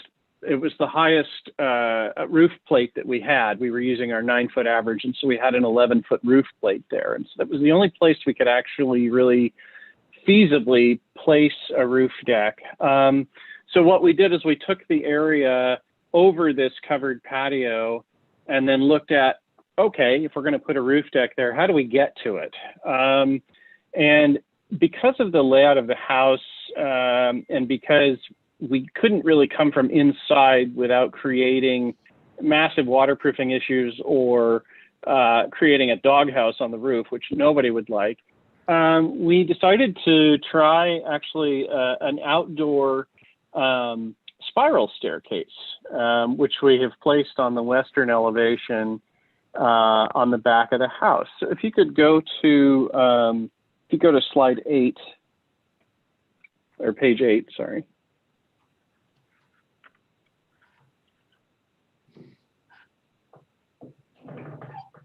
And so if you could zoom in kind of in the middle of the house, you can see, so we have our front door that's recessed. We have an entry foyer that's still vaulted. And then as you come out to the covered patio, that used to be vaulted, and now we're planning on making that a flat ceiling. And then you basically would have a small spiral staircase just to the outside of that would come back. And then if you could go to the next slide.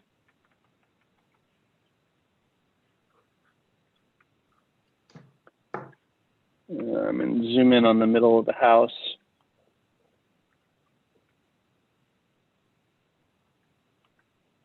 All right. So what we wanted to do was, I mean, obviously putting a roof deck in the middle of a bunch of hipped and gable end roofs is potentially problematic from a few standpoints. And we originally on the back side of the house had that very tall parapet element that you guys liked. But obviously it kind of, by having the parapet element there, it would prevent the entire purpose of having the roof deck in general, which is the nice western view towards Santa Barbara Harbor.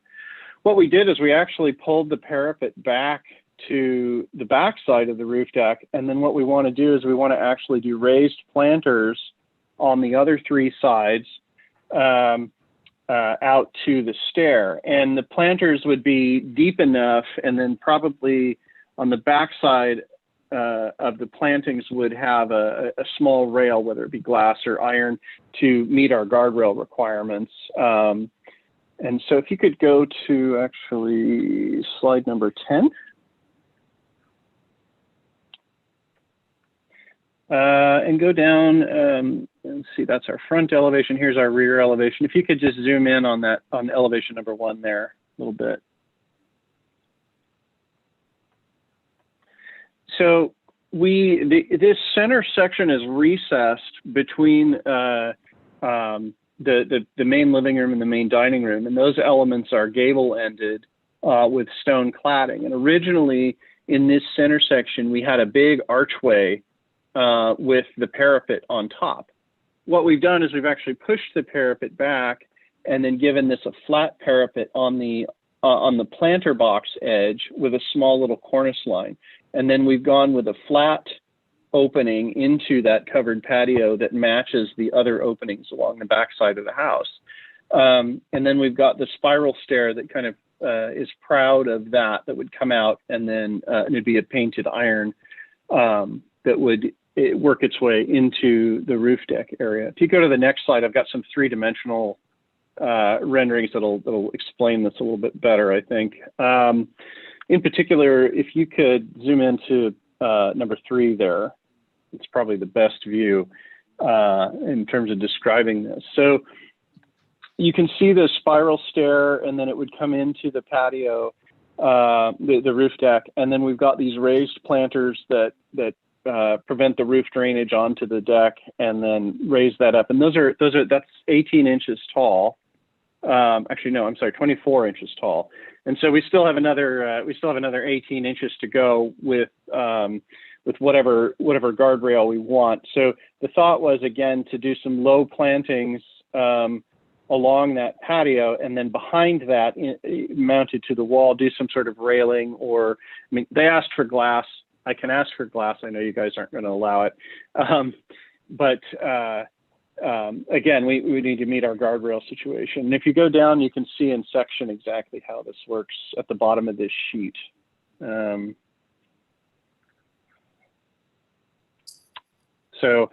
So what we've done is, so you can see we had the parapet in the back. It was the tallest element on the house, and we pushed that back away from that western facade to capture that. And then basically we're just doing this raised planter, and then it'll have some sort of little rail to meet our guardrail, and then the spiral staircase. That's really it. I have one question for you before we go to the next discussion here. Where are you at in terms of construction right now? Have you poured your slab? Oh, the house is probably about 80% framed. So okay. This is really that context in there, so that helps. Yeah. Okay. Yeah. All right. Let's just get into. I don't think this is hard to understand what you're trying to do. Let's get some questions going. Any questions from the board? In the photo board that you included, there's no construction shown at all. Oh, yeah, that's our original photo board from when you guys looked at the house originally. Because it's interesting. I drive that road every day, and suddenly now, as you come over the hill in Summerlin, there is a huge house sitting on the top of that flat hill, and I guess that's the construction. So it's highly visible from the freeway. Okay, what's the question, Valerie? Well, the question was whether they had any photos that showed the current condition. Yeah, we don't have any photos. Any other questions? No. Okay, do we have any public speakers that want to talk about this today? Anybody file any letters? Mr. Chair, we do not have any public comments today. Okay, why don't we start with comments? Anybody itching to go first here today? Muted. It says mute. I go. Oh, we may have a public commenter here. Hold on. Paolo Pieris, are you trying to speak, sir? I think that's the other item. Oh, okay. My bad. All right. Who's excited to speak about this and add some comments? Anyone hear us?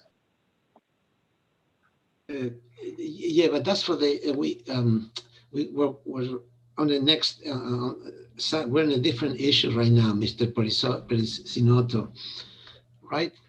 Okay, so we're going to talk about. I'm ready to speak, but if you can blow up if you can enlarge the section, and yeah, there you go. If you can get a little bit larger there. Yeah. Clear. Yeah. Okay. Yeah, more. Yeah. By the way, enlarge it a little bit more. Sorry, just so we don't get any further interruptions. That people from item 9, we're going to come back to you. You weren't ready when we were, so we went to item 10. We'll be back to you in a moment. Just hang on. All is well. If you can enlarge it a little bit more, right, and go to the left. Okay, there we go. I just have a minor. This is not an exciting proposal, but a way to improve it would be to work on the railings. I think something that might work better is a horizontal type of pickets instead of vertical. So they wrap around and then they go onto the planter area. I think horizontal will work better, and maybe very light pickets. Maybe I will go across. I mean, if you have which will be what, an 18-inch or 20-inch glass in between rails on the planter side, that would be acceptable if the planters are on the outside and the glass is on the inside. That's the best. The best I can do for this. It's not a very happy improvement, but I'm not sure how visible it is, considering that it's in. I don't know. Consider where it is. Okay. Any other comments? Anybody have anything significant to add to this? Yeah, Alex hasn't. Yep. If we looked over to the right on this section here, if we could move it over to the left a little bit to see, why aren't these two parapets the same height? Okay, that's a question. So do you want to answer that, Michael? Why are the two parapets not the same height? They actually never have been. The one in the rear was always about 18 inches taller than the one in the front, just because of the size of the elevation that you see on the back versus what you saw in the front. I think when we moved it back with regard to the adjacent roof ridges, I think we bumped it up another 6 inches just because we, in order to avoid those with our cornice lines.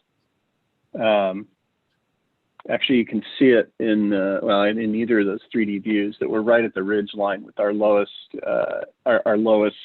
step, if you will.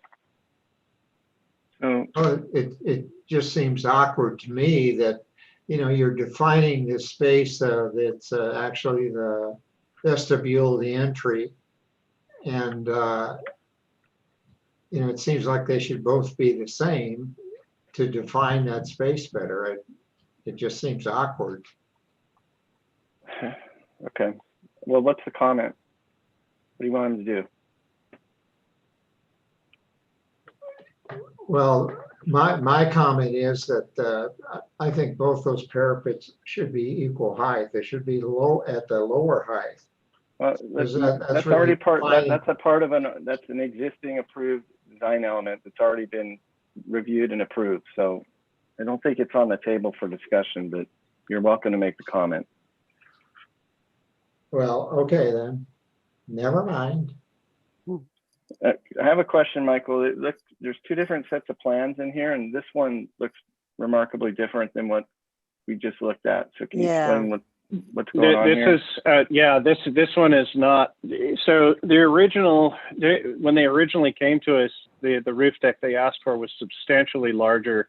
This was the first set we submitted. We submitted a second set afterward, which is the one we just went over.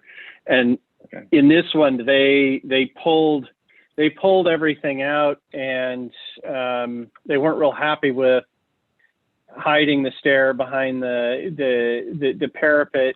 But I told them, I said, that's probably what you're going to get out of this. But it just became really, really intrusive.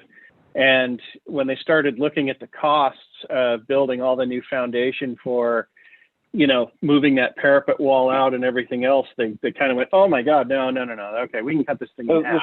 The short answer is this is not your proposal. That's the short answer. This right? is not our proposal. No, not at all. Okay, got it. All right, so I'm gonna take a swing at my comments.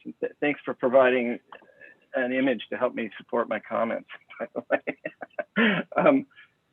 Look, I'm looking at this image right here, and I see a great opportunity to take this building form that's projecting out and encircle this circular stairway and integrate it into the mass of that building structure, and not have it be this applied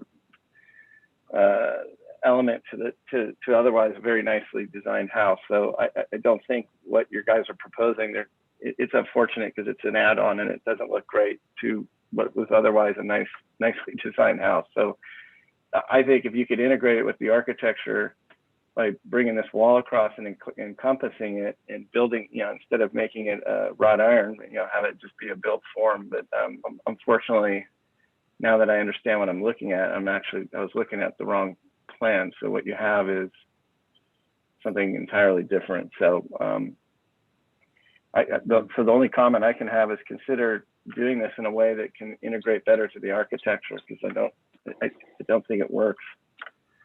But it's also off the street, nobody's business but the owners, really. But it's so I don't know how enforceable it is, but Mr. Chair, yep, go ahead. If I can provide a context comment, in late British architecture, it was not uncommon to add a metal structure, a glass palace to a neoclassical construction as a Foley, some kind of an addition that it doesn't really match. It's kind of whatever. That was my that was my approach. It's not a happy addition, but I don't know if it's that important, and is that into the. It looks like you put an ArchiCAD, like a CAD symbol in there for a circular stair. That, you know, I think if you maybe here's one way we could look at this, Michael. Like, I don't think anybody's objecting to the idea of doing a roof deck. So I think, you know, probably your first question needs to be answered is, will you guys support us putting a roof deck on this project? You know, the only concern that we usually have about that is, you know, you're going to end up with potentially end up with a bunch of umbrellas up there. So anytime you can put a more architectural shading device to work there that's permanent, that can be controlled, is better. But if not, you know, it seems like you have some adequate screening if there is anything up there from the street. So I don't hear any objections from anybody about the idea of it. And that's usually where those conversations go. So I think the conversation is really about how to properly access the roof and architecturally detail it so it looks as good as the rest of the house does. So maybe you want to take those comments and come back with a better solution for the stairs that's more integrated into the architecture, and knowing that you've got a somewhat of a, we could do a, like, you know, straw hand vote here of whether we support the roof or not. I don't think there's any controversy there, though. I think staying away from glass and using landscaping was a good add to your proposal as well. So yeah, I would just like to say that there should not be glass up there, because this elevation faces directly west and it lights up late in the day. Yep. So no glass on that roof deck. So does that make it, is that clear? Is that clear as mud? We want to, we're okay with the roof deck. We like the landscape buffer that you've created. We don't like the glass. Don't propose glass, and we'd like you to return with a better study of how you access the roof deck without impeding the existing architecture, or conforming to it better, at least. Is that fair? Everybody on board with that? So, is that a yes? Yeah. Yes, I agree. Well, Okay, so to recap, just so that I understand, I walk away with the right comments here. So you guys conceptually are okay with the idea of a roof deck. You want us to look at the stair, better integrate it with the architecture, which is fine. The only question I had, and Alex mentioned it earlier, was again, and we're still working on exactly how to integrate the railing and the planter and have it be appropriate for. I mean, they of course wanted a glass railing around the whole thing, which I said would never fly. But Alex, you mentioned doing some horizontal iron and possibly then some small verticals and possibly integrating some glass panels behind the planting. I guess my question would be for the board, is that a no-go or is that something you would consider? I don't think I would support that, because if the planting does not get implemented or is too short, then you have the problem of that high reflectivity. What's the width of your planter, sir? 3 feet. Okay. Well, if you make it 5 feet, you don't need to do any railing. So understood. So well, and you only have to do that on one, but you only hold on. You only have to do that on the forward-facing edge. Just no. So right. Why don't you just make that deeper and move on and keep it as low as you can? I don't want to design your project for you, but no, Josh, I fully get it. What I'm trying to prevent is I pitched that to them and they went, oh, that's fantastic, but we have grandchildren, so we would put glass up. I'm like, okay. All right. So I'm trying to, so that's why I'm asking the question. A solution, I mean, as far as it will not stop the wind, but if you put, stainless steel cable railing, it will disappear. There's no way. Yeah, I think just one thin bar of metal or a couple. I think your solution is going to be something metal that matches your other ironwork. I think don't go to. Just going to start trouble if you try and put glass up there. I don't have any problem with it, but I'm probably the only one. So I know. So there's glass all over. I mean, I know it's absurd, Michael. There's glass all over this front elevation, but apparently you can't have 2 feet of it on the roof because that's a spoiler for some reason. And I don't want to. We don't have this. We've discussed this enough. So I think you have some good marching orders. Come back and give us we could put you on for preliminary final on the next round and come back with a solution. And you always figure these things out. So get after it. Yeah. Okay. Yeah. No, this was mainly about concept, guys. No. Don't be sorry. So I got what I needed out of this. So much appreciated. So.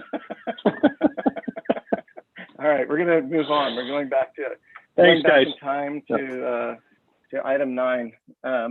So I think our applicants, as we see them available, this will be our last item today. Let's get started here. We have let's see, what are we looking at? We have a request of Don Swan, agent for Palo and Karam Urisinioto, to consider a conceptual review of 192 square foot car addition. All right. I don't see any other information here that's necessary to communicate this time. So are we ready to make a presentation on this garage, folks? Yes. Hello? Yes, sir. Are you there? Can you hear us? We're here. Can you hear you? We're here. We're still here. Good. Okay. Hi, I'm Don Swan, agent for the Perisinotos. And the total project consists of an accessory dwelling unit along with the garage. The Hope Ranch has a little different requirements based upon their bylaws, where when we do a residential unit, it's previewed by them, and also they need a separate a covered parking for the unit. And that's the reason we're here today with you. Last Wednesday, we received a conceptual approval for the unit and the garage from the ranch. The issue that we have with the garage is that where it's located is partially into the side yard setback of 25 feet, which is the requirements of the Hope Ranch. But and we encroached 5'6" into that. Since that time, we've had to go for a modification with the county, and the limit is 20% of the width of the setback, which is 5 feet. So I've modified the garage so that we encroach only 5 feet into that setback. The garage is slightly smaller than would be a normal garage, but for a single car, but it meets the requirements of the county's parking size, parking space size, which is 8.5 by 16.5. And to make it more accessible from the existing to inside the garages, that we're removing part of the existing wall of the garage so that there's space for egress from the vehicle. The location of the garage is relatively close to the new septic or new accessory building. And so it's right by the front door. There's no grading in that side yard, if you can see by the photos. On page 1 that we're looking at, on the lower left-hand corner, you can see where the setback of the garage is. That kind of indicates how much we're encroaching into the setback. And then on, can we go to the photos? You have those? Don, before we proceed, can I just get a clarifying question handled here? In the meeting minutes, it describes a proposed garage, but on your plans, it says proposed 1-bedroom accessory dwelling unit. Can you tell us what we're looking at there and how that is part of the application? Below that is the garage, which is attached to the existing garage. See the garage? See, it says, there's 2 notes there, garage addition, and then the enlarged area on the lower left-hand side of the drawing. Yeah. And then it shows how much it's encroaching into the side yard setback. But is my question specifically is the proposed 1-bedroom accessory dwelling unit, is that part of your proposal or your application? Not for you. It is a totally proposal, yes, but not for you because apparently accessory dwelling units are not in the purview of the BAR. Okay, so you have an application into the county to do a proposed 1-bedroom accessory dwelling, and then you have a garage addition. So we're here to look at the garage addition. We're here to weigh in on the garage. Correct. We don't. That's okay, correct. Understood. I just want to make sure our drawings are what we think they are. So continue, please. Thank you. Then if you go to the photos, you can see that you have the photos. Didn't look like you have them there.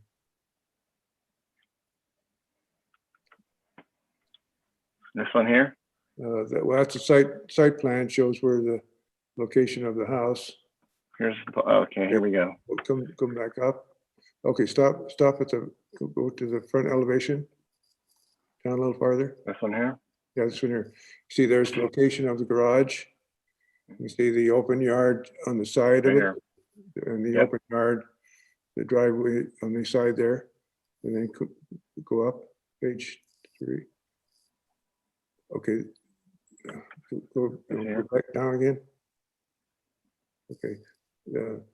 This is the side yard. This was my encroachment of the area. This was that pathway that comes from on the left-hand side, where it says existing side yard.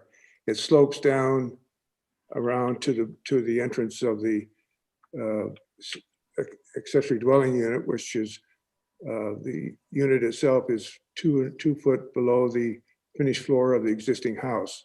So it's going to come right at grade where we're going to enter into the side. So we have a slight slope down at that point, but it's just like would be a ramp, kind of a walkway to the front door.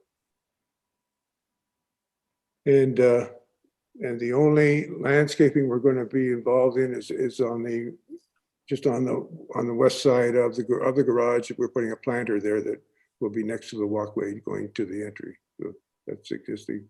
So there's probably zero landscaping, zero grading, zero impact to neighbors. It's just all tucked into the hillside. And all materials will be matching existing. Garage door will be matching style. Roofing and trim and stucco colors, all the same as the existing house. which was remodeled just recently in the last half a dozen years. I guess that's about it. All right, very good. Do we have any questions from the board? No. Okay, pretty straightforward proposal here, folks. Any neighbors, any members of the public wish to speak on this item? Do we have any letters from members of the public? We do not, Mr. Chair. Okay, bring it back to the board. Let's see. Who can get us through this? Who wants to give us some constructive comments? What do the elevations look like? There they are. You can see on the right west here. elevation. West elevation shows where the new garages will be in the middle there, and then where there's the ramp.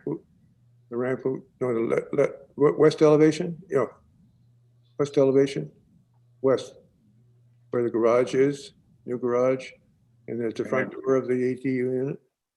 And the ramp that goes down, and there's that planter we're going to put in right next to. The fact that it's hard to find is probably a good thing. It means you integrated it very well. Yeah, I'd say that the hiding in modification, plain sight. the modification could be supported. It's minor in nature. I agree. I think that's the comment. I don't think we need to add any more comments to that. It doesn't seem like you need to replace any landscaping either. So let's leave it at that unless there's any other brilliant commentary. I think it's perfectly fine. All right, why don't you return on consent for final and preliminary, and we will review it then and get you through this. Very good. Thank you very much. Okay, so that concludes our agenda for today. Is any further discussion between board members and staff that we need to tie off before we head into our weekend? Oh. Nice to be back. It's nice to have you. You're looking good, buddy. Hey, I have All one right, thanks. question. There was going to be a special meeting regarding the cell towers. Is that happening next Friday? Is that correct? It is not. That one got canceled. All of the telecom projects got pulled. Ooh, okay. Rob, thanks for asking that. I had that in my calendar. You just changed the trajectory of next week for me. There you go. You get your Friday now. Yeah, don't tell anybody. All right, anything else? Who wants to thank our brilliant staff for helping us today? Thank you, brilliant staff, for helping us today. Thank you, brilliant staff, for helping. Appreciate your help. All right, I'm gonna go deal with a splitting headache. Sorry I was so grumpy today, but this is not what I wanted to be doing today. So, can we make a motion to adjourn? I'll make that motion. I'll second it. Okay, all those in favor? Aye. All right, thank you all. Have a great weekend. See you next time.